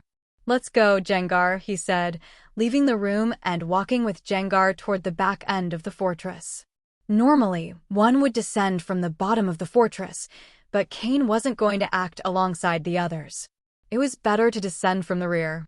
He reached the very end, opened a window, and without hesitation, jumped. In the darkness of night, neither Cain nor Gengar stood out due to their colors. Kikik. Gengar laughed as he descended with Cain, suddenly issuing a warning. Understanding what Gengar meant, Cain looked up sharply. He narrowed his eyes. Gengar had detected someone hiding among the clouds. Their concealment ability was impressive. They had evaded both the fortress's visual monitoring and radar. But they couldn't escape Gengar's energy perception. They had probably thought the fortress had stopped, which is why they dared to approach by flying. Otherwise, not even Gengar would have detected them. Interesting. Seems like someone else is trying to take advantage of the situation. Whose side could they be on? At that moment, there was no time to worry about that. Cain and Gengar were still plummeting from great height. The wind howled, making Cain's black cloak flap wildly. Right before touching the ground, Cain activated his psychic powers, floating just 5 centimeters above the ground. He landed firmly, and Jengar descended gently beside him. Not many people know about these islands. Cain observed his surroundings, noticing the dense forests and centuries-old trees that showed their long existence. It was a very ancient island. No wonder the 3 legendary birds had chosen to live here. The archipelago was quite large, with 3 mountainous islands. One was an active volcano, another was completely covered in snow and ice, and the last had withered trees with only a few green patches. Just by looking at the mountains, one could guess what type of Pokémon inhabited each one. That's why Team Rocket's researchers concluded this was the residence of the 3 legendary birds. It's rare for Pokémon like the 3 birds to live in the same place, whether they are the real legendaries or imitations. Although they are commonly referred to together as the 3 legendary birds, they actually have no connection to each other. They just share some similarities, hence the grouping. Only Pokémon like the 3 Regis usually act as a unit. After landing, Cain didn't rush into action. He sent Jengar to scout the area while he waited in silence. From his sleeve, a series of psychic beads emerged once more, which he began to move between his fingers. Suddenly, he stopped. Even though Jengar hadn't returned yet, a wild Pokémon had already detected him. The system scanned it effortlessly. A Persian appeared in the treetop. The results came quickly. It was a level 45 Persian with a light green color grade. Seeing Cain alone, it considered him easy prey. With a slight smile, Cain spun the beads between his fingers and, with the other hand, tossed a Pokeball to the ground. Grah! With a metallic roar, Lyron appeared before Cain. Despite still being at level 41, Lyron didn't show even a hint of fear toward the Persian. On the contrary, its eyes were filled with the desire to fight. Finally, it could battle. It had been holding back for a long time to fully develop its body. Lyron, use Rock Slide and bring it down, ordered Cain. Grah! Roared Lyron. Before Persian could react, 3 massive rocks appeared above its head. Boom! Boom! Over the last month, Lyron hadn't gained many levels, but its power and energy control had improved greatly. The 3 rocks appeared almost instantly, giving Persian no time to react. Magnet Rise, then Iron Tail. Electricity crackled around Lyron's body. The effects of Magnet Rise granted it great speed. With a powerful boost, it launched into the air like a flying mini-tank. Persian was about to find out firsthand. Boom! It landed hard on the rock where the Persian stood. Crack! Crack! Crack! The rocks shattered in an instant, and the ground caved under the force of the impact. Grah! Roared Lyron, not stopping its assault. Its tail, now glowing with metallic light, struck the ground again. Boom! Thud! The terrain sank once more, and small cracks spread all around. The earlier rocks were completely pulverized. Below, the Persian was totally defeated. Its body looked torn to pieces. Grah! Lyron roared loudly at the sky, standing atop its opponent, brimming with energy. Cain approached Lyron and smiled. See the results of training? Leveling up isn't everything. Lyron looked at him directly, nodding firmly, its eyes full of fighting spirit. All right. There's no need for you to keep holding back. Show your true form, evolve, Lyron. Cain was very satisfied with Lyron's current state.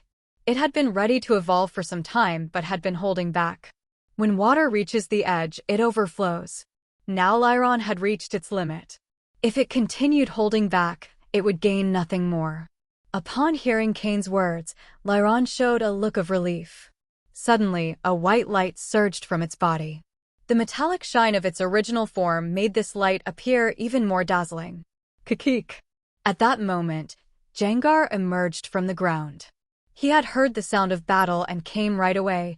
Fortunately, Cain wasn't hurt. Meanwhile, Lyron had begun to evolve. Jengar, cover us a bit. Don't let anyone see, Cain instructed. Jengar nodded and released a dense black fog that enveloped both Cain and the evolving Lyron. The light of evolution at night was quite visible. Though it had just started and wasn't drawing too much attention yet, at a critical moment, it could attract people or wild Pokémon, which would be a problem. Seeing that Gengar had covered Lyron, Cain nodded with satisfaction and approached. He took out the quality-enhancing potion he had already prepared, along with a large number of diamonds and minerals. Lyron drank the quality-enhancing potion in one gulp. Since he had worked on the enhancement potion for Blaziken, Cain had made improvements. The side effects after evolution had become much shorter, and if enough energy was supplied during evolution, those effects would be reduced even further. After drinking the potion, Lyron began to voraciously devour the diamonds and minerals Cain had placed on the ground. Even as the light of evolution enveloped its body, it didn't stop eating. Little by little, Lyron's body began to change. Its hind legs became more robust, and the front ones more agile. The body, previously low to the ground, began to lift. The tail grew longer, becoming thick and strong, and 3 sharp metallic horns emerged on its head. Crack! Crack! Crack! With the crisp sound of breaking rocks, Lyron's body completed its transformation. With all the energy absorbed from the diamonds and minerals, its body swelled like a balloon. In both height and width, it kept growing without pause. According to Agron standards, its normal height should be around 2.1 meters, but the evolving Lyron before Cain's eyes had already surpassed that. Grea! An excited roar echoed from within the white glow. The light dispersed, revealing the Pokémon with an imposing presence. Agron. It stood 3 meters tall, and every part of its body looked incredibly solid. The most striking feature was the diamond-like sheen in the silver metal of its back and head, and the gray metal of its chest and legs. It was clear that its toughness was simply monstrous. A true giant metal beast. Hick! After the roar, Agron let out a burp, patted its belly, and showed a satisfied expression. There's nothing better than winning a battle easily, evolving successfully, and enjoying a good meal. Cain approached Agron. Standing at 1.78 meters tall, he barely reached its chest. He patted the dark gray metal plates on Agron's chest, and feeling the pain from the recoil in his hand, smiled with satisfaction. Congratulations, Agron. We've fulfilled half of our pact, said Cain. Grah. At that moment, Agron looked like a massive beast. But after Cain's pats, it showed a friendly grin. Pokémon, Agron, purple. Gender, male. Level, 44. Type, steel plus rock. Ability, rock head. Held item, none. Egg moves, dragon rush, head smash, stealth rock, screech, body slam. Basic moves, tackle, harden, mud slap, headbutt, metal claw, rock tomb, protect, roar, rock slide, take down, metal sound, iron defense. Learned moves, iron head, earth power, Iron Tail, Snore, Magnet Rise. TM moves, Dragon Claw, Earthquake, Brick Break, Shadow Claw, Stone Edge. The level didn't just go up by 1, thanks to the evolution, the long suppression period, and the great intake of minerals and diamonds. The level rose directly to 44. In addition, its quality successfully advanced to purple grade. A purple quality Pokémon isn't something seen every day. Cain had only seen a few, and they were all signature Pokémon of champion-level trainers, or those destined to become one. Like Steven's Metagross, Cynthia's Garchomp, Diantha's Gardevoir, or Lance's Dragonite. All of them were purple-grade Pokémon. From a potential standpoint, Agron had nothing to envy from those Pokémon. Additionally, with the moves Cain had acquired at the auction, and those obtained through Giovanni via Team Rocket, Agron learned several highly useful moves in its current form: Stone Edge, Earthquake, and Dragon Claw. These 3 moves were ideal for him now. Moves like Brick Break and Shadow Claw also expanded his offensive coverage. And most importantly, the first Mega Stone Cain obtained that was compatible with one of his Pokémon was precisely Agron's. Agron's power after Mega Evolution wasn't limited to a minor boost. However, due to the side effects of the quality-enhancing potion, Cain didn't want to use Mega Evolution until he was sure of the environment. For now, the important thing was to be prepared. How are you feeling? Want to return to your Pokeball to rest? Cain asked, giving Agron a pat on the arm. Grah. Agron shook its head and flexed its arm in a muscle pose. After evolving, its weight had tripled or more. It was a true tonnage beast. With 180 base physical defense and 110 in physical attack, it was the perfect counter to melee combat Pokémon. Since Agron didn't want to rest in its Pokeball, Cain didn't force him. Battle and movement would help it adjust more quickly to its new body and also help it overcome the side effects of the potion. Then, let's start exploring this island. Cain had Jengar clear away the mist. Jengar emerged into Cain's shadow and wouldn't come out again unless there was danger or he was called. He had already explored the area and knew that although the wild Pokémon weren't low level, there was no need for him to intervene. After a moment of thought, Cain threw another Pokeball. He also summoned Blaziken. Blaziken exclaimed upon emerging, and saw next to Cain an unfamiliar, tall, burly Pokémon. He was surprised for a moment. Then, recognizing it as an evolved Lyron, he quickly stepped forward to congratulate him. Standing at 1.90 meters, even Blaziken looked small next to Agron. At this moment, Blaziken's level had reached 47. After a month of training and exercise, it had come to this point. Cain, accompanied by the newly evolved Agron and Blaziken, was heading toward the area where fire had been spotted. After Agron's evolution, the Team Rocket members aboard the Flying Fortress had also arrived at the islands. They all split into 3 groups, beginning exploration in different directions. The target was the 3 different mountains on the islands. Blaziken, high jump kick. Agron, stone edge. Blaziken leapt into the air, bending his knees, and delivered a direct kick to a ferocious-looking Mytina. Agron, for his part, remained still, while sharp rocks of various shapes emerged from the ground and sky, launching toward another Mytina. Boom! Boom! Boom! Blaziken's kick struck a Mytina head-on. At the same time, Agron's attack landed on the other. Both fell defeated without resistance. A clean and efficient victory. Well done, Blaziken. Your high jump kick is well trained. If you pay attention to the enemy's movement, you can land a devastating blow. Agron, your stone edge is also well practiced, but it would be better if the launch was faster and the flight pattern of the rocks more chaotic, Cain said, evaluating the battle. When Blaziken had just evolved, he didn't yet master either high jump kick or flare blitz. Over the past month, in addition to leveling up, he had focused on training these 2 moves until he could use them proficiently in real combat. Agron, though recently evolved, had already learned Stone Edge from the last Team Rocket exchange fair, and with enough practice, he could now use it smoothly. Even so, both Pokémon still had room for improvement. After the battle, Cain looked up at the sky. Everyone must have separated by now. It's time to execute my mission. Come out, Honchkrow, he said as he threw a Pokeball. Honchkrow, scan the sky to see if you can spot any Team Rocket movements, Cain instructed. Honchkrow nodded and took off with a flap of its wings. Now with elite-level strength and hidden by the night, it would be almost impossible to detect. While Honchkrow investigated, Cain continued moving with the others. Shortly after, Honchkrow returned. It reported back to Cain what it had seen. Indeed, several Team Rocket members were still grouped up and had not begun deep exploration of the mountains. Cain needed to wait. He could step in when they encountered Moltres or if they dispersed without finding it.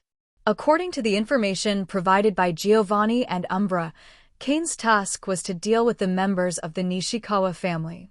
To receive the best possible reward, he had to eliminate Rox and Reggie along with their followers. So the time had not yet come. With Honchkrow watching from above, Cain continued lurking in their tracks. 3 days later. 3 Bird Islands. After 3 days, Team Rocket had still not found any trace of the legendary birds. Neither Moltres, sought by Rox, nor Articuno and Zapdos, being hunted by Tenebris and Umbra, had appeared. But they didn't give up.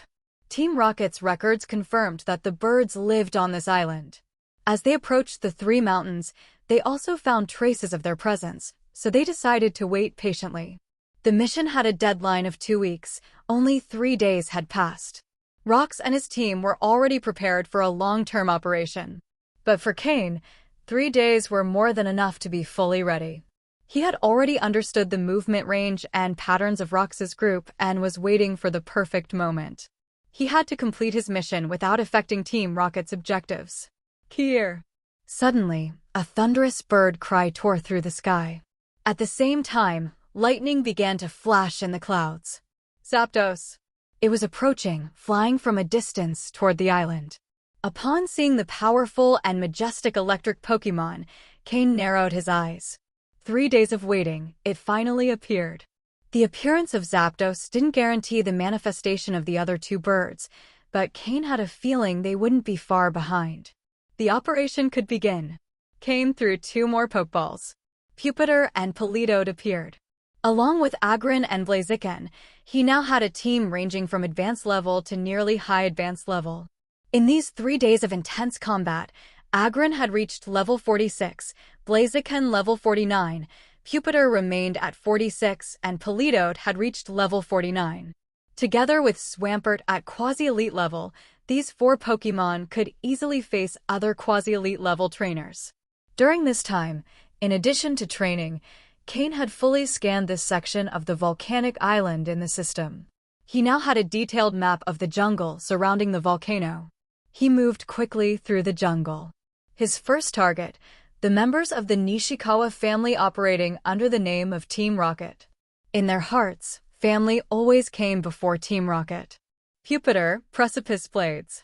Blaziken, Blaze Kick. Aggron, Stone Edge. Politoed, Scald. The 4 Pokémon attacked in unison. Before 2 members of the Nishikawa family could react, they and their Pokémon were eliminated. Cain didn't even look at them as he passed. The ground beneath his feet shifted, covering the bodies with mud and rocks. He didn't stop. Many still remained. Cain had already begun the operation. In the distance, thunder rumbled. The first bolts of lightning could be heard. The battle between Umbra and Zapdos had begun. The more Nishikawa family members disappeared, the fewer responses were received on the communicator. Rox and Reggie began to sense that something was wrong. Rox gave a cold smile, while Reggie had a grim expression. "Uncle, it looks like someone is hunting us," said Reggie. "Oomph. This operation will come down to who has more hidden resources. If they reveal themselves this early, how much will they have left after?" replied Rox, not taking it too seriously. They had been in Team Rocket for many years. If they still weren't captains, their potential wasn't that high. If they died, it wouldn't affect the Nishikawa family much. "I'll go investigate," proposed Reggie. "Fine. But be careful. If you find someone too strong, request reinforcements immediately," Rox responded. For some reason, the image of the black-hooded figure flashed in his mind. Cain took down 2 more. By now, those who had fallen by his hand were no fewer than 17 or 20. All of them, without exception, were members of the Nishikawa family. As for those who sided with Team Rocket, even though they obeyed Rox's orders, that was part of their responsibilities, so Cain did not act against them.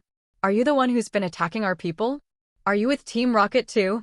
A voice called out from the forest as Pupitar covered the 2 corpses on the ground with energy. Upon hearing that familiar voice, a smile appeared on Cain's face.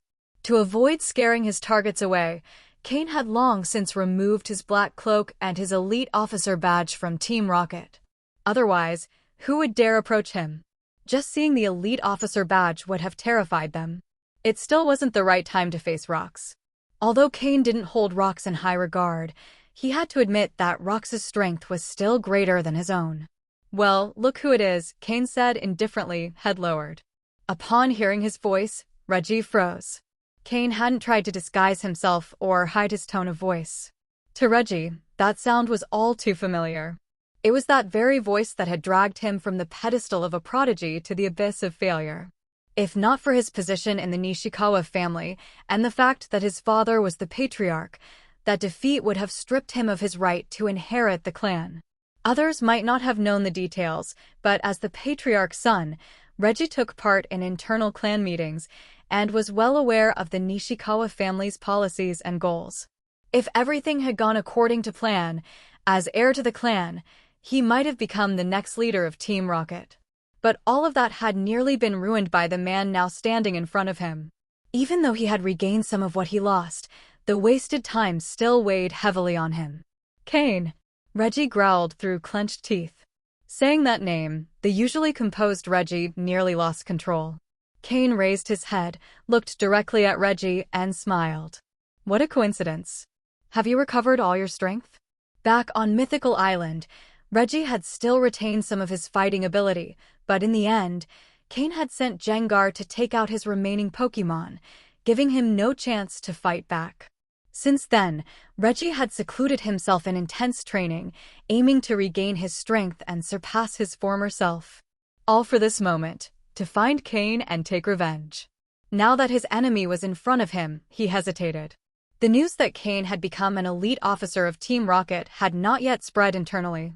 Only Giovanni, Umbra, and Tenebris knew his status, precisely to take the others by surprise.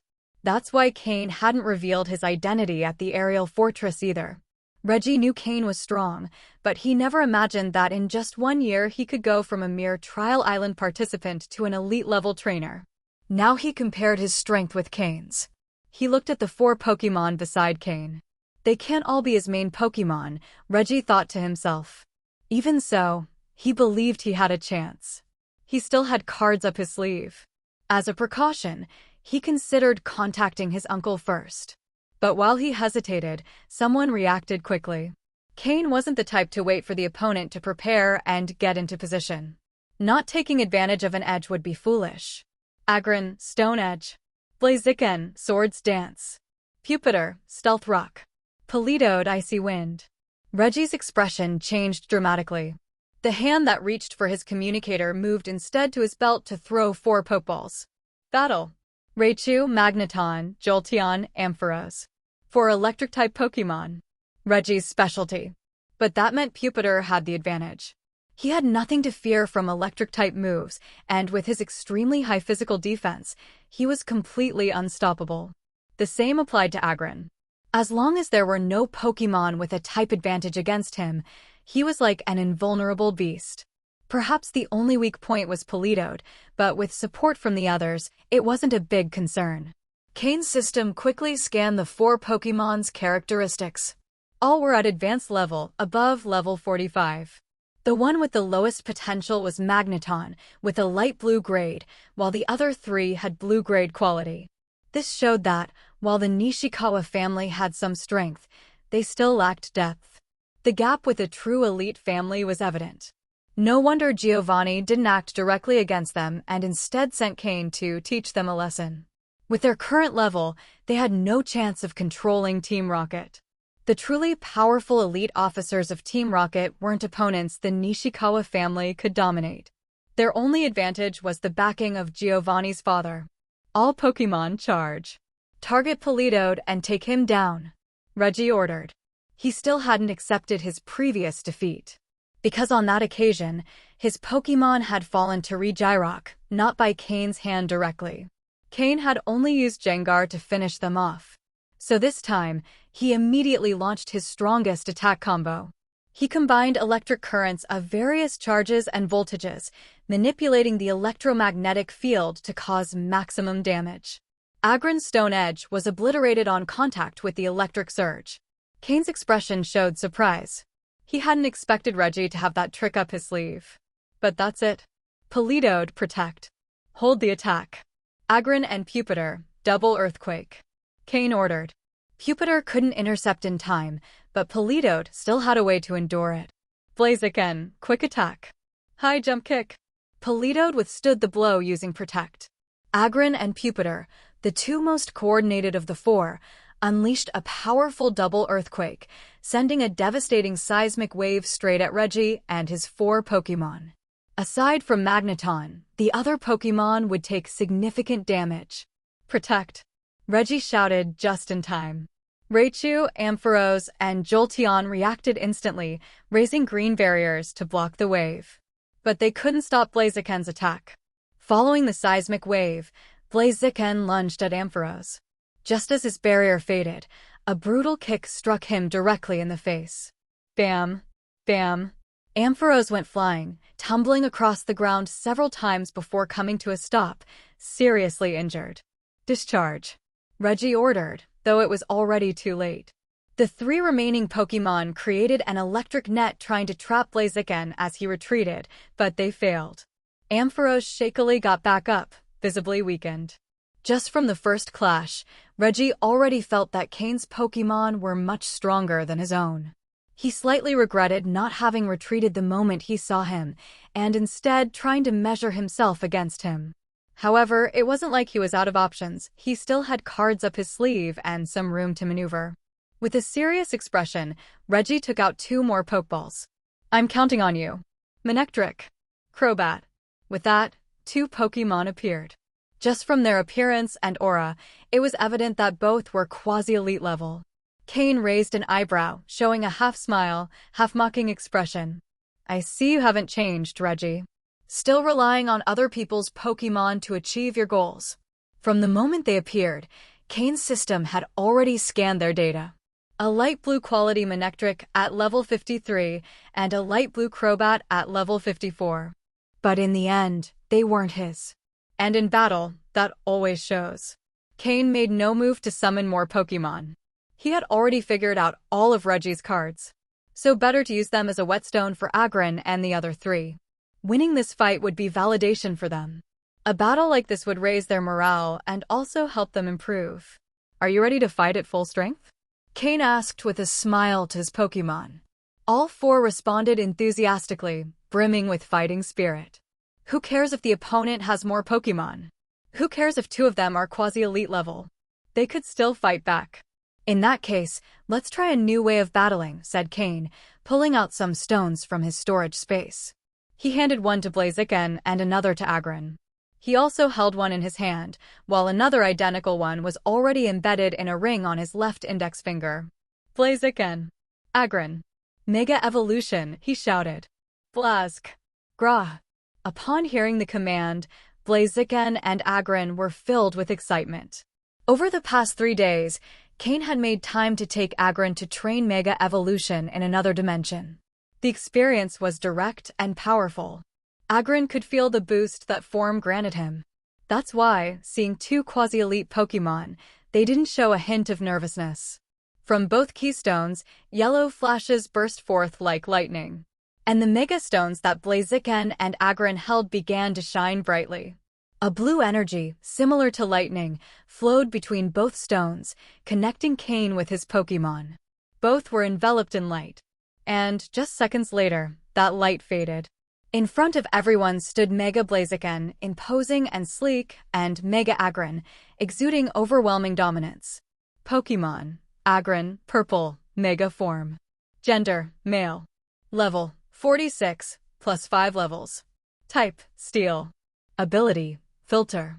Held item: none. Egg moves: Dragon Rush, Head Smash, Stealth Rock, Screech, Body Slam. Basic moves: Tackle, Harden, Mud Slap, Headbutt, Metal Claw, Rock Tomb, Protect, Roar, Rock Slide, Takedown, Metal Sound, Iron Defense. Learned moves: Iron Head, Earth Power, Iron Tail, Snore, Magnet Rise. TM moves: Dragon Claw, Earthquake, Brick Break, Shadow Claw, Stone Edge. In its mega-evolved form, Agron became bulkier. Its dark gray armor lightened, and the metallic sheen intensified. Its body, head, arms, and even tail appeared armored with an even thicker layer. This mega evolution added 5 levels, taking it straight to quasi-elite level. Additionally, in this form, its physical defense stat reached 230 points, an absurd number.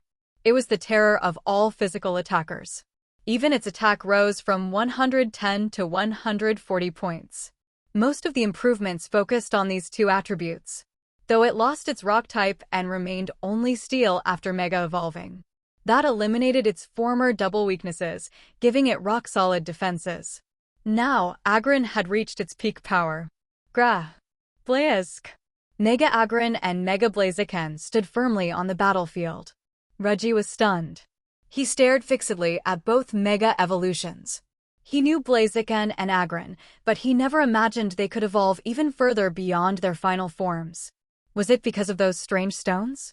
What if my Pokémon could evolve like that too? Greed sparkled in Reggie's eyes. A raw desire that didn't even question whether he could realistically obtain it. Cain, seeing his expression, didn't mock him. Even though he had been training Mega Evolution for a while, he knew its duration was limited. At most, 3 minutes. Jengar, stay alert to the surroundings. If anything living approaches, eliminate it. Before the real battle began, Cain ordered Jengar to monitor the perimeter. Mega Evolution wasn't to be revealed just yet. And now, the real fight began. Pupitar, Politoed, take care of those 4. The other 2 are for Blaziken and Agron, said Cain. The 4 Pokémon nodded. All right. Pupitar, Precipice Blades. Cain had already made up his mind. If he was going to use Mega Evolution, Reggie had to die, no matter the cost. And with him, his Pokémon too. Politoed, Belly Drum. Jump, then Mud Shot. Politoed activated his strongest move, sacrificing half his HP to double his attack. Agron, Stone Edge. Target, Crobat. Blaziken, Flare Blitz. Target, Manectric. Cain unleashed all of his Pokémon's signature moves at once. The goal: annihilate Reggie and his team like a devastating storm. Pupitar's Precipice Blades targeted the already wounded Ampharos directly. Meanwhile, Politoed moved nimbly around Pupitar without engaging in close combat, relying on the brutal attack boost granted by Belly Drum. All Electric-type moves coming their way were absorbed by Pupitar thanks to its ground typing. The true power of Precipice Blades lay in its element of surprise. Even though the version Pupitar used was incomplete compared to Groudon's original, it was more than enough for him. Boom! A sharp, unbearable pain shot up from Ampharos's lower parts. His eyes rolled back. He felt his mind go blank. He collapsed, out cold. FSS. Seeing what happened to Ampharos, Raichu, and Jolteon, who were right beside him, felt a chill run through their groins. Even though they could still move, neither dared to take another step. Thanks to his ground typing, Pupitar completely ignored the enemy's electric-type moves and stood firm, repeatedly unleashing Precipice Blades. Politoed, for his part, attacked from a distance while staying close to Pupitar. Thanks to the massive boost from Belly Drum, his attacks packed a serious punch. But the key battle was happening on the side of Mega Agron and Mega Blaziken. After Mega Evolving, Agron not only grew stronger physically, he also gained much greater control over his energy output. The Rock-type move Stone Edge was especially devastating against the enemy Crobat, a flying type. Razor-sharp stones spun in erratic trajectories, striking again and again at the Crobat, trying to dodge them midair. At first, it managed to avoid some hits, but with each impact, its evasive ability dropped further. Elsewhere, Blaziken swung the 4 fire tassels dangling from its wrists. A flame burned intensely from its head, enveloping its entire body. The more it ran, the faster it became, and the color of the flames changed, from red to orange, then pale yellow, until they turned into a dazzling gold. Although it didn't look like a fire-type move at first glance, the scorched marks left on the ground revealed the hellish temperature of the attack. Manectric, known for its great speed, couldn't keep up with Blaziken once its speed boost ability activated. Boom! A direct hit. Combining the attack boost from Sword's Dance with the explosive power of Flare Blitz, the result was Manectric being launched into the air. ZSSHH. Blaziken skidded to a stop, dragging its feet and controlling the inertia. Although Flare Blitz caused recoil damage, it was minimal compared to what Manectric suffered. Agron, use Stone Edge to take down Crobat. Blaziken, don't stop. Finish him off with Blaze Kick. Cain gave precise orders to his Pokémon. Mega Evolution didn't last long, they had to end the battle quickly. At most, they could maintain that form for 3 minutes. Once that time passed, Cain would lose the ability to move. Nearly 60 seconds had already passed. Agron and Blaziken, aware of this, unleashed even more energy. Blaziken, instead of slowing down, let his body glide and used that momentum to launch himself at Manectric again. Manectric had just barely managed to get back on his feet. It shook its head, trying to follow Reggie's command, when it saw a leg wrapped in golden fire racing toward it. Boom! Another brutal kick. At that moment, Manectric had only one thought. Is this foot even clean? Boom! Boom! Boom! It was sent flying again, crashing through 3 trees on the way. The areas where the trees had snapped were charred, clear proof that Blaziken's fire had transferred to the enemy and burned everything in its path. Manectric knocked out. While Blaziken handled Manectric, Agron switched tactics against Crobat. For stone chains trapped the bat and slammed it into the ground. Only then could Agron make full use of his advantage. Agron, Body Slam. Combine it with Earthquake and finish with Iron Tail. Cain wanted to test a new move combo. Body Slam plus Earthquake. Boom, boom, boom, boom. With each step Agron took, the ground trembled. His sheer weight caused small quakes. Crobat, trapped, struggled desperately. Seeing Agron approach, terror filled his eyes. Is he going to crush my guts? He tried to escape just in time, but Agron grabbed one of his legs with precision. Crobat flapped his wings desperately, but Agron didn't budge. Out of options, Crobat bit him. Cling! His fangs struck Agron's metallic arm, producing a sharp sound. Pure desperation filled Crobat's eyes. This is just straight-up bat abuse. Agron ignored the struggle. He slammed both fists together, producing a metallic roar. Crobat, caught in the middle, felt like even yesterday's food was about to come up. But Agron didn't forget the orders. He slammed him into the ground with full force, then used his legs and tail to launch himself into the air. Crobat, lying on the ground, barely opened his eyes, and what he saw terrified him, a steel giant falling on him like a mountain, with ground-type energy included. Boom! Boom! 2 more massive crashes. PUM. Finished with Iron Tail. Agron followed the orders to the letter. The ground beneath was completely caved in. Crobat, beneath Agron's body, was embedded in the earth, bleeding from all over. If he didn't receive immediate medical attention, he would die within a minute. The combination of Agron's weight and brute force was simply lethal. In just a minute and a half, Reggie had lost his 2 quasi-elite Pokémon. Meanwhile, the 2v4 battle between Pupitar and Politoed had now become a 2v2. Ampharos and Raichu were already down. Only a Magneton and a Jolteon remained. They couldn't stand up to even Pupitar, much less to Blaziken and Agron in their Mega Evolution state. Blaziken directly eliminated Magneton with Flamethrower.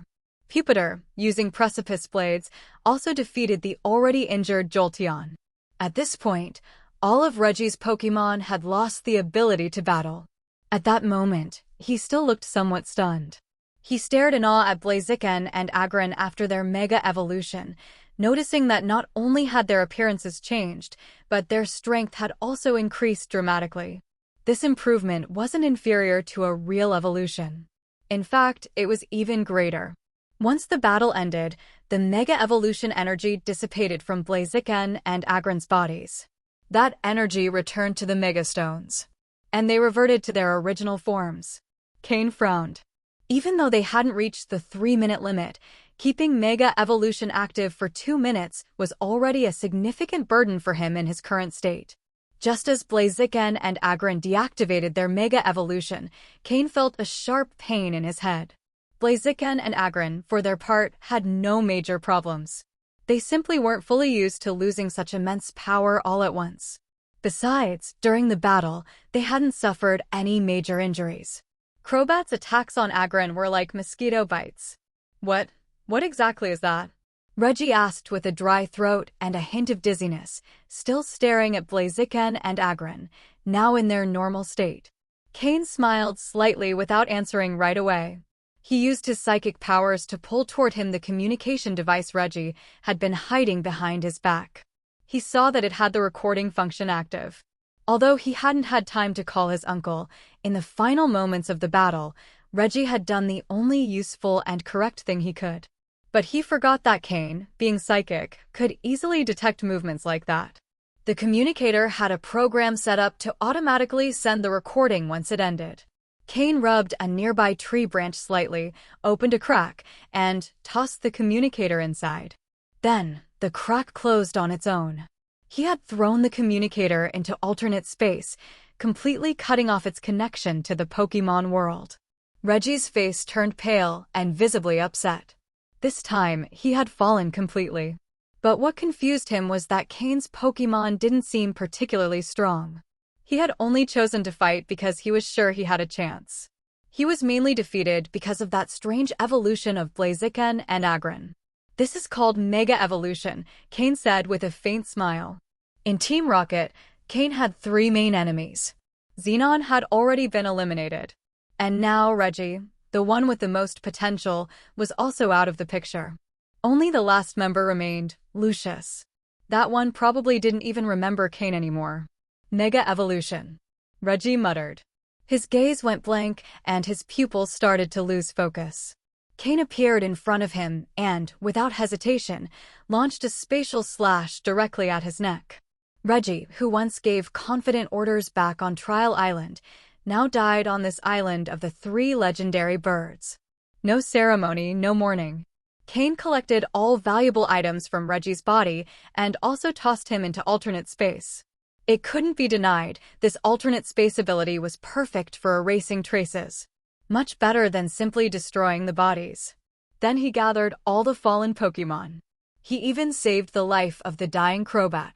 After all, those Pokémon still held value. Their potential and talent weren't low, and they could be sold for good money.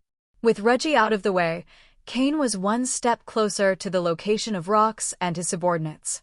From this point on, he needed to act with extreme caution. Screech! A long cry echoed through the sky.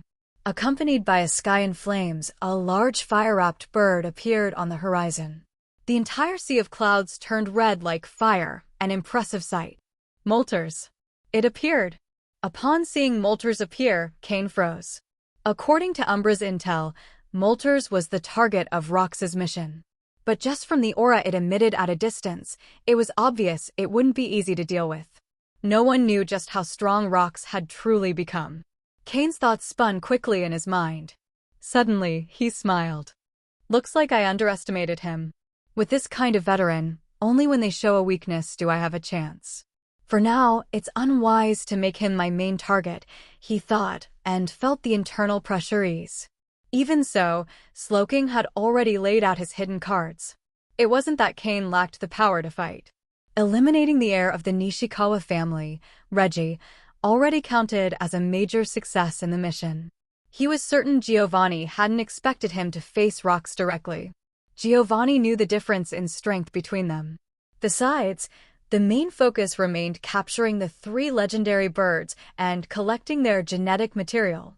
If interfering too much meant they couldn't obtain Moltres, it would be a huge problem. Now that Moltres had appeared, Rox would surely focus most of his attention on it, giving Cain more room to maneuver and the chance to act boldly. Also, he needed some time to recover from the double Mega Evolution. Cain once again ventured into the forest with his Pokémon, searching for his next target. The more he eliminated, the greater the rewards. Elsewhere, Umbra had already begun his battle with Zapdos on Thunder Mountain. Meanwhile, Tenebris was on the snowy mountain, watching from the other side. Moltres had already returned, and that meant Rox's battle was about to begin. It still wasn't certain how strong Moltres truly was. Tenebris had already ordered his subordinates to stop looking for Articuno and start setting up defenses around the snowy mountain. Given the situations with Zapdos and Moltres, it was unlikely that Articuno was on that mountain. Instead of wasting time searching, it was better to reinforce defenses, not just against wild Pokémon, but also against Rox and his team. I wonder how far Cain's made it. Tenebris suddenly thought. Screech! Suddenly, a new bird's cry echoed in the sky. Shortly after Moltres' appearance, Articuno also emerged. With every beat of its wings, it dragged a snowstorm behind it, and wherever it passed, the temperature dropped drastically. Tenebris no longer had time to worry about others. His own battle was about to begin. With a Pokeball in hand, he stared intently at Articuno, flying toward him from afar. Fortunately, the 3 legendary birds didn't seem to get along particularly well. Otherwise, had they joined forces, the first to fall would have been Umbra, who had started the battle with Zapdos. Upon seeing the appearance of Moltres, Cain continued with his mission. He was gradually eliminating all members of the Nishikawa family. This was not only part of his current task, but also a personal strategy to eliminate future threats. Anyone with some intelligence would understand what had happened with Reggie, just like Umbra and Tenebris had. The Nishikawa family simply hadn't intervened because they wanted Reggie, their heir, to take revenge himself. But now, with Reggie dead, Cain couldn't predict what decision that prideful and stubborn family would make. So he decided to act more directly, eliminate as many of them as he could, now that he still had the chance. Even if they were just nuisances, they were still obstacles, weren't they? Boom! The battle at the mountain's summit had begun. The sound of the clash echoed. Cain picked up his pace. While clearing out enemies, he also advanced toward the summit. He could feel the heat in the air increasing bit by bit. The power of Molters was truly terrifying. 2 hours later. Phew, everything's almost settled. Cain wiped the invisible sweat from his forehead and exhaled deeply. These 2 hours of intense combat had not only allowed him to wipe out the members of the Nishikawa family, but also helped his Pokémon grow stronger. The most notable progress was that Blaziken and Politoed had reached quasi-elite level. Both had reached level 50. Pupitar and Agron had also leveled up, reaching level 47. After an entire month of intense training on the private island, this burst of battles had helped unleash and consolidate everything they'd built up. But now wasn't the time to fight, so Cain stored them away. He kept only Jengar, and together they headed toward the top of the mountain. The roar of battle and the fire in the distance were proof of how fierce the fight was. As he got closer, Cain was finally able to see the scene of the battle. After 2 hours of fighting, the mountain summit was in ruins. Molters also had some injuries, although the 6 Pokémon facing it were in worse shape. Still, they could hang on a bit longer. Cain wrapped his body in his psychic powers, and Jengar covered him with ghost-type energy. As long as they didn't get too close, rocks wouldn't notice them. Cain stayed at the farthest distance possible to scan Molters' data. Pokémon. Molters, purple. Gender, genderless. Level, 74. Types, fire plus flying. Ability, pressure. Held item, none. Egg moves, none. Basic moves, wing attack, ember, fire spin, agility, endure, ancient power, flamethrower, safeguard, air slash, sunny day, heat wave, solar beam. Learned moves, tailwind, heat wave, snore, laser focus, sky attack, defog. TM moves, none. Upon seeing its data, Cain understood that it wasn't a true legendary Pokémon. After all, a real legendary bird wouldn't be fighting like this against rocks. Molters flapped its flame-covered wings, furious at the invasion of its territory. As a Pokémon bearing the title of legendary, how could it tolerate such provocation? Although the 6 Pokémon facing it weren't all that strong individually, their teamwork was cornering it. The bird understood that it was that human who was giving the orders. It had tried several times to attack him directly, but his Pokémon fiercely got in the way. Luckily for Molters, after exchanging blows, it was about to defeat those annoying Pokémon. Injured, it furiously flapped its wings, generating intense flames, while locking eyes on Rocks, planning how to take its revenge on him. Hidden at a distance, Cain instantly understood the situation. But a question arose. If Rocks wasn't sure he could defeat the bird, why provoke it? However, Rox's face showed no signs of nervousness. He pulled out a communicator and said, "It's time." He hung up. And the response didn't take long. A red dot appeared in the sky, quickly approaching. It was a Charizard carrying a human on its back. Cain frowned and thought, was this the one hiding among the clouds that night? Looks like the Nishikawa family came well prepared. Charizard landed, and the man jumped from its back, approaching Rocks. "Brother," greeted Rocks. The newcomer nodded, scanning the surroundings. "And Reggie? I sent him to take care of a small matter. Don't worry, he has a communicator. If something goes wrong, he'll let me know," Rocks replied confidently. Brother. Cain already knew who he was, the current leader of the Nishikawa family, Reggie's father, and also an elite officer of Team Rocket, Brannies, an elite-level trainer. Although he didn't seem satisfied with Rox's answer, Brannies didn't comment. "It's just an island. The strongest Pokémon is already here. What could go wrong?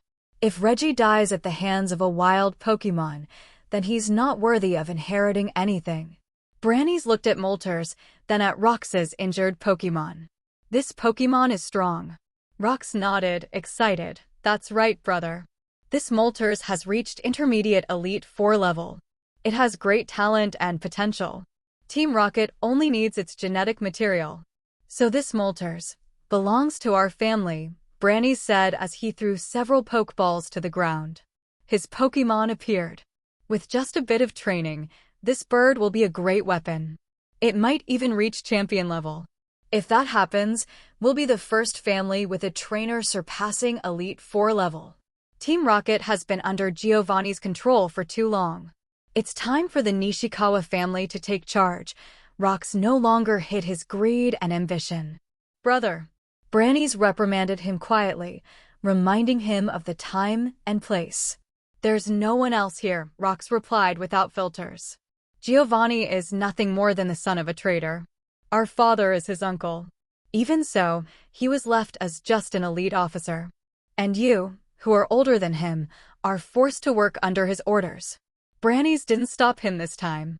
He too was filled with anger. The Nishikawa family had grown thanks to the backing of Team Rocket. But that led them to develop a toxic mindset. They viewed Team Rocket as the private property of the Nishikawa family. After hearing what they were discussing, Cain was stunned. This family didn't just have ambition or guts. Their brains were completely fried. It wasn't just one or two with issues. No one in the whole family had a functioning brain cell. Was this the family of fools? Cain didn't even know where to begin mocking them. With just that pair of members, they already wanted to go up against Giovanni? Breaking past the limit of an Elite 4-level trainer was just reaching the level of a reserve champion. And Giovanni? That guy was at Elite Champion level. What kind of airhead starts a family like this? No wonder Giovanni's father distanced himself from them. A real circus of talent, seriously. And yet, they had still managed to survive as a family until now. Incredible. Take control of Team Rocket? Huh. But putting that aside, their mission this time wasn't just to obtain Moltres' DNA, but to capture it completely. That was something Cain definitely couldn't allow. The stronger that family got, the more uncomfortable he would feel. Brannies also summoned his 6 main Pokémon. Judging by their presence, they were anything but weak. Cain used the system to scan their data. The strongest one was the one that had been transporting him all this time, Charizard. Pokémon, Charizard, Blue. Gender, male. Level, 70. Types, Fire plus Flying. Ability, Blaze. Held item, none. Egg moves, Belly Drum, Bite, Metal Claw, Air Cutter. Basic moves, Wing Attack, Flare Blitz, Heat Wave, Dragon Claw, Air Slash, Scratch, Growl, Ember, Smokescreen, Dragon Rage, Scary Face, Fire Fong, Flame Burst, Slash, Flamethrower, Fire Spin, Inferno. Learned moves, Fire Pledge, Thunder Punch, Fire Punch, Dragon Pulse, Iron Tail. TM moves, Protect, Hyper Beam, Roost, Earthquake, Double Team, Flame Charge, Steel Wing, Swords Dance, Shadow Claw. Upon seeing the data for that Charizard, Cain's expression turned serious. Even though he despised that family, he had to admit Brannies was not weak. Aside from Charizard, Brannies' other Pokémon and all 6 of Rox's were over level 60, though none exceeded level 70.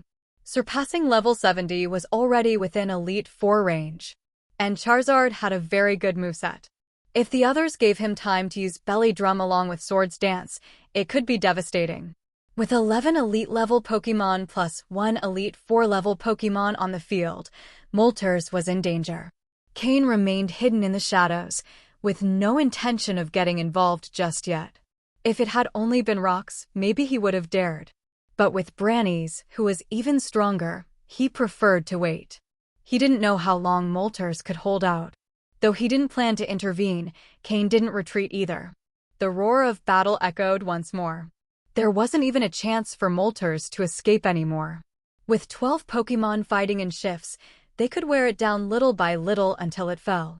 2 hours later, Moltres was breathing heavily, covered in wounds all over its body. It couldn't hold out much longer. But a legendary Pokémon is still a legendary Pokémon. Even outnumbered, only 2 of Rox's Pokémon were still standing. The others had been withdrawn after losing. Branny still had his 6 Pokémon, though many were injured. Only Charizard was in good condition. The others were creating space and time for him. Most of Moltres' wounds had been caused by that Charizard. On the volcano, the battle was burning hot, but on the nearby Thunder and Ice Mountains, the sounds of battle had weakened, a sign that those fights were in their final stages. Cain remained hidden, silently observing. "Brother, this Moltres is really strong. But it doesn't have much left, soon it'll be our family's Pokémon," said Rox, his eyes full of greed. He was clearly eager to claim Moltres for himself. Branny's responded with a tense expression. These were the moments when the most caution was needed. A wounded wild beast is the most dangerous, and if it's a legendary Pokémon on top of that. "Brother, the other 2 fronts are almost finished. Their forces must be worn down, so what if?" Rox hinted, making a throat-cutting gesture. It was clear, he wanted to eliminate Tenebris and Umbra as well, and if they happened to capture Zapdos and Articuno too, even better. He imagined Branny's keeping Moltres and himself getting Articuno. The thought alone thrilled him.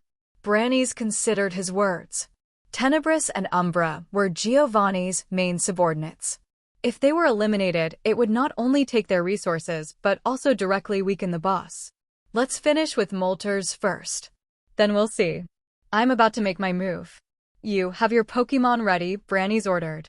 "Understood," replied Rox enthusiastically. "Charizard, use Swords Dance." "And then, belly drum," shouted Branny's. "Roar."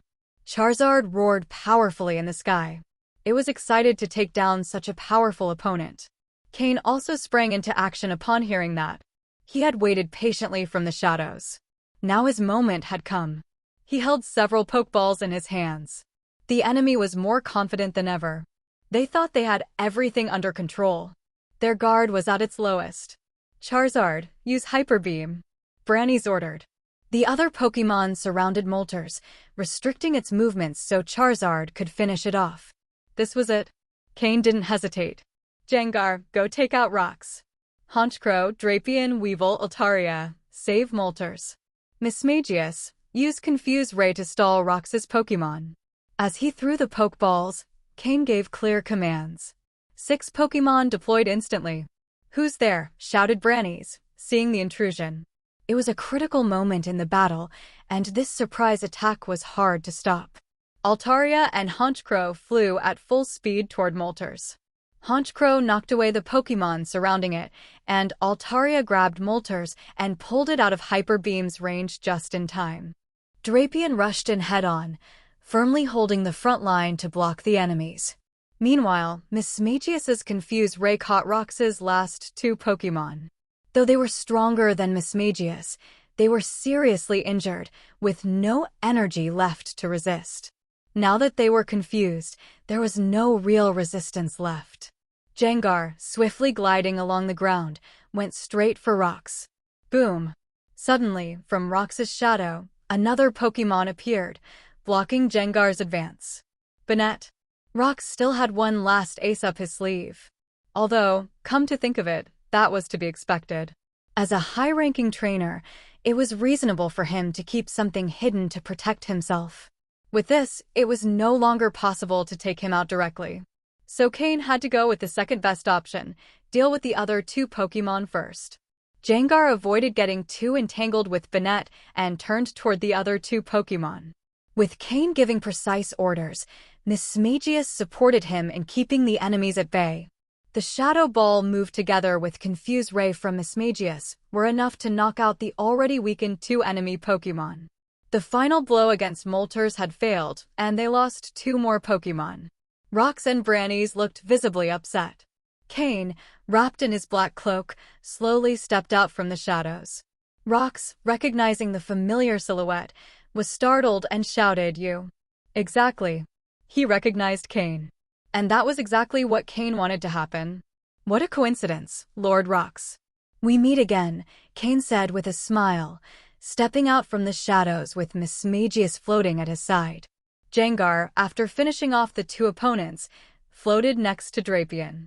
Altaria flew near the exhausted Molters, pulling out some medicines Cain had prepared from her pouch and offering them to the bird.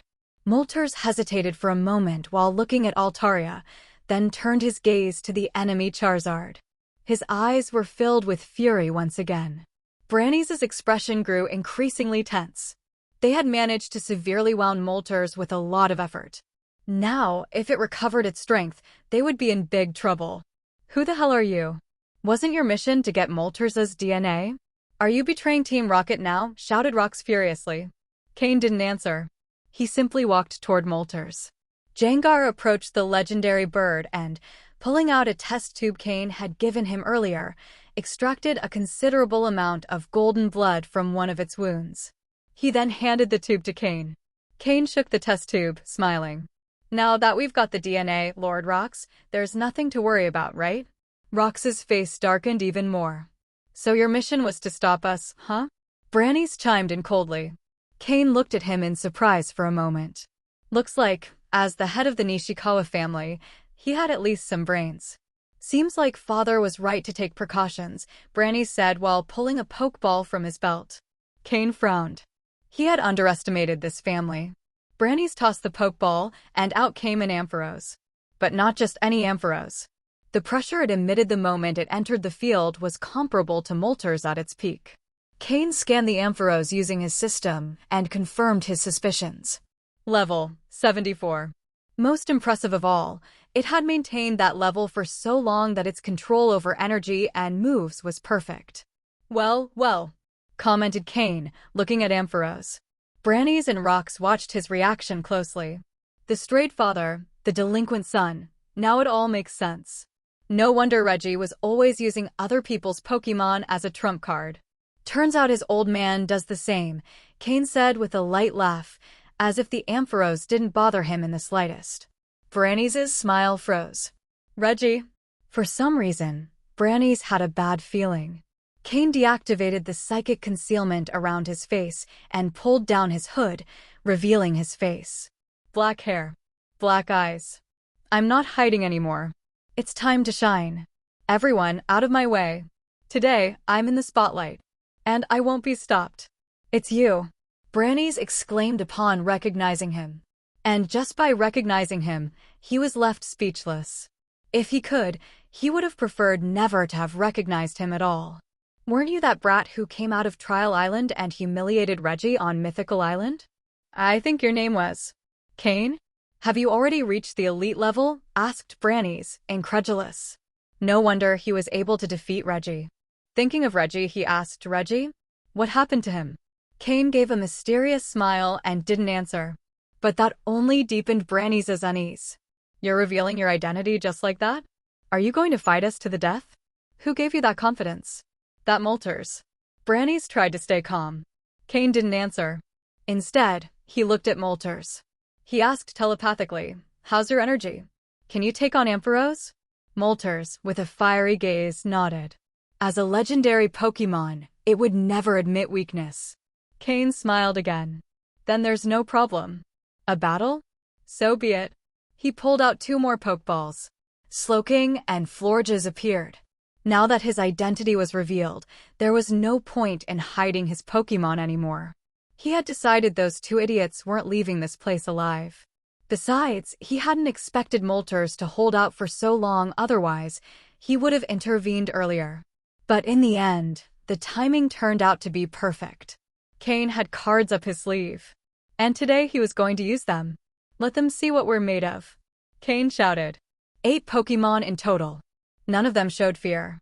Even if the enemy had a level 70 Charizard and the rest were above level 60, some even above 65, as long as Cain had conviction, his Pokémon wouldn't back down. Afraid? Let's fight then. Mega Evolution Jengar. Cain exclaimed, pulling out the keystone. Jengar nodded. His playful grin vanished. The Mega Stone had always been inside his body. Under Cain's control, the keystone and Mega Stone synchronized. A powerful psychic energy enveloped Jengar. Mega Jengar entered the battle. Cain's telepathic network activated, linking all his Pokémon. Only one Mega Evolution could be active at a time, but with a strong enough connection, he could maintain it for up to half an hour. Everything depended on how long Moltres could hold out. As long as it endured, Cain wouldn't need to reveal any more of his cards. Gengar, now at level 66 thanks to the Mega Evolution, had surpassed the entry level of Elite and stepped into mid-tier Elite level. This was Cain's trump card against Charizard. The opponent was exhausted after using Belly Drum and barely had half his energy left. The other Pokémon were also injured, and Rox only had Banette. It was a fight they could win. Even though Gengar completed his Mega Evolution, the core of Cain's strategy was still Slowking. Slowking floated in the air. The eyes are the window to the soul, and with just a glance into Slowking's, one could see that he had fully unleashed his psychic power. He was mainly using it to reinforce Drapion, Weevil, and Florges. They weren't as agile as Honchkrow and Altaria, but with the support of Slowking's psychic power, they were able to dodge many unnecessary attacks during battle. It was a shame that Aggron and Pupitar weren't at the same level yet. If Aggron could be positioned at the front, even if enemy Pokémon broke through his defense, they'd certainly pay a heavy price. Gengar dove underground, heading straight for Brannies. Attacking where the enemy is forced to defend was always the best strategy. Drapion, Weevil, and Honchkrow worked together to pin down 3 of the enemy Pokémon that had previously been surrounding Moltres. Florges and Mismagius remained close to Cain, launching ranged attacks to cover him. Altaria became locked in an aerial duel with another enemy Flying-type Pokémon. Gengar, use Scary Face. Then Shadow Ball. Cain ordered. Kikik. Mega Gengar slid through the ground almost imperceptibly to most Pokémon. However, Rox's Banette, his last emergency defense, managed to detect him thanks to its affinity with Ghost-type energy. Banette, Shadow Sneak. Rox shouted. Ghost-type Pokémon have an advantage over each other. And when they clash, the outcome is usually fast. Mega Gengar's Shadow Ball struck Banette violently, though Banette managed to land a blow on Gengar's Shadow in return. The difference was that Gengar took minimal damage, while Banette was left gravely injured. Gengar, copy Honchkrow's ability. Cain commanded. Normally, Gengar would copy Drapion's ability to boost his brute force, but in this case, since Banette wasn't much of a threat, it was better to increase his Moxie stacks and make upcoming battles easier. Gengar's eyes glowed black, and he absorbed Honchkrow's ability. Fire another Shadow Ball. Banette, use Shadow Ball too. Rox responded, even though he knew he was at a disadvantage. But Banette wasn't a special attack specialist. Compared to the devastating special power of Mega Gengar, facing him with Shadow Ball was a disastrous decision. Meanwhile, Brannies was starting to get frustrated. He wasn't a psychic like Cain, so he couldn't use telepathic communication to give precise commands. This made his battle orders slow and clumsy. Against Moltres alone, he could manage. But with the appearance of more enemies, everything became more chaotic. Sometimes he had the right strategy in mind, but by the time he gave the order, it was already too late. That was the advantage of being a psychic trainer. Even though Brannies' Pokémon were stronger than Cain's, in a short battle, Cain had full confidence he wouldn't fall behind and would slowly gain the upper hand. But if the battle dragged on, things would change. Cain's psychic power wasn't infinite, and Gengar's Mega Evolution had a time limit. Plus, the enemies were slowly adapting to his fighting style. Brannies realized that even though his Pokémon were more powerful, he couldn't easily gain the upper hand. He changed his strategy and ordered all his Pokémon to focus on defense, while his strongest, Ampharos, engaged Moltres directly. If they defeated Moltres first, Ampharos could then join the rest and crush Cain's team. His Charizard, though powerful, had used Belly Drum earlier and hadn't yet recovered from the strain. On top of that, Cain's Slowking was still floating and focusing on Charizard, preventing it from fighting freely. Brannies wanted to buy time, defeat Moltres first, and then deal with Cain. But Cain also seemed to be stalling. Except for Gengar, who fought fiercely, the rest of his Pokémon were simply holding their ground, slowly wearing down the enemy. Boom! Jengar and Banette's dark spheres collided. As expected, Banette's faded, and Jengar launched two new, even more condensed Shadow Balls. So far, no other Pokémon had shown such mastery of the move Shadow Ball. Both spheres didn't fly in a straight line, they curved, hitting Banette from both sides. Banette, barely elite level, didn't stand a chance. Mega Jengar, on the other hand, was in peak condition. Boom. Boom. Kaboom. Banette was knocked out. This made Rox and Brannies even more vulnerable. Without defenders, Brannies had to call Charizard over to protect him from a possible Jengar attack. But Jengar didn't stop there. After defeating Banette, a light shone over his body, adding another Moxie layer. Then he dove underground again. With Banette gone, no one could trace him. As long as Jengar didn't reappear, Charizard had to stay guarding his trainer. Brannies understood how critical the situation was. He sped up the Ampharos fight, even trading blows if needed, all to finish off Moltres and get out of the bind. Key. 10 minutes. Moltres held on for 10 more minutes, but in the end, due to the type disadvantage, it fell under Ampharosa's powerful electric discharge. This time, it really fell. It couldn't get back up. But taking down Moltres so quickly also came at a cost to Ampharos, who ended up heavily injured. Brannies had focused so much on Ampharosa's fight that he neglected his other Pokémon. Two of them were defeated by Cain's coordinated tactics, with Mega Jengar finishing them off and stacking two more Moxie layers. 3 stacks total. Both sides' teams separated again, staring each other down from a distance. Despite defeating 2 enemy Pokémon, Cain's were also quite injured. The most critical thing now was that Ampharos was free after defeating Moltres, and Charizard had recovered much of his energy after 10 minutes of rest. Ampharos and Charizard, 2 Elite Four level Pokémon. Plus the 3 Brannies still had left. Cain, on the other hand, had only a group of injured Pokémon, and a Mega Jengar with 3 Moxie stacks. In general terms, Cain had the advantage in the number of Pokémon. But if we looked at quality, the difference was quite significant. The last 2 Pokémon he had just defeated were below level 65, while now the enemy had no Pokémon under that level. I think in the end, we're the ones with the upper hand, said Brannies, with a much calmer expression on his face. Moltres had fallen, and now the enemy was at a disadvantage, just as he had predicted. Although there had been some unforeseen events and some unwanted losses, the final result was exactly what Brannies had envisioned. This young man in front of him could not be allowed to live. If he was allowed to grow, there was no telling how far he could go. Perhaps the future downfall of the Nishikawa family would come at the hands of this very youth. His son, Reggie, likely no longer had much of a chance to survive. Thinking about this, the small glimmer of pride on Brannies' face began to fade. On the other hand, Cain did not show the panic that Brannies had expected to see. Instead, he looked at his communicator and smiled slightly. If it weren't for the Pokémon your family always carries, which is actually an old man's Pokémon, right now you'd be on your knees begging for your life, said Cain, with a smile on his face. Seeing Cain's smile, Brannies frowned. What could be keeping Cain so calm? Was he waiting for Umbra or Tenebris? Thinking this, Brannies tensed slightly. The sound of the distant battle seemed to have faded, making him wonder if Cain had allied with those two, which would definitely be a problem. However, those two had just fought against Articuno and Zapdos, so they shouldn't have much strength left. Brannies knew a bit about their abilities.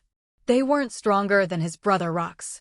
At most, they could reach the level of advanced elite trainers, but they couldn't match his Ampharos. Besides, if they really had more power hidden away, they would have already defeated Zapdos and Articuno. Moltres was the strongest of the 3. No, don't think that way. Tenebris and Umbra won't be coming, said Cain, as if he had guessed Brannies' thoughts. Oh? And who gives you that kind of confidence? You not only dared to save Moltres from my hands, but you also had the nerve to reveal your identity in front of me. Do you really think that even if you survive, you'll still have a place in Team Rocket? Brannies raised an eyebrow. So, when I revealed my true appearance, it meant both of you had to stay here. Otherwise, I wouldn't be able to complete the mission, Cain shrugged, with the look of someone who had no other choice. Mission?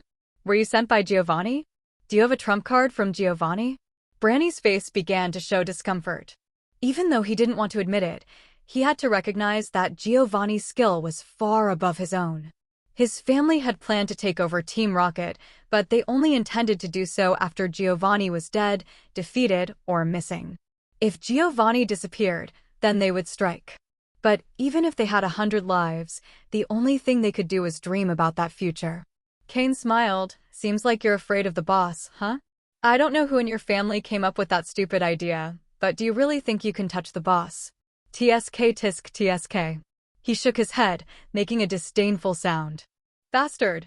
Brannies and Rox were furious, their faces alternating between green and pale. As members of the family, even though they knew the plan was flawed, they had to follow it. Besides, they still believed there was room to maneuver. Up until now, they thought they had done a good job.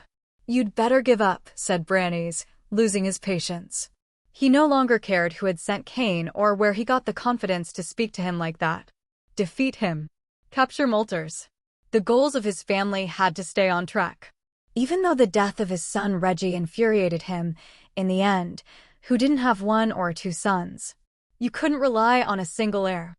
Reggie was just a failure and not worth mourning so much. That was the mindset of those from powerful families. Cain sneered, if you really want to know my last resort, let me show you. Slowking, he called, looking at his Pokémon. Yadin. Slowking nodded and disappeared using the move Teleport. Just as Rox was about to throw another taunt, Branny's Pokémon, especially Ampharos and Charizard, tensed their muscles. You could even see their scales and fur standing on end. Slowking reappeared beside Cain, but he was not alone.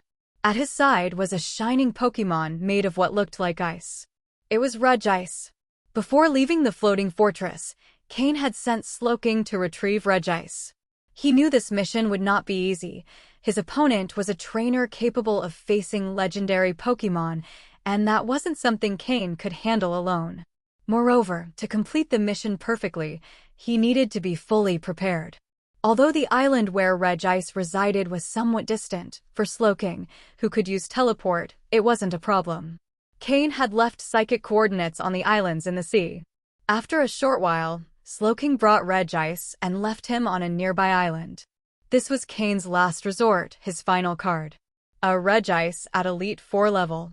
Although it was also a legendary Pokémon, its power far surpassed that of Molters, who now lay on the ground.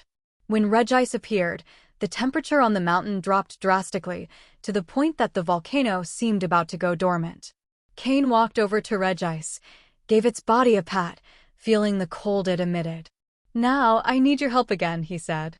The small pale yellow orbs on Regice's head flashed a couple of times. That was his response. This was the second of the 3 favors Cain had asked of Regice. After completing all 3, Regice would owe him nothing, but Cain would be obligated to help him find Mew. An equivalent exchange. Upon seeing Regice's appearance, both Brannies and Rox turned pale. No one had anticipated that Cain's last resort would be Regice, and even less one that surpassed the elite level. Even though Cain hadn't seen Regice in a long time, its power was still impressive. Understanding what Cain meant, Regice didn't waste a second and launched directly at Ampharos and Charizard, who were standing next to Brannies. Both Pokémon were strong, but compared to Regice, there was still a clear gap. Moreover, they had already taken damage earlier, leaving them with little stamina left. With no more concerns, Cain began directing his Pokémon to aggressively attack the few remaining Pokémon under Branny's control. In truth, what Cain was most worried about was Ampharos' power. As for Charizard, he was confident he could slowly wear it down.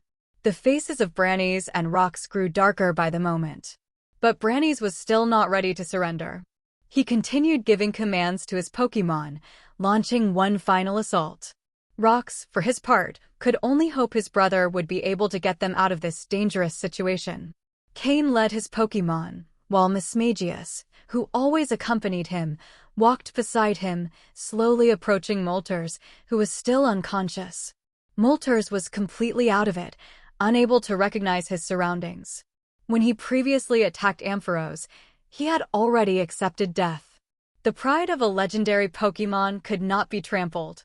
Even if he was going to die, he would do it standing.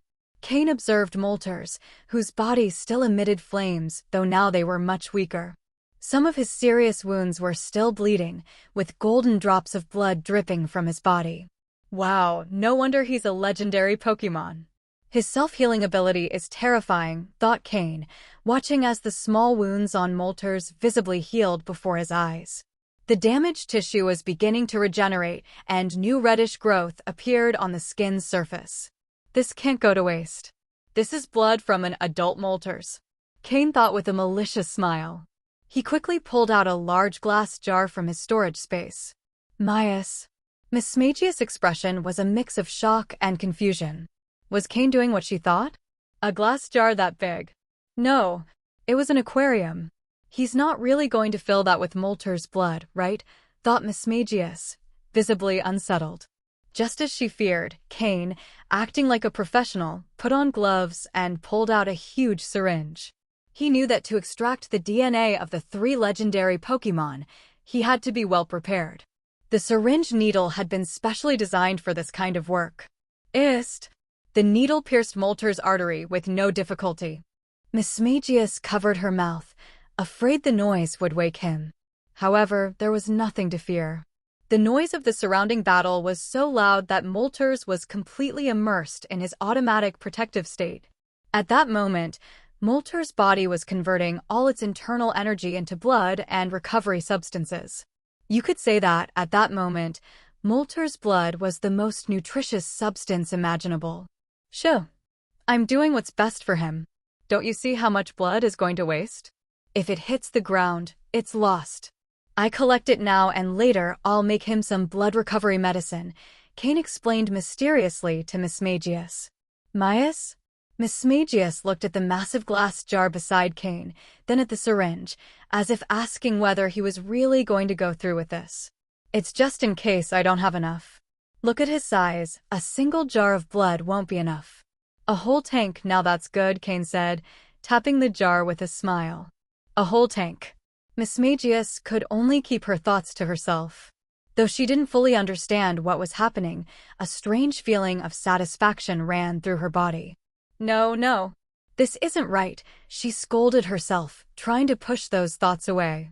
Cain said nothing more and rushed to act. The battle happening around him seemed like none of his concern. With Regice in action, Cain had no doubt that Brannies and his brother Rox would be no match. Roar! Roar! Regice showed no mercy and quickly knocked Ampharos to the ground, beaten and weakened. Though Charizard tried to stop him, he failed. When Ampharos was nearly out of combat on the ground, Regice suddenly turned toward Charizard. Charizard gulped nervously. Meanwhile, Slowking and Gengar, working together, quickly defeated the 3 remaining Pokémon Brannies had. Soon, Brannies and Rox were captured and restrained, unable to do anything. Both were kneeling, eyes filled with frustration, but not daring to speak. Everything was already decided, and the 2 couldn't even imagine what awaited them. Meanwhile, Cain continued drawing blood. The golden blood was about to fill the massive glass jar. But Cain didn't stop, he kept extracting more, showing no sign of ending. The speed at which he drew blood began to slow down, and Moltres' wounds were no longer healing. Even his breathing grew faint, and his body showed signs of exhaustion, as if he were trapped in a nightmare. Mismagius watched Moltres with a worried expression. All right, that's enough. I think this will do. Next time, I'll bring a bigger jar. The previous battle wasted so much blood, such a shame, thought Cain, sighing as he finished the extraction. Finally, the jar was filled to the brim. Relax, this is just what I needed. If I could, I'd have drawn a little more. This is a legendary Pokémon, of course, he has tons of life energy. Who knows how many amazing things he's consumed over the years, Cain explained with a smile, watching Mismagius' reaction. Mismagius looked at him in disbelief. Listen, you don't get it. It's not just the blood, it's the energy inside. If we turn this blood into Pokeblocks, the potency will be incredible. I know you love eating, so don't worry.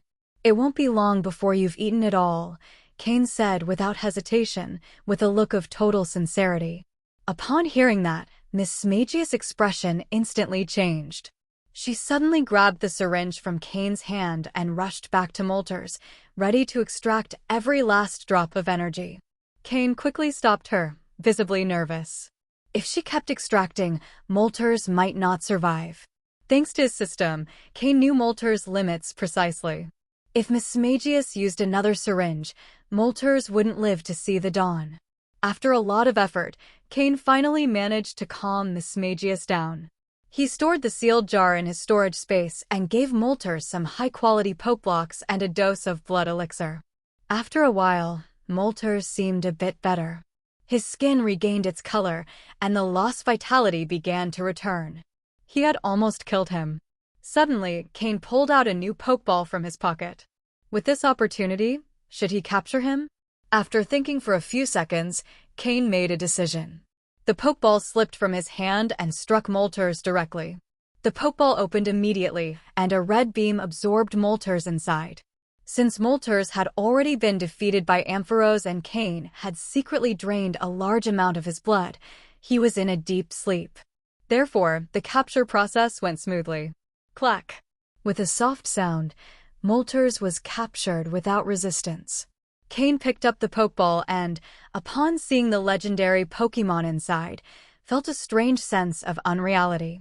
He had once stood before a Molter's, but he didn't value it as he should have. If he had the chance to relive that moment, Cain would say that he still probably couldn't afford it. But now he had captured an adult Molter's at its peak, a Pokémon at intermediate Elite 4 level. With a bit of training, Cain was confident it could soon surpass the Elite 4 threshold and reach champion level. He finally understood why Brannies and Rocks had been so agitated. After watching with their own eyes how the Molter's they already considered theirs was captured by Cain right before them, Brannies and Rocks couldn't do anything but kneel and beg for their lives. Behind them, Regice stood still like a block of ice, but the destructive power it had just displayed had them terrified. Their Pokémon had completely lost the ability to fight, and the two of them alone could do absolutely nothing against Cain's team. Cain gave one last look at the Molter's inside the Pokeball and, after a brief moment of hesitation, released it again. He then performed some basic treatments on its wounds. In fact, with its constitution, it should recover quickly. But Cain had extracted from its body all the energy accumulated over years, stored in its muscles and blood. No, worse, he had completely drained its blood. Though it might sound cruel, Molter's blood was truly a top-tier material, almost impossible to obtain. Even those who owned a Molter's would never dare to drain its blood to make materials. And since there were almost no wild Molter's, the amount of energy contained in them was even scarcer. To say that Cain was the only person in the world with a tank full of Molter's blood was not an exaggeration. At most, others might have a test tube or at best a small vial. But Cain had a whole barrel. After applying basic care to Molter's and stabilizing its breathing, Cain finally turned his attention to Brannies and Rocks.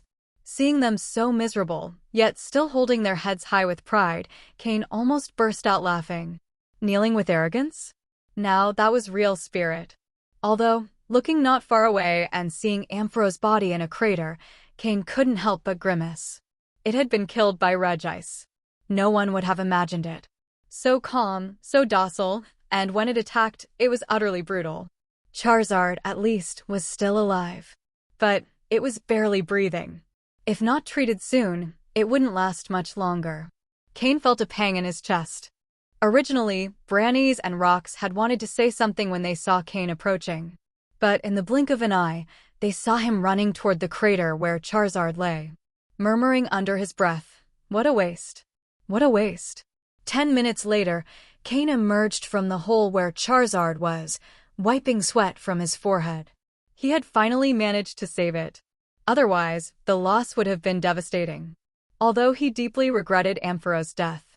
Those two were undoubtedly Brannies and Rox's most valuable Pokémon. Cain still remembered how much he had earned at his previous auction from a newly advanced elite-level Cofagrigus. Ampharos and Charizard were worth far more. Now, with Ampharos dead, Cain had lost nearly half of what he expected to gain. And isn't that a massive loss? Fortunately, at least he had managed to save Charizard. Only then did he allow himself to look at brownies and rocks. Poor nobles, born with silver spoons, had never knelt on solid ground for so long. They couldn't even feel their knees anymore. If not for Cain's Pokémon standing guard over them with serious expressions, they would have gotten up long ago. Well.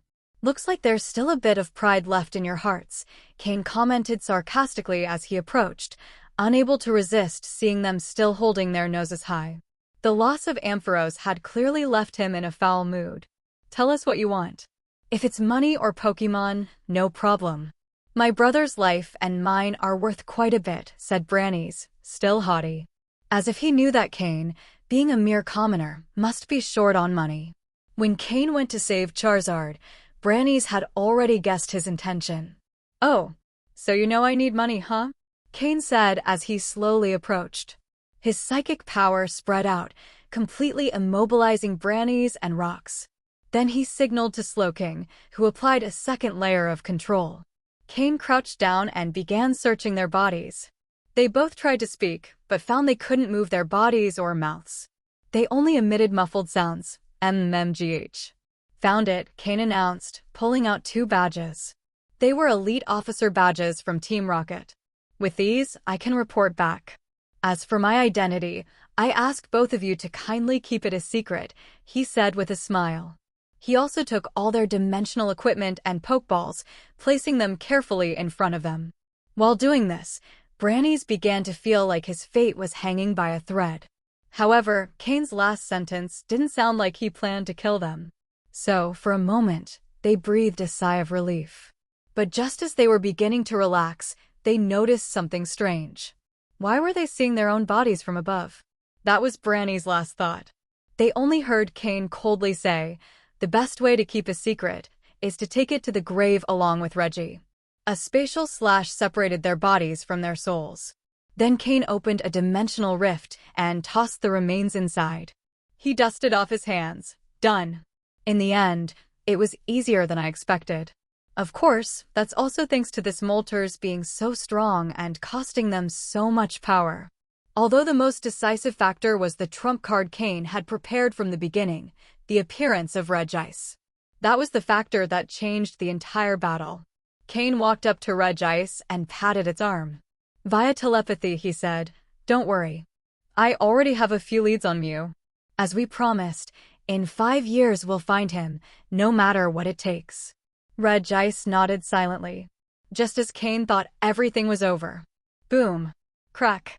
Splash. Splash. The sky, previously clear, began to fill with dark clouds that gathered quickly. And the once calm sea began to stir, forming towering, roaring waves. Cain's expression turned serious. Even Regice, always unchanging, showed a slight reaction. The 2 rows of yellow dots forming across on its face began flashing with intermittent red light. Cain sensed in Regice a feeling of wariness, fear, and a hint of respect. Respect? Suddenly, an idea lit up in his mind. Cain turned to look at the other 2 mountains. In the sky, a badly injured Zapdos and an equally battered Articuno flapped in the air, crying out toward the sea. The only one who hadn't appeared was the Moltres from his own mountain. Meanwhile, the sea grew more and more turbulent. Whoosh!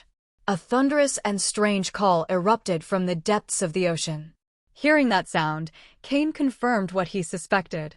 He couldn't believe he would encounter that Pokémon here as well. He wasn't sure if its appearance would bring negative consequences for him and his allies. A massive shadow over 5 meters long emerged beneath the water. Slowly, the silhouette became silvery as it rose toward the surface. Whoosh! A powerful, resonant cry echoed through the skies. Lugia. The god of the sea, Lugia. Cain watched as it ascended toward the sky amidst a gigantic tide rising with it. With each flap of its wings, the thunder roared louder and rain poured down as if the sky had burst into endless tears. If it wished, Lugia could bring 40 days of continuous rain to a single place.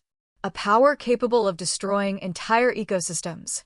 Such a Pokémon could only be described as a legendary Pokémon. A level 1 legendary Pokémon. At that moment, Both Tenebris and Umbra, stationed on the mountains of Zapdos and Articuno, were surely pale-faced. Cain already understood the three legendary birds of this island, even if not true divine Pokémon, were under the direct protection of Lugia. And now that their big brother had arrived, after seeing his younger siblings injured, it was natural for him to demand answers. What did you know? Lugia frowned at the wounded Zapdos and Articuno. Its aura grew increasingly intense. Then it turned its gaze toward the volcano peak where Moltres lived, but didn't see it appear. With a light flap of its wings. In the blink of an eye, Lugia, with its enormous body, appeared above the mountain peak. Its presence and power were so overwhelming that it was impossible to look it in the eyes directly. Kua. Even Regice, always stoic, let out a sound for the first time. And, as if by instinct, bowed respectfully to Lugia. Although Regice was a guardian of Mew, before Lugia's power, its respect was inevitable. Lugia returned a slight nod, and its expression softened a bit. But when it turned to see the badly wounded Moltres, its energy burst out instantly. Hurricane winds rose, and rain began to lash forcefully in the direction of Cain and his Pokémon. Cain reacted immediately, deploying his psychic barrier. Slowking, Gengar, and the others stepped in front of him, standing firm to protect him. Although they knew they couldn't do anything against a Pokémon of Lugia's level, if their trainer was in danger, they would stand in the way without hesitation. Lugia looked at them, but did not attack immediately. Human. Explain this situation immediately. A powerful voice echoed inside Cain's mind. It watched him sternly. Cain knew that message came directly from Lugia. And at moments like this, if he showed fear, he would be at a complete disadvantage. He took a deep breath, stood tall, and held the gaze of the legendary Pokémon, using all his psychic power. He responded mentally, Lugia, look at the wounds on Moltres' body. Although I've already bandaged them, I'm sure you can identify the energy left behind. Lugia looked at him in astonishment. Not many humans could withstand its spiritual pressure in a state of rage. Even so, it focused its psychic power and analyzed the wounds on Moltres' body. Indeed, there were traces of electric-type energy embedded in its flesh. Following that trail, its gaze landed on the bottom of a crater where Ampharos' corpse lay. The residual electric energy from that Pokémon matched perfectly with Moltres' injuries. But Lugia also detected other wounds on Moltres, caused by various Pokémon. It identified them one by one, all now lying unconscious on the ground. They were the Pokémon of Brannies and Rox. Rox's Pokémon had already been returned to their Pokeballs, so Lugia didn't investigate them much. After all, Rox's Pokémon had barely done any real damage to Moltres. But Brannies' Pokémon, on the other hand, were still out in plain sight. Lugia's fury erupted. A series of psychic orbs of varying sizes formed around it and crashed down forcefully onto Brannies' unconscious Pokémon. Cain shuddered inside. He'd lost several 100 million. Even though Lugia appeared peaceful, it was still a top-tier legendary. How could someone like that be truly reasonable? Why did that legend say Lugia could summon 40 days of storms with a single flap of its wings? Because it had actually done it. Perhaps a bit exaggerated, but it showed that when Lugia was angry, it stopped being a gentle Pokémon. Brannies' Pokémon, including Charizard, were wiped out before Cain could even collect them. It hurts the soul. But he couldn't protest. One wrong move and he could be next. Human. State the reason for your presence on this island. Otherwise. Lugia's voice boomed again. It didn't seem satisfied with only punishing the Pokémon. Its fury remained intact. However, just then, it was interrupted. A figure appeared beside it. It was a small Lugia. And Cain recognized it. That little Lugia, who had gone exploring with the big one, immediately flew over to Cain when it saw him and greeted him cheerfully, completely ignoring its father's mood. Then it began looking around for someone. It was searching for Ralts. Phew. Lugia let out a deep sound. Upon hearing it, the small Lugia remembered something, stuck out its tongue clumsily, and flew back to the big one's side. The two began talking in low tones. Cain, standing still, exhaled quietly. Lugia's anger had already dissipated for the most part. If it learned that Cain had even treated Molter's wounds, perhaps it wouldn't retaliate. But Tenebris and Umbra, that was another story. After hearing the explanation from the young Lugia, Lugia's opinion of Cain changed. He also recalled how that Regice followed Cain's orders and helped him defeat Ampharos. Lugia hesitated a bit, but then condensed a sphere of energy in front of him and launched it toward Molter's body. Instantly, the energy fused with his body. His eyes, which had been closed due to unconsciousness, trembled slightly and slowly opened. Molter's, who was still unconscious, woke up immediately. Accelerated cell regeneration? What an incredible ability! Seeing Molter's awaken, Cain assumed it was one of Lugia's powers. Ho-Oh has the power to resurrect even dead Pokémon and grant them divine roles as sacred beasts. So how could Lugia, who shares a godlike status, not have some kind of special ability? Molter shook his head and slowly began to rise. Upon seeing Lugia there, he at least understood what had happened. He lowered his head and flew over to his side, dejected. Compared to Lugia, Molter's was considerably smaller. Lugia, in a bad mood, slapped him on the back, making him stagger. The young Lugia immediately shouted at him, as if saying, "Molter's is a patient." Molter's didn't dare say another word and obediently returned to Lugia's side. The three Pokémon began talking among themselves. Since they weren't using telepathy, Cain couldn't understand them. But that didn't matter, since Slowking was able to pick up parts of the exchange and gradually translated what they were saying to Cain. With what he managed to understand, Cain was finally able to breathe a sigh of relief. Although Molter's didn't know exactly what had happened while he was unconscious or why he felt so weak, he did know that Cain and his Pokémon had helped him survive, and that they had done everything they could to protect him and help him recover. Molter's understood that clearly. Discreetly, Cain handed the Pokeball in his hand to Miss Magius, and she tossed it into Cain's shadow. All done very naturally. Fortunately, the three Pokémon in front were distracted. Otherwise, that action would have been far too obvious. With that awkward detail finally hidden, Cain felt more secure again. Noticing that the conversation was wrapping up, Cain approached Molter's with some sprays and medicine, indicating he wanted to treat the remaining wounds. He took the opportunity to make a good impression in front of Lugia. Lugia showed a somewhat awkward expression. But would a god admit his mistake? Obviously not. Still, his attitude toward Cain improved significantly. Then he flapped his wings once more and launched another energy sphere toward Molter's body. Molter's wounds visibly began to heal rapidly. Cain, a little embarrassed, stored his healing items back into his storage space. Phew. Suddenly, Lugia let out a cry to the other two Pokémon. Zapdos and Articuno, injured, flew toward him at once. Gritting their teeth and grimacing, they looked a bit comical. The once majestic three legendary birds, upon seeing Lugia, immediately behaved like excited little fans and began to pour out all their complaints and woes.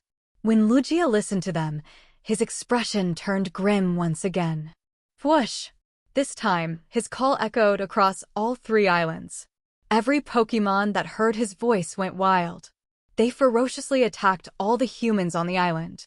Surely, aside from Tenebris and Umbra, who had enough power to resist, the rest of the people were in serious danger. Cain said nothing. In moments like this, the best thing was to protect oneself. After giving the order, Lugia looked at Cain again. But he seemed to hesitate. After all, he had said that all the humans on the island would be attacked, and Cain was included in that. But Cain had helped Molter's, and Lugia himself had misjudged him.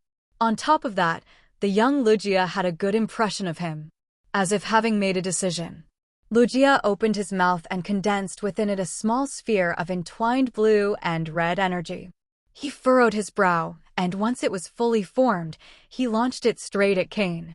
That two-colored energy sphere instantly fused with his mind. Human, consider this a reward for what you did. The blue energy carries my essence. As long as you don't provoke them, the Pokémon on this island, and even many others, will not attack you. The red energy is psychic. You're a rare psychic, though with little talent. Those 6 little ones aren't enough. Let me help you a bit. After saying that, Lugia spread his wings and, together with the young Lugia and the 3 legendary birds, flew off into the distance. When Lugia left, the sea calmed, the rain stopped, and the dark clouds in the sky began to dissipate. Sunbeams filtered through the clouds and lit up the island. Multiple rainbows of various shapes and sizes appeared in the sky above the island. It was a spectacular sight. Cain watched the Pokémon become tiny dots in the distance, with a lump in his throat. If Lugia hadn't appeared, he would have struck a perfect deal this time. But with Lugia's arrival, not only were Branny's 7 elite-level Pokémon annihilated, Moltres was taken away as well. He looked at the empty Pokeball in his hand, unable to say a word. That Pokeball had bonded with Moltres. When I have enough power, I will get that Moltres back. That was the only thought Cain could use to console himself. Beyond that, there was no other way to vent his frustration. Thankfully, at least he had extracted a whole container of Moltres' blood. Who knows what effects Lugia's blood might have? Cain's thoughts began to drift. Well, at least I have the 7 elite-level Pokémon from rocks. That's still a huge fortune, though managing them will be complicated, Cain murmured. Aside from Team Rocket, only the Hunters Guild seemed trustworthy enough to handle them. As for the energy sphere Lugia gave him, Cain closed his eyes and used his psychic powers to sense it within his mind. Sure enough, the sphere was still there. The blue energy remained stable, but the red one kept releasing power. No impurities, no need for processing, it integrated directly into his psychic ability. Cain could feel his mental power steadily growing. Even though the increase wasn't drastic, the rate at which it filtered in and the size of the sphere told him that once it was fully absorbed, even if he didn't reach the advanced level, his power would still rise several levels. And that gradual growth would also allow him to adapt more smoothly. However, even though half of that energy sphere was psychic power, Cain didn't believe the other half, the blue part, served only the purpose Lugia had mentioned. It definitely had other functions. Lugia simply didn't say, and Cain hadn't asked. He would have to explore that on his own. Lugia had taken the 3 legendary birds, and the world had returned to calm. Just as expected from Lugia, Cain thought to himself. But with Lugia's departure, the wild Pokémon on the island had become feral and aggressive. The remaining Team Rocket members on land were about to suffer the consequences. Cain cleaned up the area and threw all the Pokémon corpses into the alternate space. Although those bodies could still be useful, Cain wasn't very interested. If not collected right away, they would soon lose effectiveness. Besides, dissecting Pokémon wasn't something Cain liked to do unless absolutely necessary, especially in front of his own Pokémon. A pity about that Ampharos and Charizard. The value of a 4 elite-level Pokémon was truly considerable. He asked Slowking to return to Regice. The distance wasn't short, but for Slowking's teleport, it would take no more than half an hour. Slowking left with Regice, and Cain also prepared to leave the volcano. However, after a moment of hesitation, he summoned Flygon and flew toward the other 2 islands. On the island where Zapdos had once resided, unless something unexpected had happened, Umbra should still be there. As he approached, Cain could see that the mountain that once housed Zapdos had been completely destroyed. Looks like Umbra's power has not only recovered, it's improved, Cain deduced from the scene. The evolution elixir had restored much of his strength, and the gains on Mythical Island hadn't just helped Umbra fully recover, they had even pushed him slightly beyond. That risky play, looks like it paid off, Cain thought. He had lost most of his power and used nearly all his resources to obtain the evolution elixir, restored his strength by force, and waited patiently for an opportunity. After multiple missions, not only had he not been hindered by using the elixir, he had even made great progress. There was no denying that Tenebris and Umbra were indeed people Giovanni trusted for good reasons. Their skills were impressive. Cain dismounted from Flygon and saw Umbra standing alone atop the mountain. He was covered in wounds, but his energy and spirit remained strong. Cain slowly approached. "Looks like the mission was a success," he said with a smile. Yes, Umbra nodded, looking at Cain. That Pokémon from earlier was. There was still some astonishment on Umbra's face, along with a spark of excitement.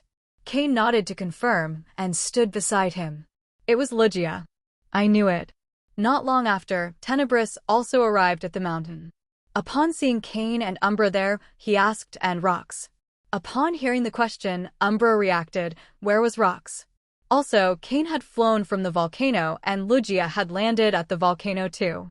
"He's dead," Cain said calmly, as if it weren't a big deal. Tenebris and Umbra looked at each other, showing little surprise. "Not just Rox, his brother Brannies also died with him," Cain added. "Brannies?" Tenebris and Umbra recognized the name. Brannies wasn't weak. In fact, he might even have been stronger than them. Cain explained roughly what had happened. Some details were altered. Basically, the story was that Rox fought against Moltres, and Brannies appeared from the shadows. The two brothers not only wanted Moltres' gene, but also aimed to capture him as a family Pokémon. After gravely injuring Moltres, they enraged the sea god Lugia, who lived in the ocean. Lugia appeared and reduced Brannies and Rox to ashes. Their Pokémon were also wiped out by Lugia. In the end, Lugia rescued Moltres and left with the wounded Zapdos and Articuno. Cain's account was 70% truth and 30% fiction, highly credible. But both Tenebris and Umbra felt something was off. Why hadn't Lugia discovered Cain, who was hiding in the shadows? But that didn't matter. "So, did we obtain the Moltres gene?" Tenebris asked. Cain pulled out the test tube containing Moltres' blood from the beginning and waved it in front of them. Since they had the gene, there was nothing more to discuss. After all, no matter how Rox and Brannies died, as long as they were dead, it was a gain for them. "Let's go.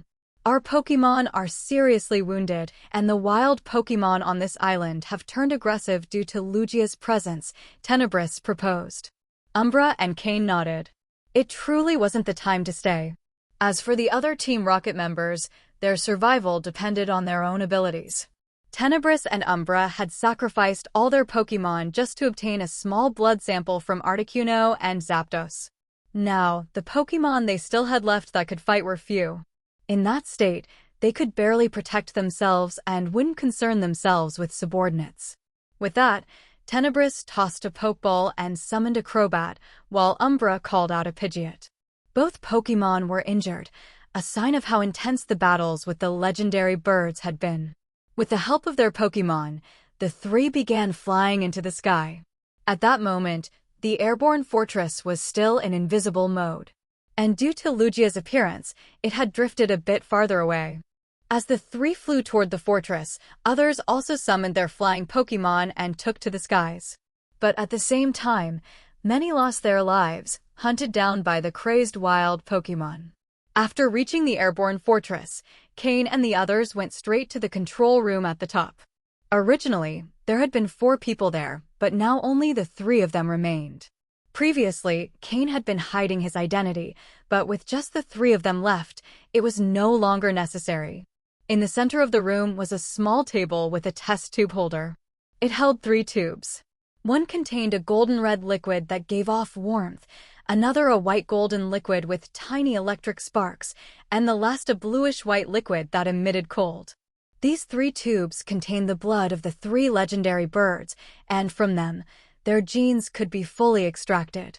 The mission had been completed perfectly. The 3 stood in the center of the room, ready to contact Giovanni. A moment later, Giovanni's image appeared before the 3 of them. "Boss," said Cain, Tenebris, and Umbra in unison. Now that Cain was already an elite officer, with Giovanni's permission, he no longer needed to kneel in reverence as before. Giovanni observed them in silence while stroking the soft fur of his Persian. He didn't speak right away. In front of the 3 of them were 3 test tubes. Giovanni saw them immediately and knew they had obtained the genetic material of the 3 legendary birds. The reason for his silence was something else. In front of him, there were only 3 people. "Very well." Giovanni nodded slightly. Hearing his words, the 3 felt a slight sense of relief. "And Rox?" Giovanni asked. Cain, Tenebris, and Umbra exchanged glances. Finally, Cain stepped forward to explain. He repeated the same version he had given earlier to Tenebris and Umbra. Brannies and Rox's intentions, Lugia's appearance, their deaths. Cain recounted everything he had witnessed. Giovanni nodded as he listened. He gave Cain a meaningful look, but just like Tenebris and Umbra, he didn't delve any deeper into the matter. I see. Then return with the material. Don't reveal any information about Brannies for now, Giovanni ordered. Yes, they responded. Boss, I have a request, Cain added, stepping forward. Speak. I wish to stay in this archipelago for some time to train. Some of my Pokémon benefit especially from this environment. I'd like to train here a while longer before reporting back, Cain said respectfully. Giovanni looked at him and gave a slight nod. Minor matters like this, you can decide on your own. You don't need to report everything. And with that, the communication was cut. Cain turned to Tenebris and Umbra, smiling. Then I'll leave the genetic material to you. I'll be staying in the archipelago a while longer. Umbra smiled and shook his head, saying nothing more. Giovanni's attitude had made everything clear. The mission was a success, but Cain's hidden objective had been achieved with even greater brilliance. With the direct loss of the two main forces of the Nishikawa family, their influence within Team Rocket would plummet considerably. The faction allied with the Nishikawa family would also suffer a severe blow. Tenebris and Umbra were already preparing to coordinate a counteroffensive. Now it remained to be seen whether the old man from the Nishikawa family dared to make a move. If those close to the Nishikawa family within Team Rocket showed anything at this critical moment, Giovanni's methods would be enough to eradicate them from the root. At this stage, the wisest move was to keep a low profile and show their own value. Otherwise, Giovanni would have no reason to hold back. After all, the leader of Team Rocket was not a soft man. That said, Cain turned around without hesitation and left the control room, returning to the archipelago of the legendary birds. Although the wild Pokémon on the islands were still in a frenzy, even if Cain didn't have a single Pokémon by his side, they wouldn't actively attack him. It really works. Logia's orders are impressive, Cain thought silently. He tossed several Pokeballs, summoning Pupitar, Agron, Blaziken, and Politoed. The levels of the wild Pokémon were fairly decent, ideal for his team. Cain discovered that if he initiated the battle, the wild Pokémon would indeed react. After all, if you attack first, how wouldn't they defend themselves? 3 islands capable of housing 3 legendary birds, and Logia clearly weren't just any place. Cain didn't stay just to train his Pokémon. He also wanted to explore this place more deeply, as his knowledge of it was still very superficial. That same day, he saw more people rise from the surface to the airborne fortress. He also observed small aircraft descending from it to collect the surviving Team Rocket members. The archipelago remained in a state of turmoil throughout the day. Until midnight, when the wild Pokémon finally calmed down. It wasn't known whether it was because all the Team Rocket members had escaped or because they had been eliminated. Either way, the archipelago fell silent. The airborne fortress also quietly moved away. Only Cain remained on the island. 2 weeks later, Cain returned to Team Rocket's base in Viridian City. A full 2 weeks. He had spent all that time exploring the archipelago of the legendary birds, though he didn't obtain everything he had hoped for. Even so, his Pokémon received intense training. And not just Pupitar and the others. After some time training with them, Cain also summoned his Bagon, Ralts, Horsia, and Carbink. He gave them an intensive training phase. The 4 little ones made considerable progress. Bagon and Horsia reached level 24, Ralts reached level 19, and Carbink reached level 32. They weren't impressive level increases, but they marked the start of a planned and systematic training routine. Beyond occasional battles, the ones who benefited the most were Pupitar and the others. Now, Pupitar and Agron were at level 49, right at the edge of the advanced tier. Blaziken and Politoed had surpassed that barrier, reaching level 52. Later, Swampert also joined the battles. With 3 Pokémon at the quasi-elite level and 2 on the verge of it, Cain already considered himself a supreme force within the island. When Pupitar reached level 49, Cain decided it was time to leave. Only 6 more levels were needed for its evolution. And since it was his first pseudo-legendary Pokémon, Cain was paying it special attention. He needed to fully prepare for its evolution, the time had not yet come. He still had things to prepare for it. Once Pupitar completed its evolution, with its Mega Stone in hand, it could become the most powerful Pokémon on his team. The closer that key moment came, the more important it was not to rush it. Pupitar's current form was that of a cocoon. It wasn't meant for combat, but for accumulating energy. In the wild, Pupitars bury themselves deep underground to absorb the Earth's energy, adjusting their state to the maximum for an optimal evolution. Cain's Pupitar, thanks to constant training, had reduced the time required for that accumulation. But that didn't mean it no longer needed to accumulate energy. The more it accumulated, the more terrifying its final form would be. Cain had high hopes for it and wouldn't allow its evolution to be rushed. That's why, 2 weeks later, Cain returned. He still had 100 million in Team Rocket. He planned to convert the entire 100 million into materials to help Pupitar accumulate energy under the best possible conditions.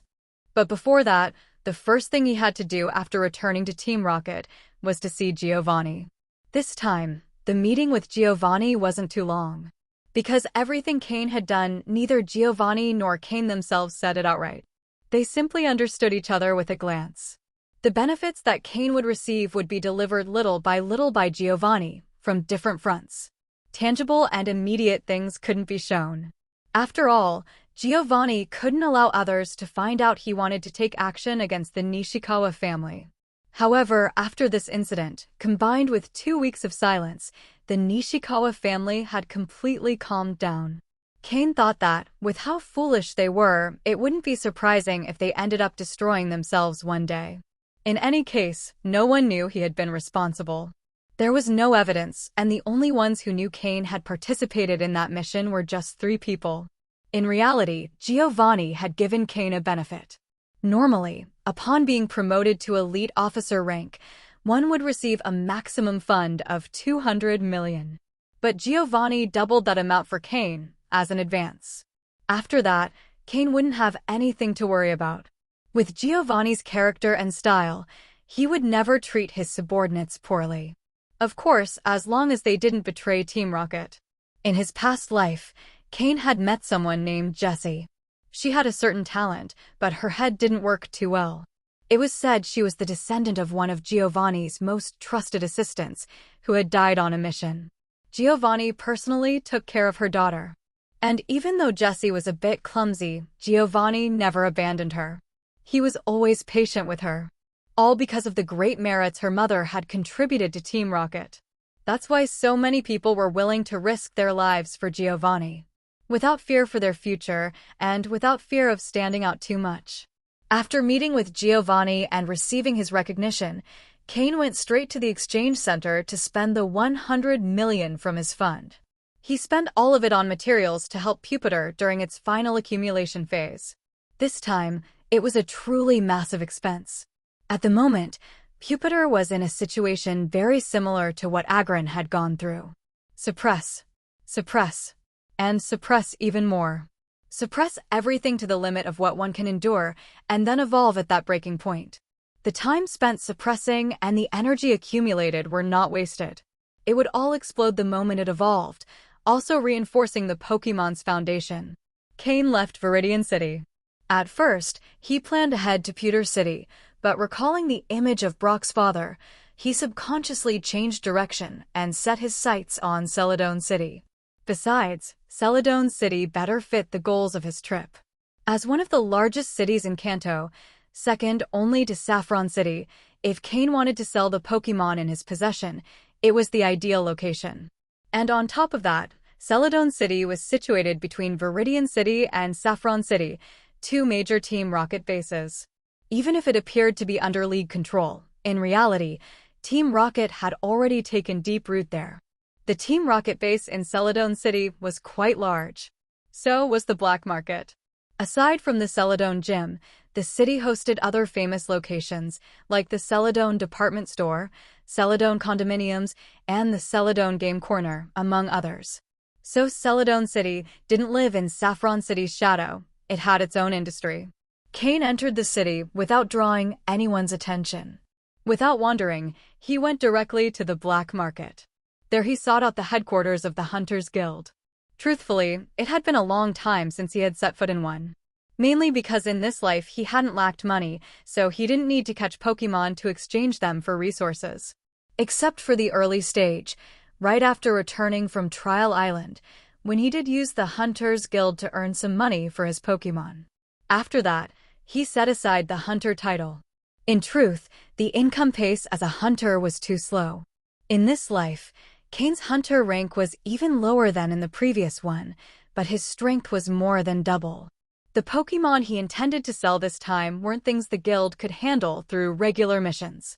If he wanted to sell them, he had to speak to those in charge. As usual, Cain entered cloaked in black. He didn't wear his hunter rank badge. He only had 4 stars, and that embarrassed him a bit. He went straight to the counter.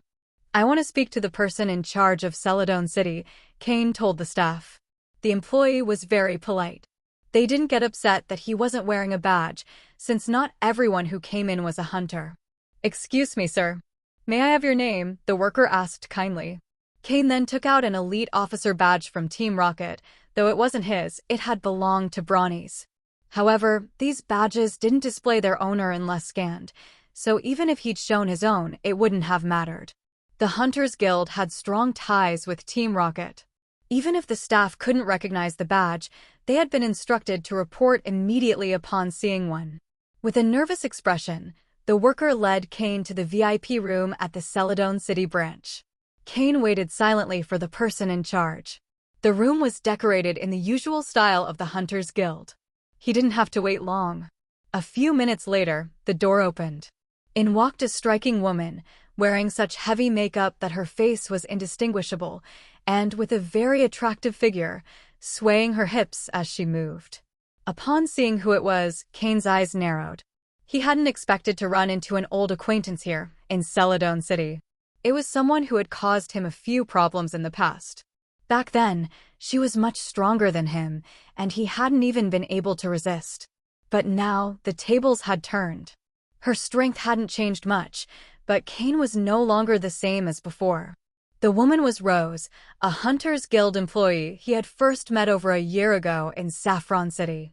Cain had already known her from his past life, so he'd been quite courteous with her at the time. What he didn't know was why she had moved from Saffron City to Celadon City. Rose also saw the man seated on the couch, hidden under a black cloak. She couldn't recognize him. With a smile on her face, she said, "I wonder what an honorable elite officer from Team Rocket could possibly need from our Celadon City branch of the Hunters Association." With that, she sat next to Cain on the couch. But with that heavy perfume, Cain immediately frowned. That thorny rose smelled more and more artificial. But that was just part of her disguise. The stronger the perfume, the worse her situation must have been. "Miss Rose, your perfume is too strong. Please sit farther away," Cain said coldly. Hearing the cloaked man say her name, Rose was slightly surprised. Then she laughed awkwardly and moved to the couch across from him. That a man would reject her carefully crafted image left her a little uncomfortable, and in her mind, she labeled Cain as not a real man. Upon seeing Rose, Cain remembered that solar dog who had once tried to kill him. Facing that person now shouldn't be a problem for him anymore. Though, of course, he didn't know if the other had progressed in strength. "Why is Miss Rose working in Celadon City?"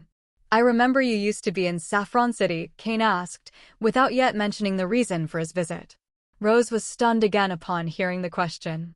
Her expression turned somewhat unpleasant, but she soon replaced it with a forced smile. That natural smile she used to maintain so easily was now starting to crack. "Excuse me, sir, who are you? Why do you know so much about me?" Rose asked. Her time in Saffron City hadn't been long, and not many strong trainers knew she had worked there. As for why she ended up in Celadon City, it was simply out of necessity. After all, the Solar Dog was someone truly close to the core of the Hunter Guild. Rose, who had joined later, had no chance of accessing the guild's inner circle. A coveted position in Saffron City had ultimately been snatched away by a pure-blooded member of the guild. Although Celadon City wasn't bad, when it came to juicy profits, it couldn't compare to Saffron. Most people only remembered the most important city. No one cared about which one was the second largest. It's like knowing the highest mountain in Kanto is MT Silver, but who pays attention to which one is the second highest? Cain didn't answer. He simply leaned back on the sofa as a Jengar emerged from his shadow, gave him a confirming look, and sank back into the floor. Upon seeing Jengar, Rose felt a chill run down her spine, and her skin immediately broke into goosebumps.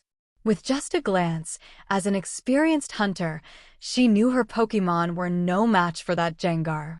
This man is terrifying. That was her first impression. Though she already knew that elite officers from Team Rocket were elite-level trainers, seeing one in person was a whole different story. Rose didn't dare to keep asking questions. Shortly after, Jengar emerged from the ceiling, nodded again at Cain, and vanished. Clearly, he had confirmed the room was free of listening devices. Rose understood his intent, to ensure they were in a secure environment. But for some reason, that only deepened her unease. Cain said nothing more. He pulled a Pokeball from beneath his black cloak and placed it in front of Rose. When she saw his hand uncovered, she immediately noticed he wasn't someone older. He couldn't be older than 25. "Can you handle this Pokémon?" Cain asked, no longer hiding his hands. A rosary of shimmering beads floated between his fingers, psychic blocking beads, a common item among psychics. Rose frowned slightly. Is he also a psychic? No matter how hard she tried, she couldn't recall any trainer this powerful. Suppressing her unease and curiosity, she picked up the Pokeball Cain had offered. Then, she pulled out a small handheld scanner from her storage space, placed the Pokeball on top, and pressed the scan button. It was a portable Pokémon scanner. It didn't show detailed info, but it revealed the essentials. Inside that Pokeball was one of the 7 remaining Pokémon Cain had obtained from the defeated rocks. An elite-level Pinsir. Is this a tamed elite-level Pokémon? Rose was stunned as she saw the scan results. As an external manager of the Hunter Guild, she had never had to handle a sale of this level. These kinds of deals were typically reserved for pure-blooded guild members. She, despite the title of manager, was practically just support staff. Tasks that the inner members didn't want to do or were too lazy for were passed to external managers like her. By pure chance, all the internal members were out at a meeting that day, so Rose had to personally attend. She never expected the first client of the day would present such a surprising offer. While the Hunter Guild preferred untamed wild Pokémon, that didn't mean they completely ignored tamed ones. It all depended on the level. The guild usually accepted tamed Pokémon only if they were pseudo-elite or elite level. This was because those Pokémon, although trained under a different style, held tangible value and immediate power. A low-level tamed Pokémon rarely interested anyone because retraining it under a new style was complicated and slow. On the other hand, elite-level Pokémon had already fulfilled most of their potential. Even if they didn't fully adapt to a new trainer, they still posed a formidable force. That's why the Cofagrigus Cain had sold previously fetched such a high price. Among elite-level Pokémon, the difference between wild and tamed became negligible. "Can you handle it or not?" Cain asked again. Rose snapped out of her shock, beaming brightly. All previous discomfort vanished from her face. An elite-level Jengar, the rank of elite officer in Team Rocket, and a Pokeball containing an elite-level Pinsir. Clearly, this wasn't an ordinary trainer. Probably more than one trainer of her same rank had already fallen at this man's hands. "Yes," she replied enthusiastically. This was a high-level client she couldn't afford to lose. Besides earning a good commission, she could secure a relationship with a highly valuable client. So this time, she had to do things right. Cain nodded in satisfaction. That Pinsir was the weakest of the group he had obtained from rocks. If the Hunter Guild offered a decent price, he had no problem selling it here directly. "Wait a moment, I'll be right back," said Rose before hurrying off. Though she now held the title of manager, she didn't have the authority to directly purchase Pokémon of that level. She needed to get authorization. Cain, watching Rose leave, closed his eyes and fell into deep thought. "Jengar, follow her and observe," said Cain after thinking for a moment. Upon hearing the command, Jengar nodded and sank back into the ground. 5 minutes later, Rose returned with a somber expression. Cain was still sitting, watching her without saying a word. At first, he had sent Jengar merely as a precaution, but he hadn't expected to hear something interesting. Rose forced a smile upon seeing Cain on the sofa and said, "Sir, you may need to wait a bit. The main person in charge of Celadon City will be back shortly." Her expression was so grim precisely because of that. Originally, the senior members of the Hunter Guild were out, so a high-level client like Cain had fallen under her care. Not to mention the commission she could earn from this transaction.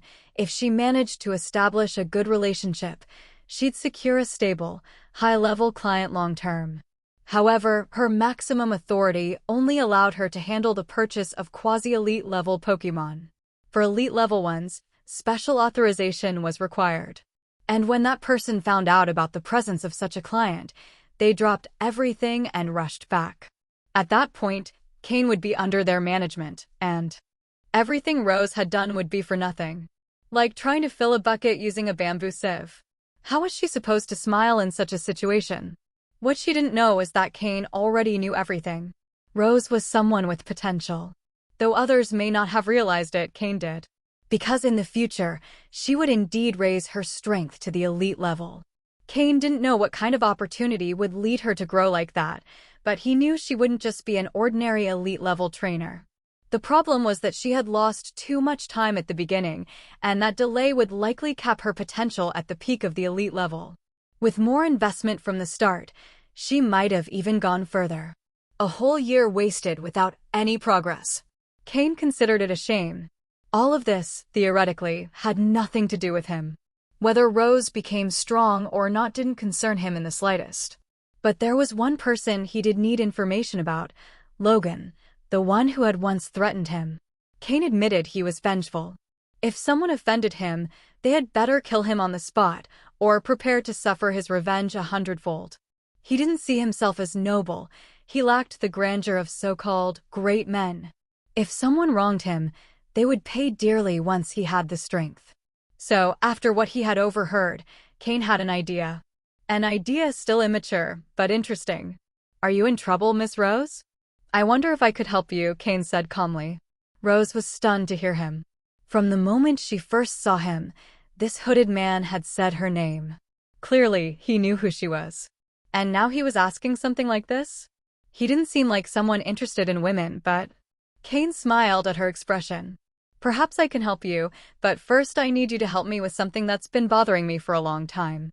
This made Rose lower her guard slightly. In circles like this, friendship or affection meant nothing. Everything moved through interests.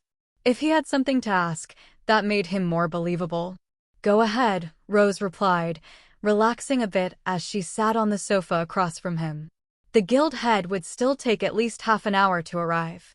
She had some time. "It's very simple. I'm sure you can help me," Cain continued. "I just want you to tell me where someone is. His name is Logan, bearer of the Hunter Guild's Sun Medal." Logan. Rose was surprised to hear that name after so long. Today really was full of surprises. To know Logan, this man must have been a client from Saffron City, without a doubt. Even so, she couldn't clearly remember someone like him.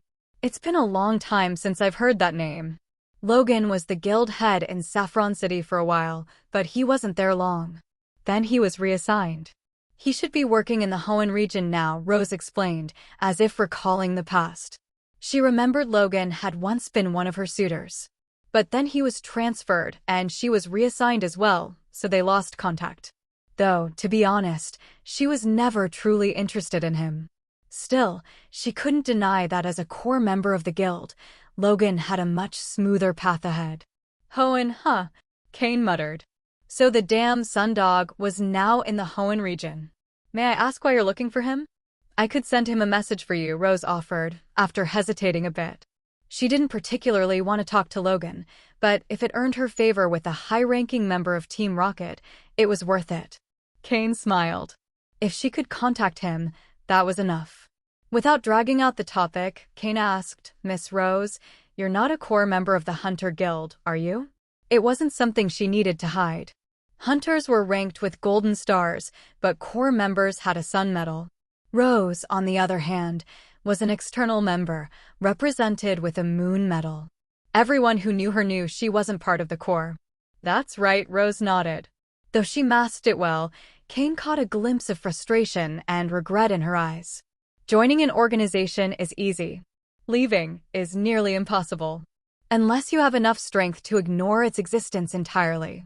When she rose to the quasi-elite level, she gave up her hunter status to join the Hunter Guild, thinking it would be her springboard. But it turned out to be a swamp. The more she struggled, the deeper she sank.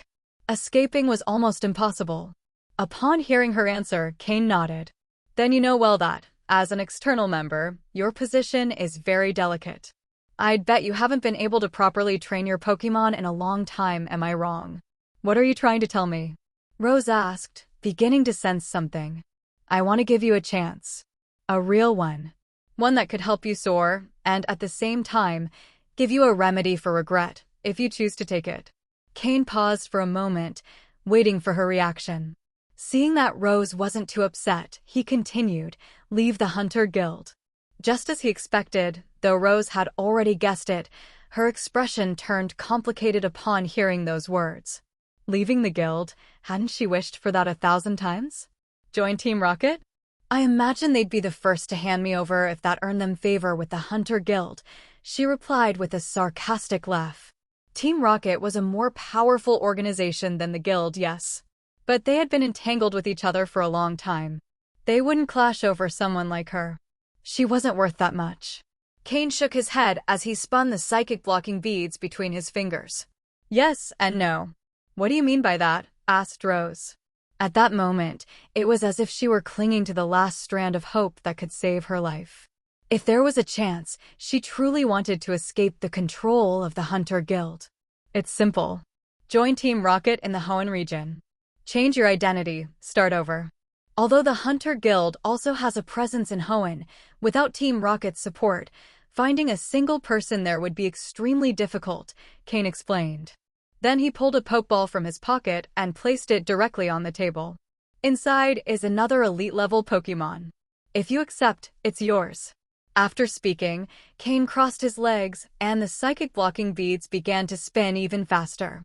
Rose stared at the Pokeball on the table with fiery eyes. An elite-level Pokémon. And he was just offering it? But she soon came back to her senses and fixed her gaze on Cain. Who are you really? You know my name, you know my situation. I don't think a mere quasi-elite level trainer is worth enough to receive a Pokémon of that level. Cain silently laughed and shook his head. After hesitating a moment, he pulled back his hood and deactivated the psychic membrane hiding his face. He revealed his true face, black hair, dark eyes, eyebrows as sharp as blades, a straight and prominent nose, pale skin from lack of sun, red lips, and white teeth. A truly handsome face. Rose was stunned upon seeing him. So handsome. No, that didn't matter. She didn't know him. But he was really handsome. Even under her heavy makeup, a slight blush appeared on her cheeks. It was then that Cain realized, looks like she's never seen me as I truly am. And he let out a low chuckle. Miltank, Saffron City, Logan. Do they remind you of someone? Asked Cain with a slight smile. Hearing that, Rose narrowed her eyes, trying to suppress the ridiculous ideas starting to cross her mind, forcing herself to remember what he had just mentioned.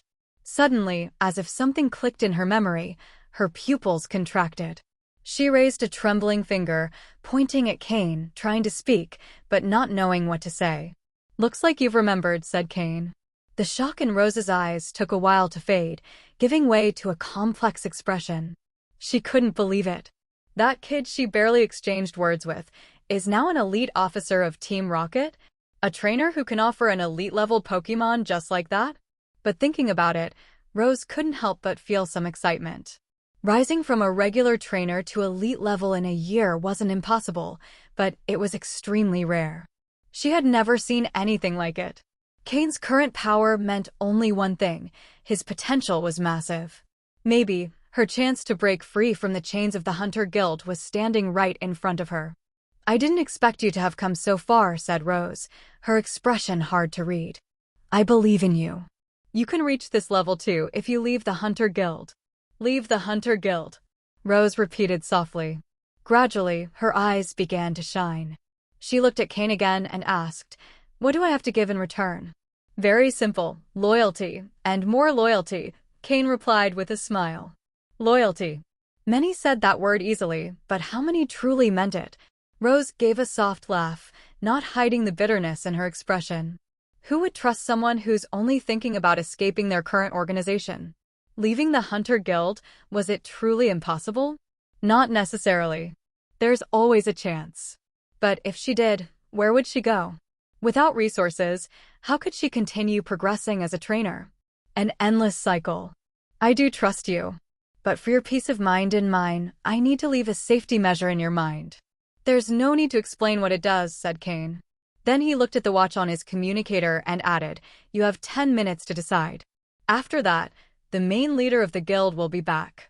Rose wasn't even wondering how Cain knew all this anymore. She was fighting a mental battle. Cain's potential was what she valued the most. But the Hunter Guild wasn't a force to be taken lightly. Several minutes passed. Cain remained calmly seated on the sofa, spinning the psychic blocking beads. Then suddenly, Rose seemed to understand everything. She looked at him with resignation and said, "From the moment you showed your face, I didn't really have a choice, did I?" At last, she understood. What seemed like a choice was nothing more than a disguised option. If she refused, there'd probably be another anonymous corpse in the black market soon. Cain smiled without denying it. That was right. In his current position, he had no reason to go against the Hunter Guild for someone like her. It just wasn't worth it. This had simply been a spontaneous whim. If it worked out, he'd gain a future elite-level trainer as an ally. His current subordinates, while promising, could no longer keep up with him. Maybe only Karen had a decent level, but even she was falling behind. "All right. I accept. Do what you have to do," Rose finally said with resolve, closing her eyes. Cain was quite satisfied with today's spontaneous decision. He summoned Mismagius, who plunged Rose into a world of dreams, and then placed his right hand on her head. It was a technique he had developed after improving his control over his psychic powers. Planting a psychic power seed in someone's mind, one that could detonate whenever he chose. Generally, these seeds didn't last long, but Cain was different. He possessed the secret power of the unknown. Using that power as a core, he wrapped his psychic power and implanted it into another person's mind. That way, it could last up to 3 years without fading. After that time, he only needed to reactivate the power with a small additional amount. Otherwise, the secret power would explode uncontrollably. This technique, even Sabrina wouldn't be able to deactivate. She could neutralize psychic power, but not secret power. Cain called it the secret seed. It couldn't be used at just any time. Only when the person fully accepted it could it be planted. The explosion wasn't especially powerful. At most, it would cause the target's brain to be pulverized. But it was very useful for ensuring the loyalty of his subordinates. On the other hand, the dream induced by Mismagius caused a subtle hypnotic state, like what Cain once did with Lysandra. However, that only worked when the target completely lowered their guard. By combining both techniques, his subordinates wouldn't just be loyal, they'd become increasingly devoted. 3 minutes later, it was all over. Upon waking from the dream, Rose felt as if she had dreamed something very long. When she saw Cain again, for some reason, an inexplicable feeling of respect and admiration surged from deep within her heart. "My lord," said Rose reverently. She accepted, without hesitation, the fact that she had become someone else's subordinate. Cain nodded and pointed at the Pokeball on the table. "This Pokémon is yours.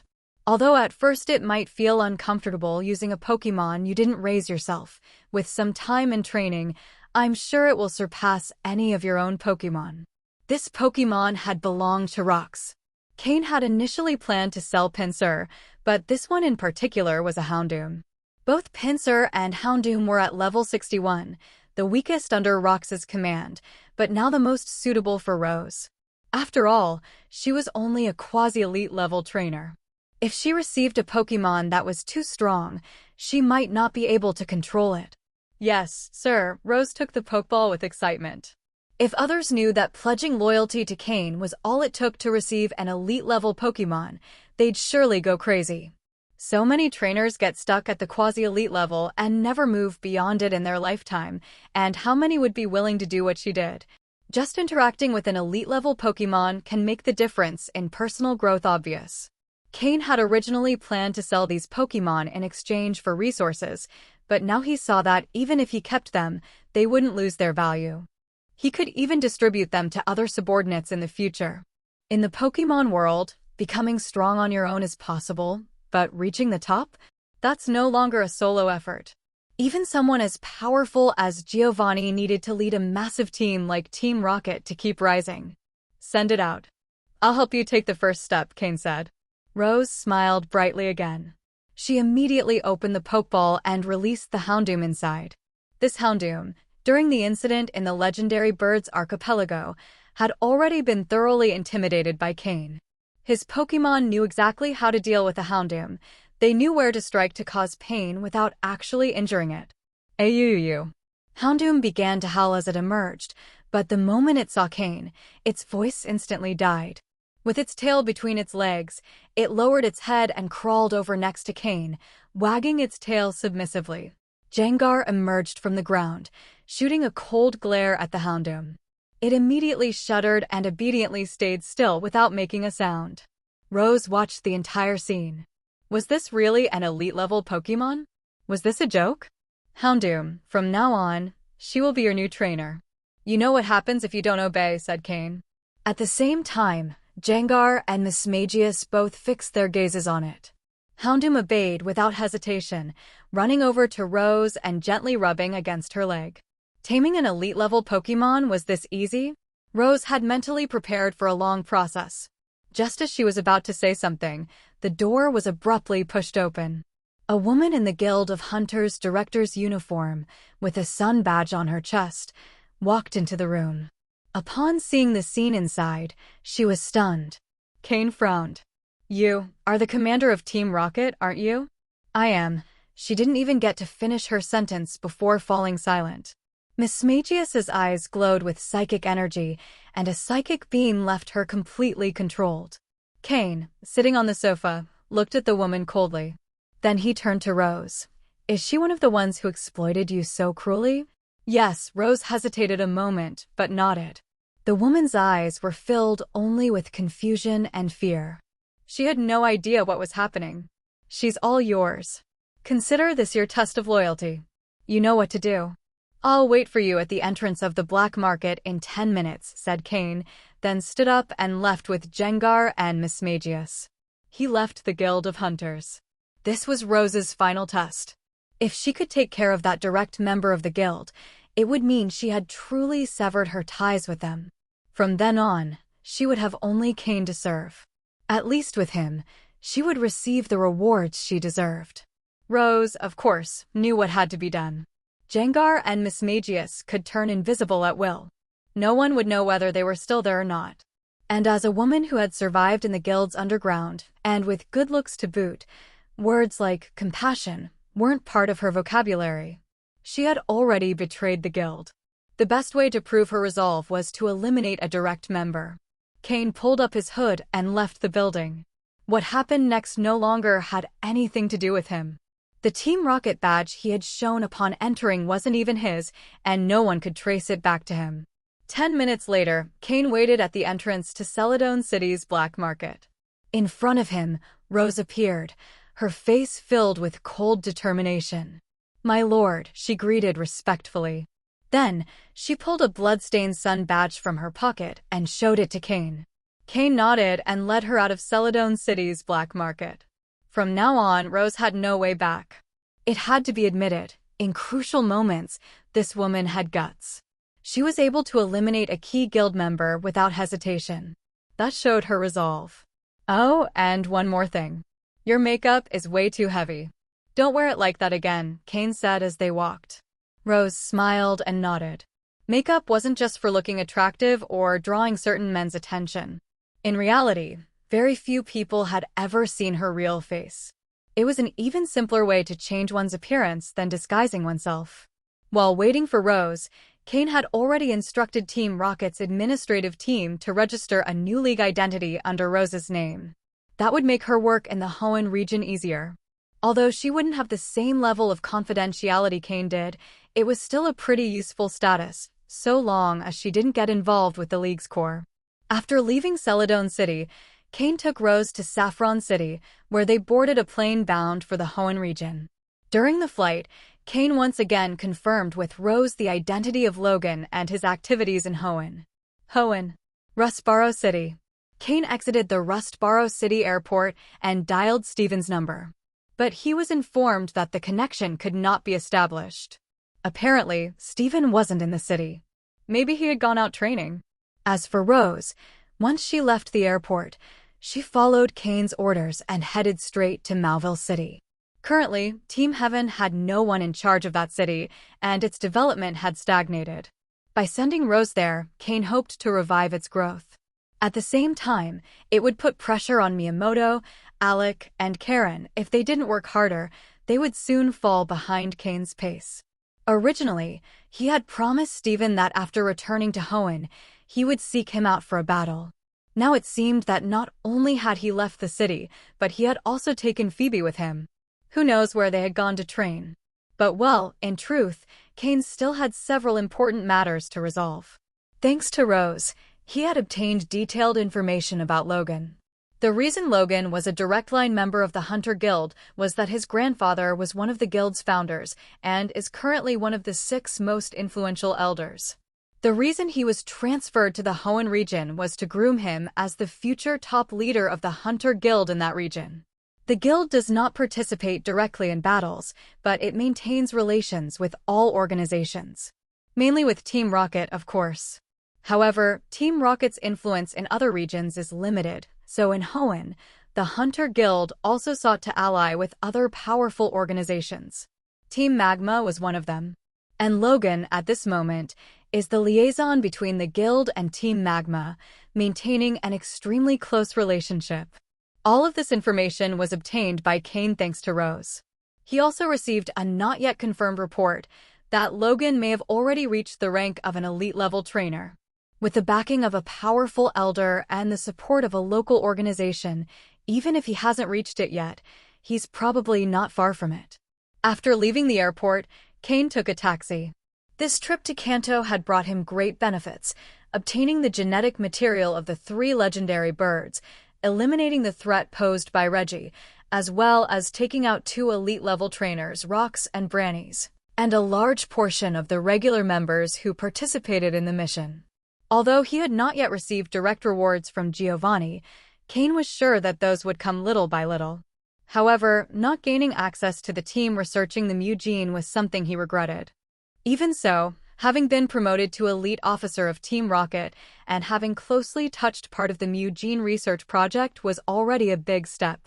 That project is of utmost importance both to Giovanni and to Team Rocket. What Cain needed was a huge amount of related data. All of this is what he achieved during his mission in the Kanto region. Now let's move on to the tangible gains. The simplest, the materials obtained. The 400 million from Team Rocket's exchange quota were entirely traded for physical items. Among them, a large number of materials and many TM moves. This secured the materials for the quality-enhancing potion for Ralts after evolving into Curlia, the materials to repair Riolu's egg and its aura energy, and the rare ingredients for Pupitar's evolution. As for the moves, there's no need to go into detail. They were extremely rare and difficult to obtain. And the most valuable, the 7 elite-level Pokémon that had belonged to Rox. The weakest, Houndoom, was given to Rose as a trump card and reward for her loyalty. As for the remaining 6, Cain had no intention of using them himself. Whether to sell them or give them to trusted subordinates, both were good options. He even considered sending them to Lysandra in Kalos to accelerate the development of Team Flare. After all, half the credit for Lysandra's growth belonged to Cain. Beyond the material, there was also the improvement in the strength of his own Pokémon. Cain remained in the Legendary Birds archipelago for 2 more weeks. Although he had originally hoped to find hidden secrets on the islands, after 2 weeks of searching, he found nothing. However, the strength of his Pokémon did improve. Now all his Pokémon were following an extremely positive growth cycle. Whether it was the first, second, or third training group, they were all advancing steadily and in good order. Elite and quasi-elite levels were no longer out of reach for him. Once the team reached its optimal point, both his Rain team and Sandstorm team would be fully formed. Another thing that caught Cain's attention was the mutation that Carbink was undergoing. The diamonds that the Carbink were eating were almost depleted. At most, they would last another 2 weeks. Increasing diamond production in such a short time was unrealistic. But the mutation process of Carbink was still something he watched closely, especially because both the future Tyranitar and the already evolved Aggron relied heavily on those diamonds. With just a small group of Carbink, it was impossible to supply them completely. Even so, the mutated Carbink was carrying Xerneas's horn, and its appearance was changing day by day. Although it still had Carbink's form, the gem on its forehead had already turned completely pink, and its eyes, once blue, were now red. The diamonds on its body were also shifting to a pink hue. The system calculated a new estimated time for full mutation each day. And the more traits it acquired from Diancie, the faster the process progressed. If it was previously believed it would take at least a year, now the projection was under a year. This was something that pleased Cain. The taxi moved northward from Rustboro City. According to Rose's information, Logan had no fixed location. Cain deduced that, since he had to maintain contact with Team Magma, the most likely location was in a northern city. And the most likely candidate was Lavaridge Town at the foot of MT Chimney. Few knew where Team Magma's secret base was, but Cain had a pretty good idea. So Lavaridge Town was the most logical destination. As for what he would do upon encountering Logan, he would decide in the moment.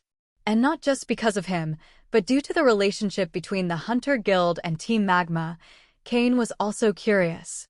Whether in his role as a Team Rocket member or as part of the League, Cain and Team Magma would always be on opposing sides. After leaving Rustboro City, Cain summoned Aggron and Blaziken and headed directly toward MT Chimney. His goal was to cross the mountain and reach Lavaridge Town. There was even a chance of encountering Team Magma members along the way. Lately, Team Magma had been acting more and more suspiciously. Although they hadn't revealed themselves openly, it seemed they were leaving traces everywhere. Cain felt he was destined to clash with them. On the mountain, the levels of the wild Pokémon were relatively low, ideal for Ralts and other younger ones to train. As soon as he summoned it, Ralts leapt straight into Cain's arms. If it weren't for the fact that through telepathy it constantly called him Dad, Cain wouldn't have gotten used to it. There were also Bagon and Horsia. Bagon's competitive personality made it stand out from the rest. While other Pokémon stopped when they reached their limit, Bagon insisted on pushing forward. That's why, if Cain wasn't present during its training or battles, he would never allow it to train alone. The battle didn't last long. Night fell. Cain camped alongside his Pokémon not far from the base of MT Chimney. Many of his Pokémon had been temporarily sent back to his private island. Now, thanks to Cain's deliberate development, the island had already grown to a considerable scale.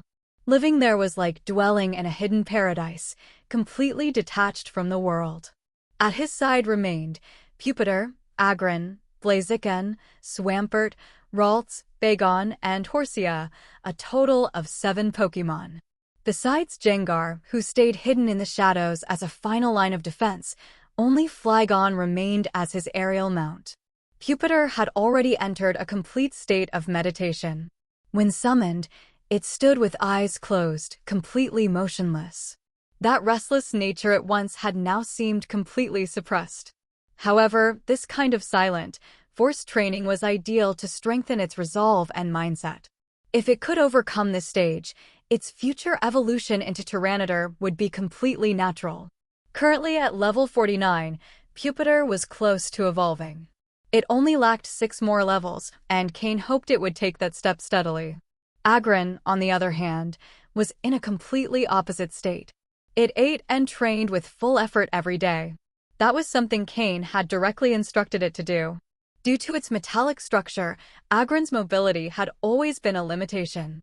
Completely changing that was impossible, but it could gradually adjust it through training and routine. Even so, Agron's body remained its most powerful weapon.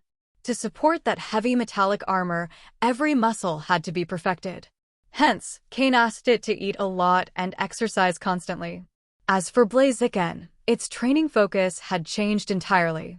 Previously, as a fighting-type Pokémon, it mainly focused on physical strengthening, but lately it could be seen sitting on tree branches, eyes closed, as if meditating.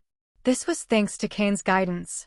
Sometimes, strength isn't everything, especially for a Pokémon like Blaziken, which excels in speed. If it increased its strength to the point of losing its speed, its greatest advantage, it would be a loss. What mattered was how to generate the greatest possible damage with limited strength, and how to unleash moves with maximum effect. Cain had taught it basic concepts of techniques like Tai Chi, using softness to overcome hardness, or the famous, for ounces move 1,000 pounds. Although Cain didn't fully understand it, he passed the theory to Blaziken, and it would have to find its own style based on its talent and dedication. Swampert was the first among Cain's second group of Pokémon to reach the quasi-elite level, though it had been kept hidden for quite a while. Not due to lack of power, but because its level was rising too fast and Cain had to hold it back. Except during its Mudkip stage, when it trained with Larvitar and the others, it then leveled up without stopping. This was due to Cain's participation in the Sinnoh tournament, which didn't allow him to slow its progress. That's why Swampert had been out of the picture for a long time. Now that everything had stabilized, Cain brought it back with him. Politoed was not present this time because Cain planned to focus on training his small-scale Sandstorm team. As the core of his Rain team, Politoed was temporarily sent back. And, in fact, Swampert, as a water/ground-type Pokémon, could also fit into the Sandstorm team. It could cover the team's weaknesses against water-type Pokémon, functioning as auxiliary defense. Of course, if they came across a grass-type Pokémon, Cain would just pretend he hadn't thought of that. Aside from these 4 members of the second group, the true protagonists of this training at the foot of Empty Chimney were Bagon, Horsia, and Ralts. Ralts was at level 19. In reality, with its current training pace, it should have already reached level 20 and evolved into Kirlia. But as always, Cain decided to suppress the evolution temporarily. This would allow its body to develop fully before evolving. Among all of Cain's Pokémon, if any had the potential to reach the Black Grade quality rank, it was undoubtedly Ralts. Even more than Pupitar. From birth, Ralts had shown a light purple quality rank. A true genius by nature. So Cain believed it was necessary to slow its progress a bit, to accumulate strength and gain momentum in the future. In contrast, Bagon had always been a Pokémon Cain didn't need to worry about. The only thing that concerned him was that Bagon might be so stubborn it would harm its foundation by overdoing it.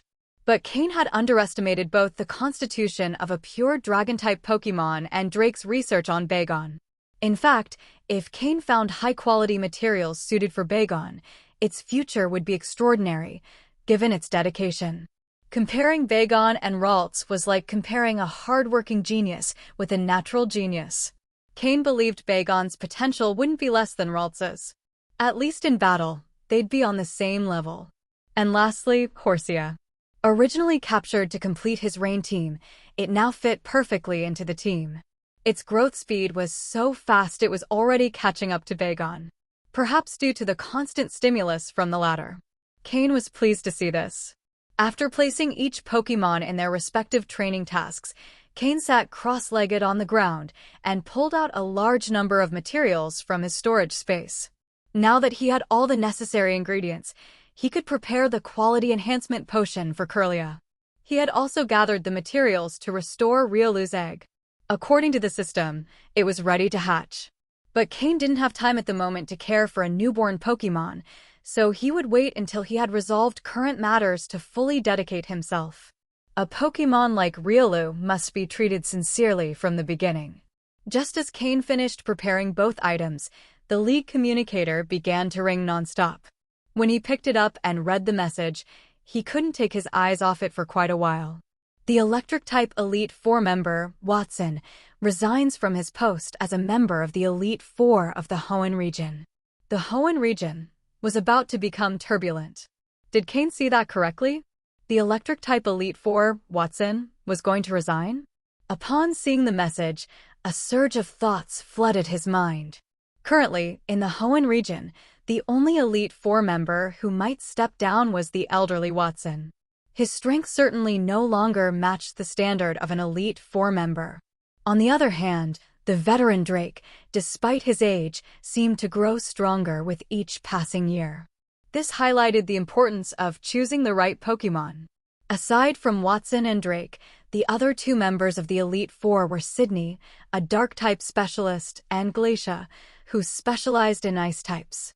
Both were relatively new to the position. Although not as strong as Drake, they had a different profile. Besides their roles as Hoenn's Elite Four, they were also involved in the administrative management of the league.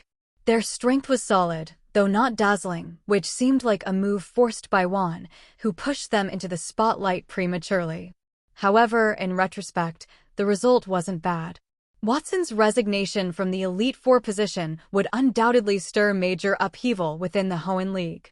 But what puzzled Cain was that when Juan had spoken to him previously, his words clearly conveyed that he wanted Watson to hold on for a few more years, at least until the new generation was ready to take over. This situation had clearly taken him by surprise.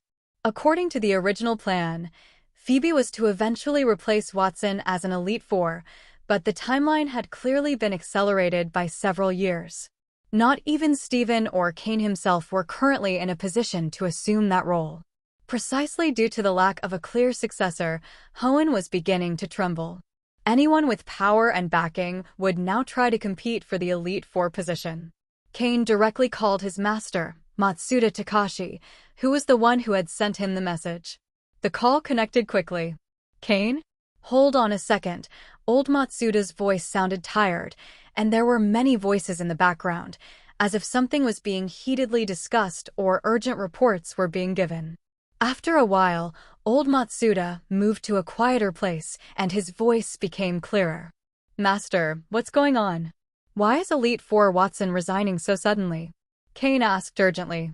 Although he already had the strength of an elite-level trainer, he had no direct connection to the role yet. Still, it was part of his future plans. Such an abrupt change had caught him off guard. Upon hearing the question, old Matsuda remained silent. Cain frowned at his master's unusual behavior. This was more serious than it appeared. Old Watson didn't resign of his own will, sighed old Matsuda with regret. In fact, he had agreed to Juan's request to remain in the position for a couple more years, but now he had no other choice. A forced resignation? Did something happen to him? What exactly happened? Cain fired 3 questions in quick succession. Finally, old Matsuda began to explain. As you know, Watson, although still officially an Elite Four member, no longer participated actively due to his age. But recently, a League patrol discovered a secret location. There wasn't enough staff, so they asked Watson to lead the expedition. Old Matsuda suddenly stopped. Was he injured? Was it an ambush? Cain felt he could hardly believe what he was hearing. Seriously injured. He's still unconscious. He also lost more than half of his Pokémon, old Matsuda said gravely. That's why his resignation had to be announced that same night. Not many people know yet, but it's only a matter of time. For an Elite Four member from any region to suffer such a devastating attack and lose multiple Pokémon was a tragedy that directly affected the League's credibility. If even an Elite Four couldn't guarantee his own safety, what hope was there for ordinary citizens? Events like this could lead to social chaos. That's why, even if Watson resigned, it couldn't look like a forced resignation. The League must now be debating how to handle the situation. Gravely injured. Cain fell silent. Even though Watson's role in recent years had been mostly symbolic, the fact that he remained a member of the Elite Four meant there was still no one better suited for the role. Who did it? Cain asked after a few seconds. We don't know. But based on the wounds, it was clearly an ambush. When Watson barely managed to return to the city, he said one sentence before falling unconscious. He hasn't woken up since, old Matsuda explained. And what did he say? There's a spy in the league, said old Matsuda, his voice strained. That sentence hit Cain like a hammer. A spy in the league? The deal is cancelled? TSK. A spy? Collaborating with outside forces to trap Elite Four Watson, leaving him nearly dead? Then who benefited most from Watson stepping down? Looking at it from that angle, some clues began to appear, though it could also be a deliberate distraction from the enemy. An Elite Four member wounded, forced to resign, plus the revelation of a traitor within the league. No wonder old Matsuda's surroundings were so turbulent. But for Cain, the revelation of a spy was terrible news. If internal investigations began, he would inevitably be examined as well. Cain knew exactly who he was.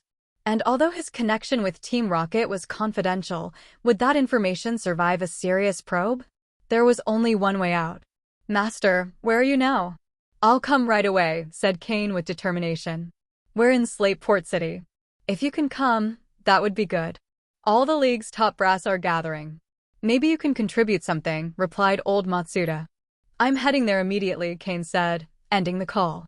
He quickly gathered all the materials on the ground and also called back his Pokémon who were training. Even though he didn't yet know who had injured Watson or how important that secret location was, none of that mattered now. The only thing that mattered was that the internal investigation hadn't begun yet, though it was unlikely to start so soon. The first priority would be stabilizing the situation. Otherwise, the entire Hoenn region would panic, both the population and the league leadership. Whether he was guilty or not, the normal functioning of the region would be compromised. After returning all his Pokémon, Cain took out Flygon's Pokeball, but after a brief hesitation, he returned it as well. Using his portable teleportation system, he swapped out one of his Pokeballs. Altaria. I'll be counting on you this time. Flygon's speed couldn't meet Cain's requirements. Altaria was faster. Everything Cain had originally planned to do would have to be postponed. After all, this unexpected incident affected the entire Hoenn region. After flying at full speed for a day and a night, he finally arrived at Slateport City just before sunset. Ignoring the no-fly zone within the city, he headed straight for the temporary camp the League had set up in the backyard of the Pokémon Center. Ever since his days as an advanced-level researcher, Lance had completely disregarded these flight rules. Now it was Cain's turn to do the same. At that moment, Cain had already changed into his chief-level researcher uniform. His black coat looked more like a tuxedo, with a striking cape billowing in the wind. The chief-level researcher badge gleamed on his chest. With a serious expression, he rode atop Altaria. Those working in the grounds behind the Pokémon Center suddenly felt a strong gust of wind. In an instant, they realized someone else had arrived on a flying mount. This wasn't the first time that had happened that day. They stopped what they were doing, stepped aside, and silently awaited the arrival of whoever it was. Altaria descended immediately under Cain's direction. Without wasting time, Cain returned Altaria to its Pokeball and walked decisively toward the interior. The entrance guard, upon seeing the badge on Cain's chest, showed an expression of burning admiration and respect. Even his salute was more formal than usual. Once Cain had entered the plaza, the others resumed their tasks, murmuring about Altaria, its status, and age. And no wonder many people knew who Cain was. Some had known him during the promotional campaign of the Star Twins of Hoenn. Others had seen him on TV during the Sinnoh tournament. In short, Cain had already become practically one of the heavyweights of the Hoenn League. He headed swiftly to the door of the temporary meeting room, with no one daring to stop him. After confirming his identity, Cain pushed the door open and entered. What he saw inside looked like a market. It was full of League high-ranking officials, but no one was seated. Everyone was standing, arguing heatedly, veins bulging on their necks. Cain noticed that one hadn't arrived yet. He was probably on his way. Otherwise, the room wouldn't be in such chaos. In the back corner, he saw his master, Matsuda Takashi, with a weary expression. Cain headed straight toward him. "Master," he called. Old Matsuda opened his eyes with effort upon hearing his voice. "You've arrived." His voice was hoarse, probably from arguing for a long time. "Master, have some water." "Where's President Juan?" Cain pulled a bottle of water from his storage space and handed it to him. Old Matsuda didn't hesitate. He opened it and drank nearly half in one gulp. One should be arriving soon. This all happened so suddenly that even he couldn't react in time, said old Matsuda. Why is everyone arguing so much? Cain asked. Because Watson returned, but others did not. Among them are your good friends Stephen and Phoebe, who went with him. The Stone family is divided. Some demand an immediate rescue mission. Others prefer to wait until Watson wakes up to decide. Since Juan isn't here, things have spiraled out of control. Stephen? Phoebe? They went together. Cain's face turned grim. Now he understood why he hadn't been able to reach them by phone. And Phoebe, she was the one he had promised to protect. Now she had disappeared along with Stephen. Cain didn't know how he was going to face Juan. And just when you don't want to run into someone, that's exactly when it happens. As they spoke, the meeting room door opened again. This time, Juan entered, dressed in formal attire, with an extremely stern expression. Cain had never seen him like this. This was the presence one would expect from a region's champion. Several important figures followed behind him. The Dragon-type Elite Four, Drake, the Ice-type Elite Four, Glacia, the Dark-type Elite Four, Sydney, and the heads of several influential families, including Stephen's father, Joseph Stone, the current head of the Stone family. Also present were members of the Jenny and Joy families, the president of the Coordinator Guild, and old Matsuda. The meeting starts now. Those without sufficient rank, out. This uproar is a disgrace to the League. One shouted with authority, slamming his palm on the table. No one dared meet his gaze. Those who had been arguing either sat down quietly or left the room with their heads lowered. Finally, the room fell silent. One sat at the central position of the table. The others took their seats. To his right, in order, sat Drake, Dragon-type, Glacia, Ice-type, Sydney, Dark-type, and one empty seat that had once belonged to Watson. To his left were Joseph Stone, the head of the Joy family, the head of the Jenny family, the president of the Coordinator Guild, and old Matsuda. It was the first time Cain had seen all of Hoenn's top league figures gathered in a single room. The seating arrangement made clear the division between the two factions, military power on the right and political power on the left. Anyone who could sit at that table was a true leader within the league. There were also some elderly figures seated along the sides of the room. Though no longer in office, their contributions to the league's development were undeniable, and their opinions were still taken into account. Cain sat just below Watson's vacant seat. First, because he also belonged to the league's combat faction. As a chief-level researcher, he already had the right to sit there. Second, because at that meeting, he was the only chief-level researcher present. He didn't know where the others were, but at that moment, Cain wasn't just representing himself. He was representing the entire League researcher organization in Hoenn. No one objected to his seat. It even seemed the most natural choice. Thus, Cain ended up sitting directly across from his master, Matsuda Takashi, who represented the Pokémon Breeders Guild of the Hoenn region. It was Cain's first time sitting in a high-level meeting, and he was seated at the top spot just beneath the Elite Four.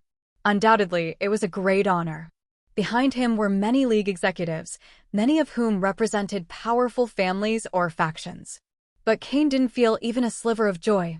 Representing the researchers wasn't just an honor, it was an enormous responsibility. And remembering Juan's sharp gaze as he entered, Cain didn't dare look him in the eye.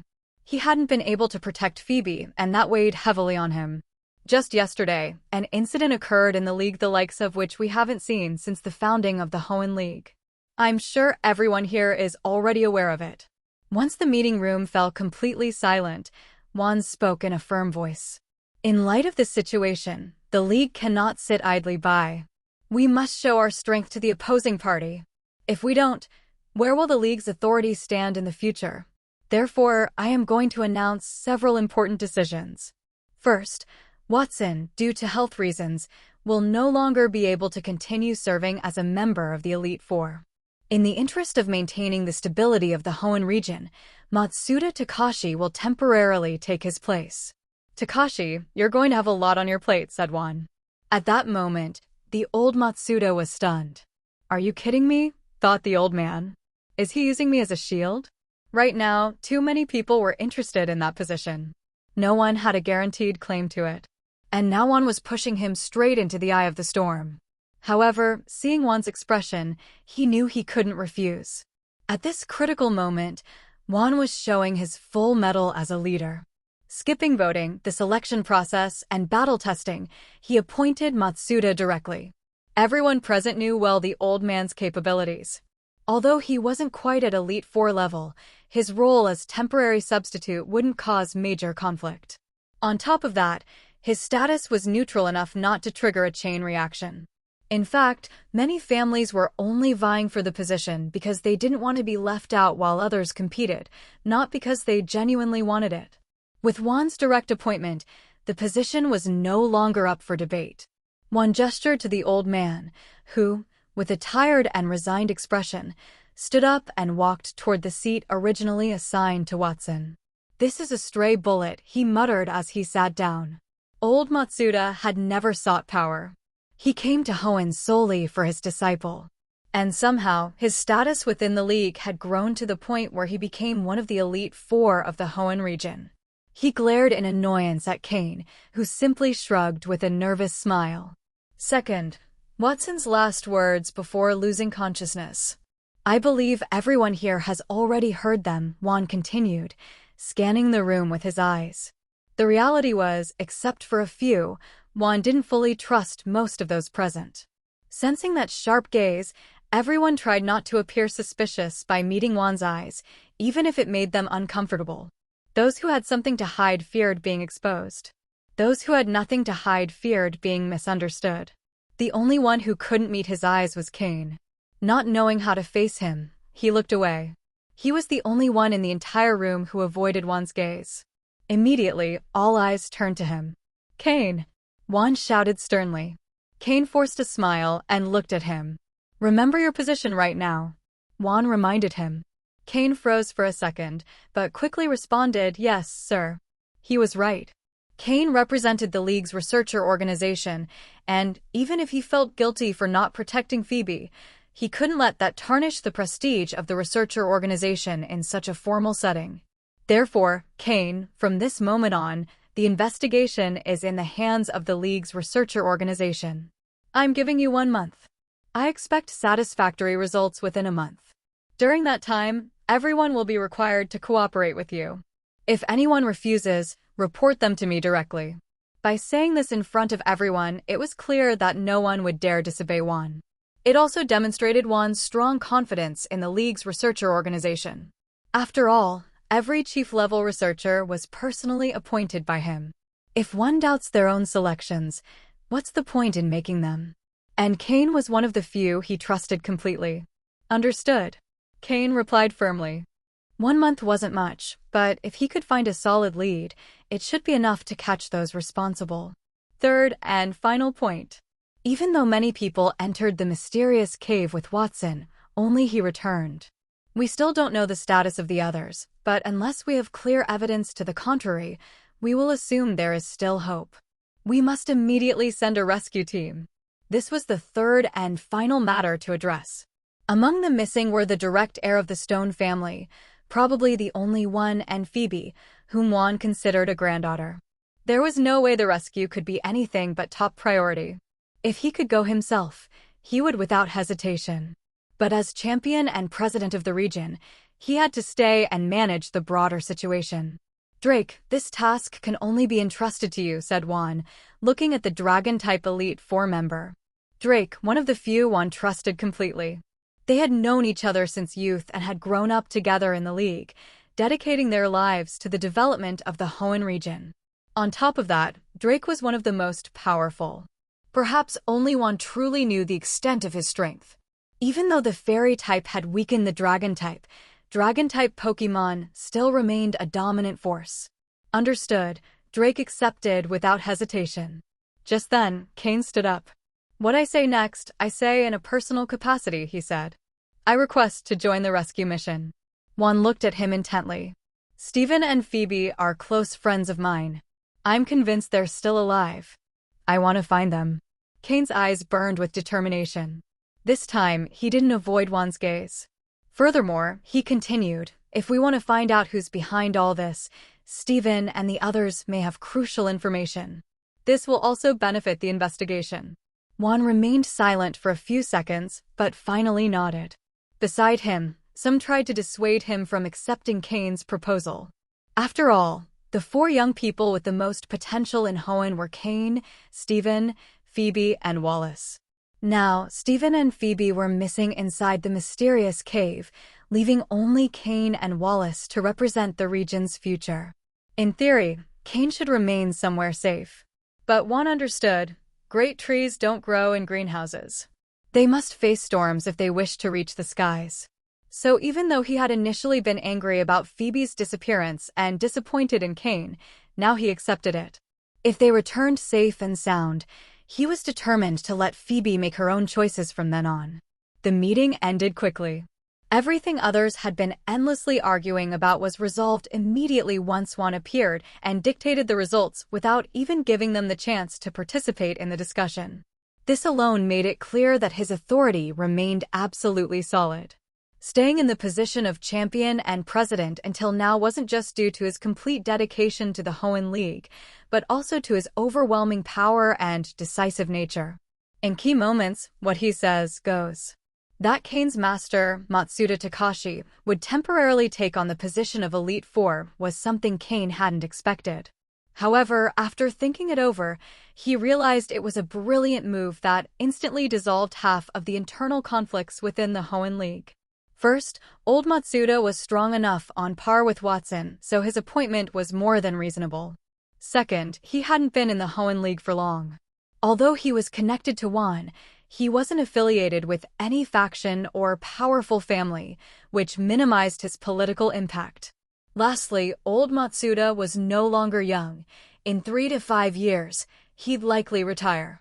By then, Cain and the others would have matured, and a new Elite Four could be selected among them with far fewer disputes, since no other candidate could compare.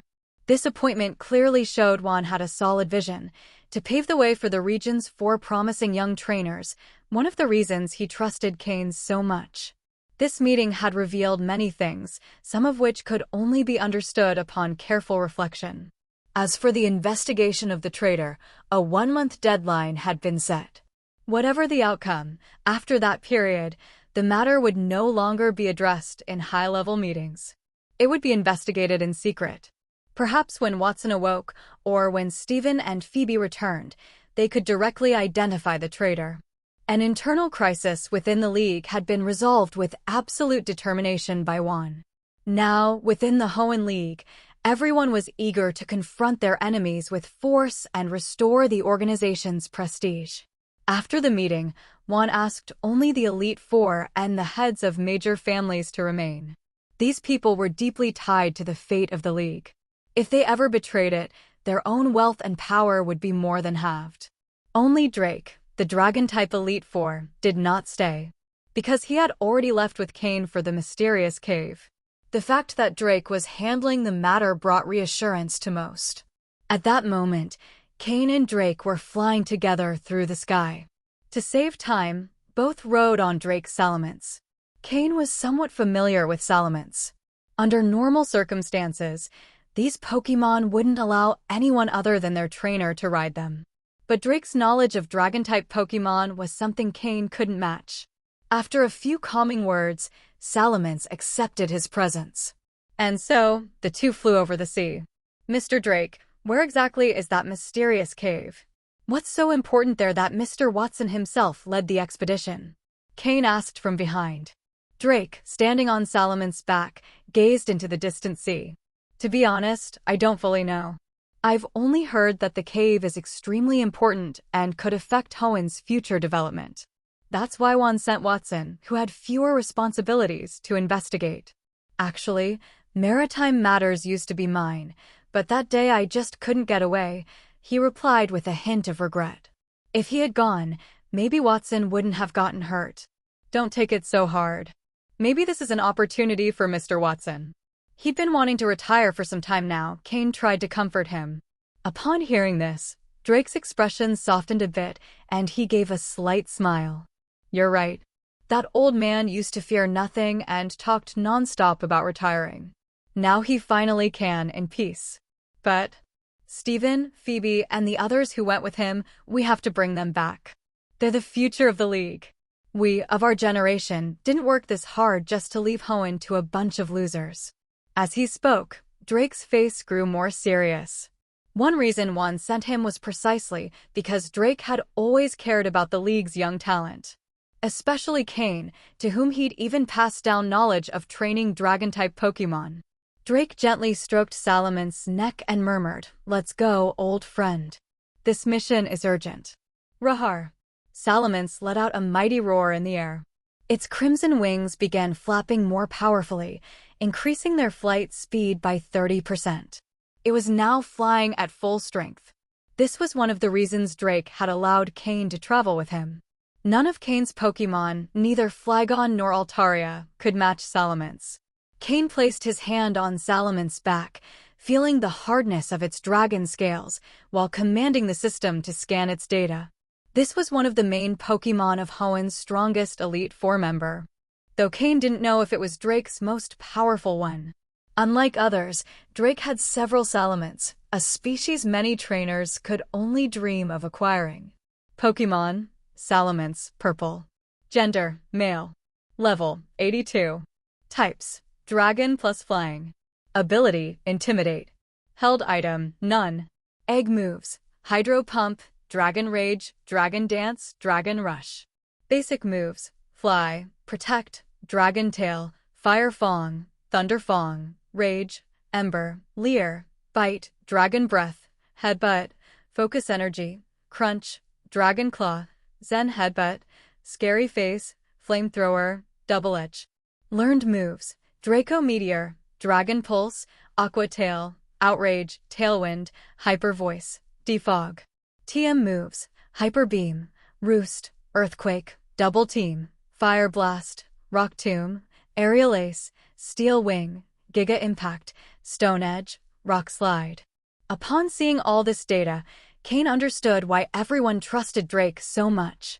Whether or not this was his strongest Salamence, its power was already tremendous. At level 82, this was already within the champion level range. Strictly speaking, having more than 3 Pokémon at champion level meant a trainer could be considered a true champion level trainer, someone fit to lead a region. Of course, that was only in theory. With the League's evolution, being Elite Four level was no longer enough to be Elite Four. These days, a true Elite Four had to surpass that category. As for whether someone reached champion level, it depended on the overall power of the region. To be a real champion, simply reaching that level wasn't enough. But getting to this point already meant there weren't many rules left about who could hold which position.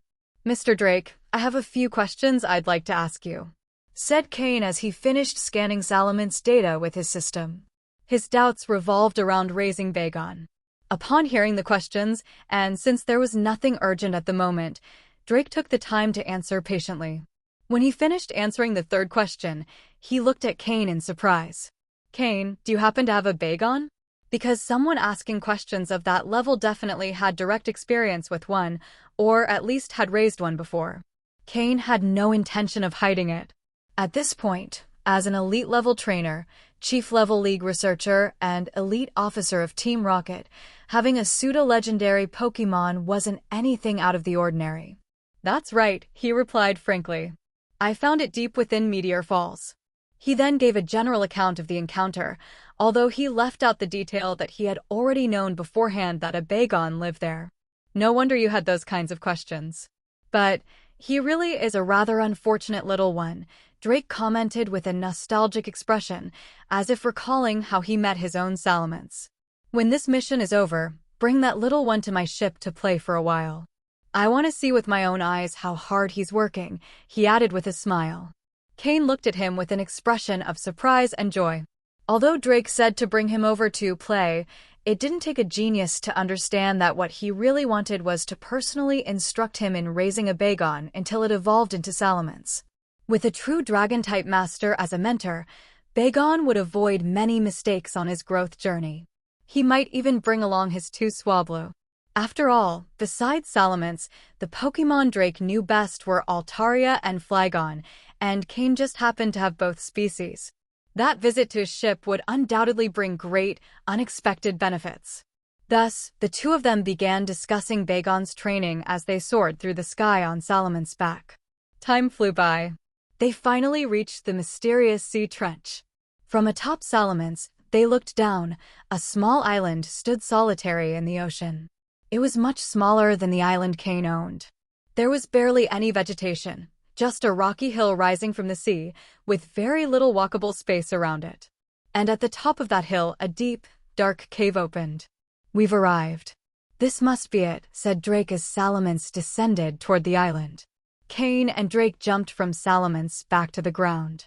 Upon landing, they noticed the soil was somewhat soft, almost muddy. Cain crouched down, rubbed the earth between his fingers, and then smelled it. Though it seemed like he was doing it with great expertise, in reality, he was ordering the system to analyze the terrain. "Well, any findings?" asked Drake, standing next to him. When it came to research expertise, Cain, as a chief-level researcher, was without doubt the most reliable. The reason only the two of them had come was twofold. They were more discreet, and Drake represented brute force, while Cain represented analytical capability. Both were already at the top of their respective fields. There was no need for anyone else. Upon hearing the question, Cain didn't respond immediately.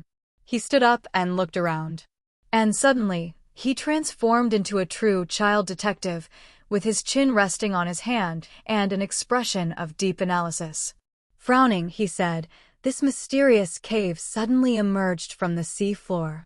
Mr. Watson likely didn't even make it inside. He was attacked from the outside." Cain continued, "From the sky, we already saw that this island has almost no vegetation, and the little there is doesn't block the view. So there are only two possible points from which Mr. Watson could have been ambushed, either from inside the cave or from the bottom of the sea." Drake looked at him in silence, waiting for the conclusion. He felt Cain was about to discover something critical. The first thing Mr. Watson said upon returning to the League was that there was a traitor within. And since neither Stephen nor Phoebe came back, and there were no signs of them, it's very likely they took refuge inside the cave to avoid the enemy. If there's a traitor, it means the enemy knew every detail of this operation. They attacked Mr. Watson because he posed a threat to their plans. If the attack came from inside the cave, it's because they had already completed their objective. Therefore, the highest likelihood is that the attack came from the sea. A surprise blow, taking advantage of proximity. Someone close to him might have even betrayed him. Also, the interior of the cave seems organized, which indicates the group that entered is disciplined and coordinated. Cain looked up at Drake with determination. "Considering all this, what's the first organization that comes to your mind with that kind of strength in the sea?" "Team Aqua." Drake frowned. A flame of anger lit up in his tired eyes. "Was it them?" he asked again. But his expression already revealed he was nearly certain. Cain, however, didn't give a definitive answer. Team Aqua is the main suspect. But they also know that if they act like this, they'll be the first to be blamed. Are they really prepared to strike a League Elite Four member when they're not yet ready to act openly? Or was there something that forced their hand? Or perhaps it was another organization trying to pin the blame on Team Aqua? In the end, anything's possible. We can't draw conclusions yet. But if we go in now, we'll definitely run into them, said Cain. Then there's no need to keep analyzing. Either way, we're going in. Stephen and Phoebe are very likely inside. Once we enter, stay close to me and watch out for surprise attacks, Drake decided, making a broad gesture with his hand. He withdrew Salamence. Despite its great strength, the cave size made it difficult for it to fight well inside. But Drake immediately summoned another Pokémon, a Haxorus. Cain nodded, brought out Slowking, and left a psychic coordinate at the island's entrance. Then, both headed into the cave. No matter what enemies they might face, this place had to be explored. Cain couldn't help but feel a certain curiosity. What was inside that mysterious hole? What could be so valuable that an organization would dare to directly attack a League Elite for? And were they prepared to face the wrath of the entire League? Haxorus. a Dragon-type Pokémon registered in the Unova region. As a pure Dragon-type Pokémon, it possesses all the typical characteristics of the type: a robust body, outstanding physical capabilities, great speed, and explosive physical attack power. Among Drake's Dragon-type Pokémon, many are also Flying-type, which complicates their use in narrow caves like this. However, Haxorus is not limited by that kind of terrain. It's possible the cave's interior topography may change, but at this moment, the most suitable for the terrain is clearly this Haxorus. Cain immediately activated the system to scan Haxorus's information. Pokémon: Haxorus, light purple. Gender: male. Level: 80. Type: dragon. Ability: Mold Breaker. Held item: none. Egg moves: Reversal, Night Slash, Endeavor, Iron Tail. Basic moves: Outrage, Scratch, Leer, Assurance, Dragon Rage, Dual Chop, Scary Face, Slash, False Swipe, Dragon Dance, Taunt, Swords Dance, Guillotine, Giga Impact. Learned moves: Draco Meteor, Low Kick, Dragon Pulse, Aqua Tail, Thunder Wave. TM moves: Protect, Dragon Claw, Hyper Beam, Earthquake, Double Team, Rock Tomb, Shadow Claw, Rock Slide, X Scissor, Substitute. Another champion-level Pokémon. Although it had clearly just reached that level, even if it had only recently crossed the threshold, a champion-level Pokémon was still far above an Elite Four level one. Moreover, although Haxorus doesn't have base stats as high as pseudo-legendaries, the distribution of its stats is extremely efficient. As such, its actual performance is nothing to envy compared to other Dragon-type Pokémon. With a total of 540 base stat points, it's by no means weak. It's even above most starter Pokémon. And most importantly, as a pure Dragon-type, Haxorus can learn most powerful Dragon-type moves. Many of them are learned simply by leveling up. For example, Dragon Dance and Outrage, two extremely powerful moves. Furthermore, Haxorus can learn Swords Dance, a move Cain had obtained at a high price during an internal Team Rocket auction, but which this Pokémon can naturally master. With 147 base physical attack and 97 base speed, this Pokémon could only be described as an exceptional Dragon-type choice. And with the Mold Breaker ability, the chances of its offense being hindered are greatly reduced. Cain's Slowking, though similar in size to Haxorus, couldn't help but project a noticeably weaker pressure beside it. However, Drake seemed very interested in Cain's Slowking. "Is this your shiny Slowking?" "I'd only seen it on TV. This is the first time I've seen it up close," he said with a smile. Cain patted Slowking's back and replied, "He's one of my most trusted companions. We've been through many life-or-death situations together." Upon hearing this, Drake's eyes lit up slightly. "Companion, huh?" The two of them advanced through the cave with torches in hand, exchanging occasional words. To be honest, if one didn't pay close attention, the difference between a normal Slowking and a shiny one wasn't very obvious. The shiny had a darker tone, while the normal one was more pinkish. The whole cave was very damp. Each step echoed clearly in the puddles. To avoid alerting possible enemies with the sound of their footsteps, Cain suggested Slowking use his psychic powers to wrap both his and Drake's feet in a thin layer of energy. That way they wouldn't make noise, preventing ambushes. In addition, Slowking had completely adopted the role of living radar, extending his psychic powers throughout the area to detect any sudden attack. However, for some reason, after walking for quite a while, they hadn't even run into a single wild Pokémon. Gradually, Cain was the first to notice something strange. "Wait," he suddenly exclaimed. "What is it?" asked Drake, stopping immediately. Although Drake was leading the operation, he fully trusted Cain. He saw him almost like a nephew or apprentice, especially since he had already taught him much of his knowledge about Dragon-type Pokémon. Narrator's hidden note: in fact, Drake was even more like a master to Cain than Matsuda Takashi. "Mr. Drake, check your communicator." "I bet you no longer have signal," said Cain with a serious expression. Drake pulled out his communicator instantly. Indeed, there was no signal. He nodded. "So that's why they couldn't contact Steven or Phoebe," Cain said. "What does this mean?" asked Drake. Although he didn't sense anything unusual, he knew that Cain, being a psychic, was much more perceptive about this sort of thing. This mysterious tunnel is actually just a facade. We're walking toward a space that doesn't belong to the Pokémon world. We've already reached the boundary between that space and our world. That's why the signals are becoming unstable, explained Cain. In truth, Cain hadn't noticed it immediately either. It was the system in his head that warned him the connection with Porygon 2 on the island was weakening, and that's how he realized. Drake furrowed his brow. So this place has more to it than it seemed. In the Pokémon world, there are some mysterious spaces, but all of them are relics from ancient times, even older than recorded history. Spaces either created by legendary Pokémon or ones that have simply existed since time immemorial. The ancients may have had methods to open those spaces, but even with current technology, the League hasn't discovered how to replicate it. Knowing they were about to enter an unknown space, Cain used the remaining connection between the system and Porygon 2 to use his portable transport device and bring all of his Pokémon with him. Once inside, the system and Porygon 2 would lose contact, and no one knew how long they would remain there. Having all his Pokémon with him gave him peace of mind. If they ended up trapped, at least they'd be trapped together. In addition to having a Dragon-type Elite Four member by his side, Cain had 6 ready Pokémon. He was far better prepared than any other researcher. And those little companions were his greatest guarantee to explore the unknown. Cain, said Drake. I see you're quite familiar with these mysterious spaces. Once we enter, we don't know what might happen. We might even be transported to different locations.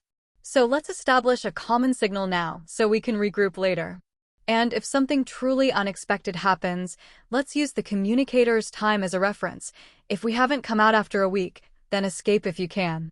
Drake gave Cain his final instructions. Hello, everyone. As we wrap up this video, I want to share a quick note. I have a Patreon account. If you'd like to support me and enjoy on-demand audiobooks, you can become a Patreon member. Alternatively, you can check out my Google Drive link, which has 500+ novel audiobooks available through my Ko-fi or Patreon shop. I appreciate your support.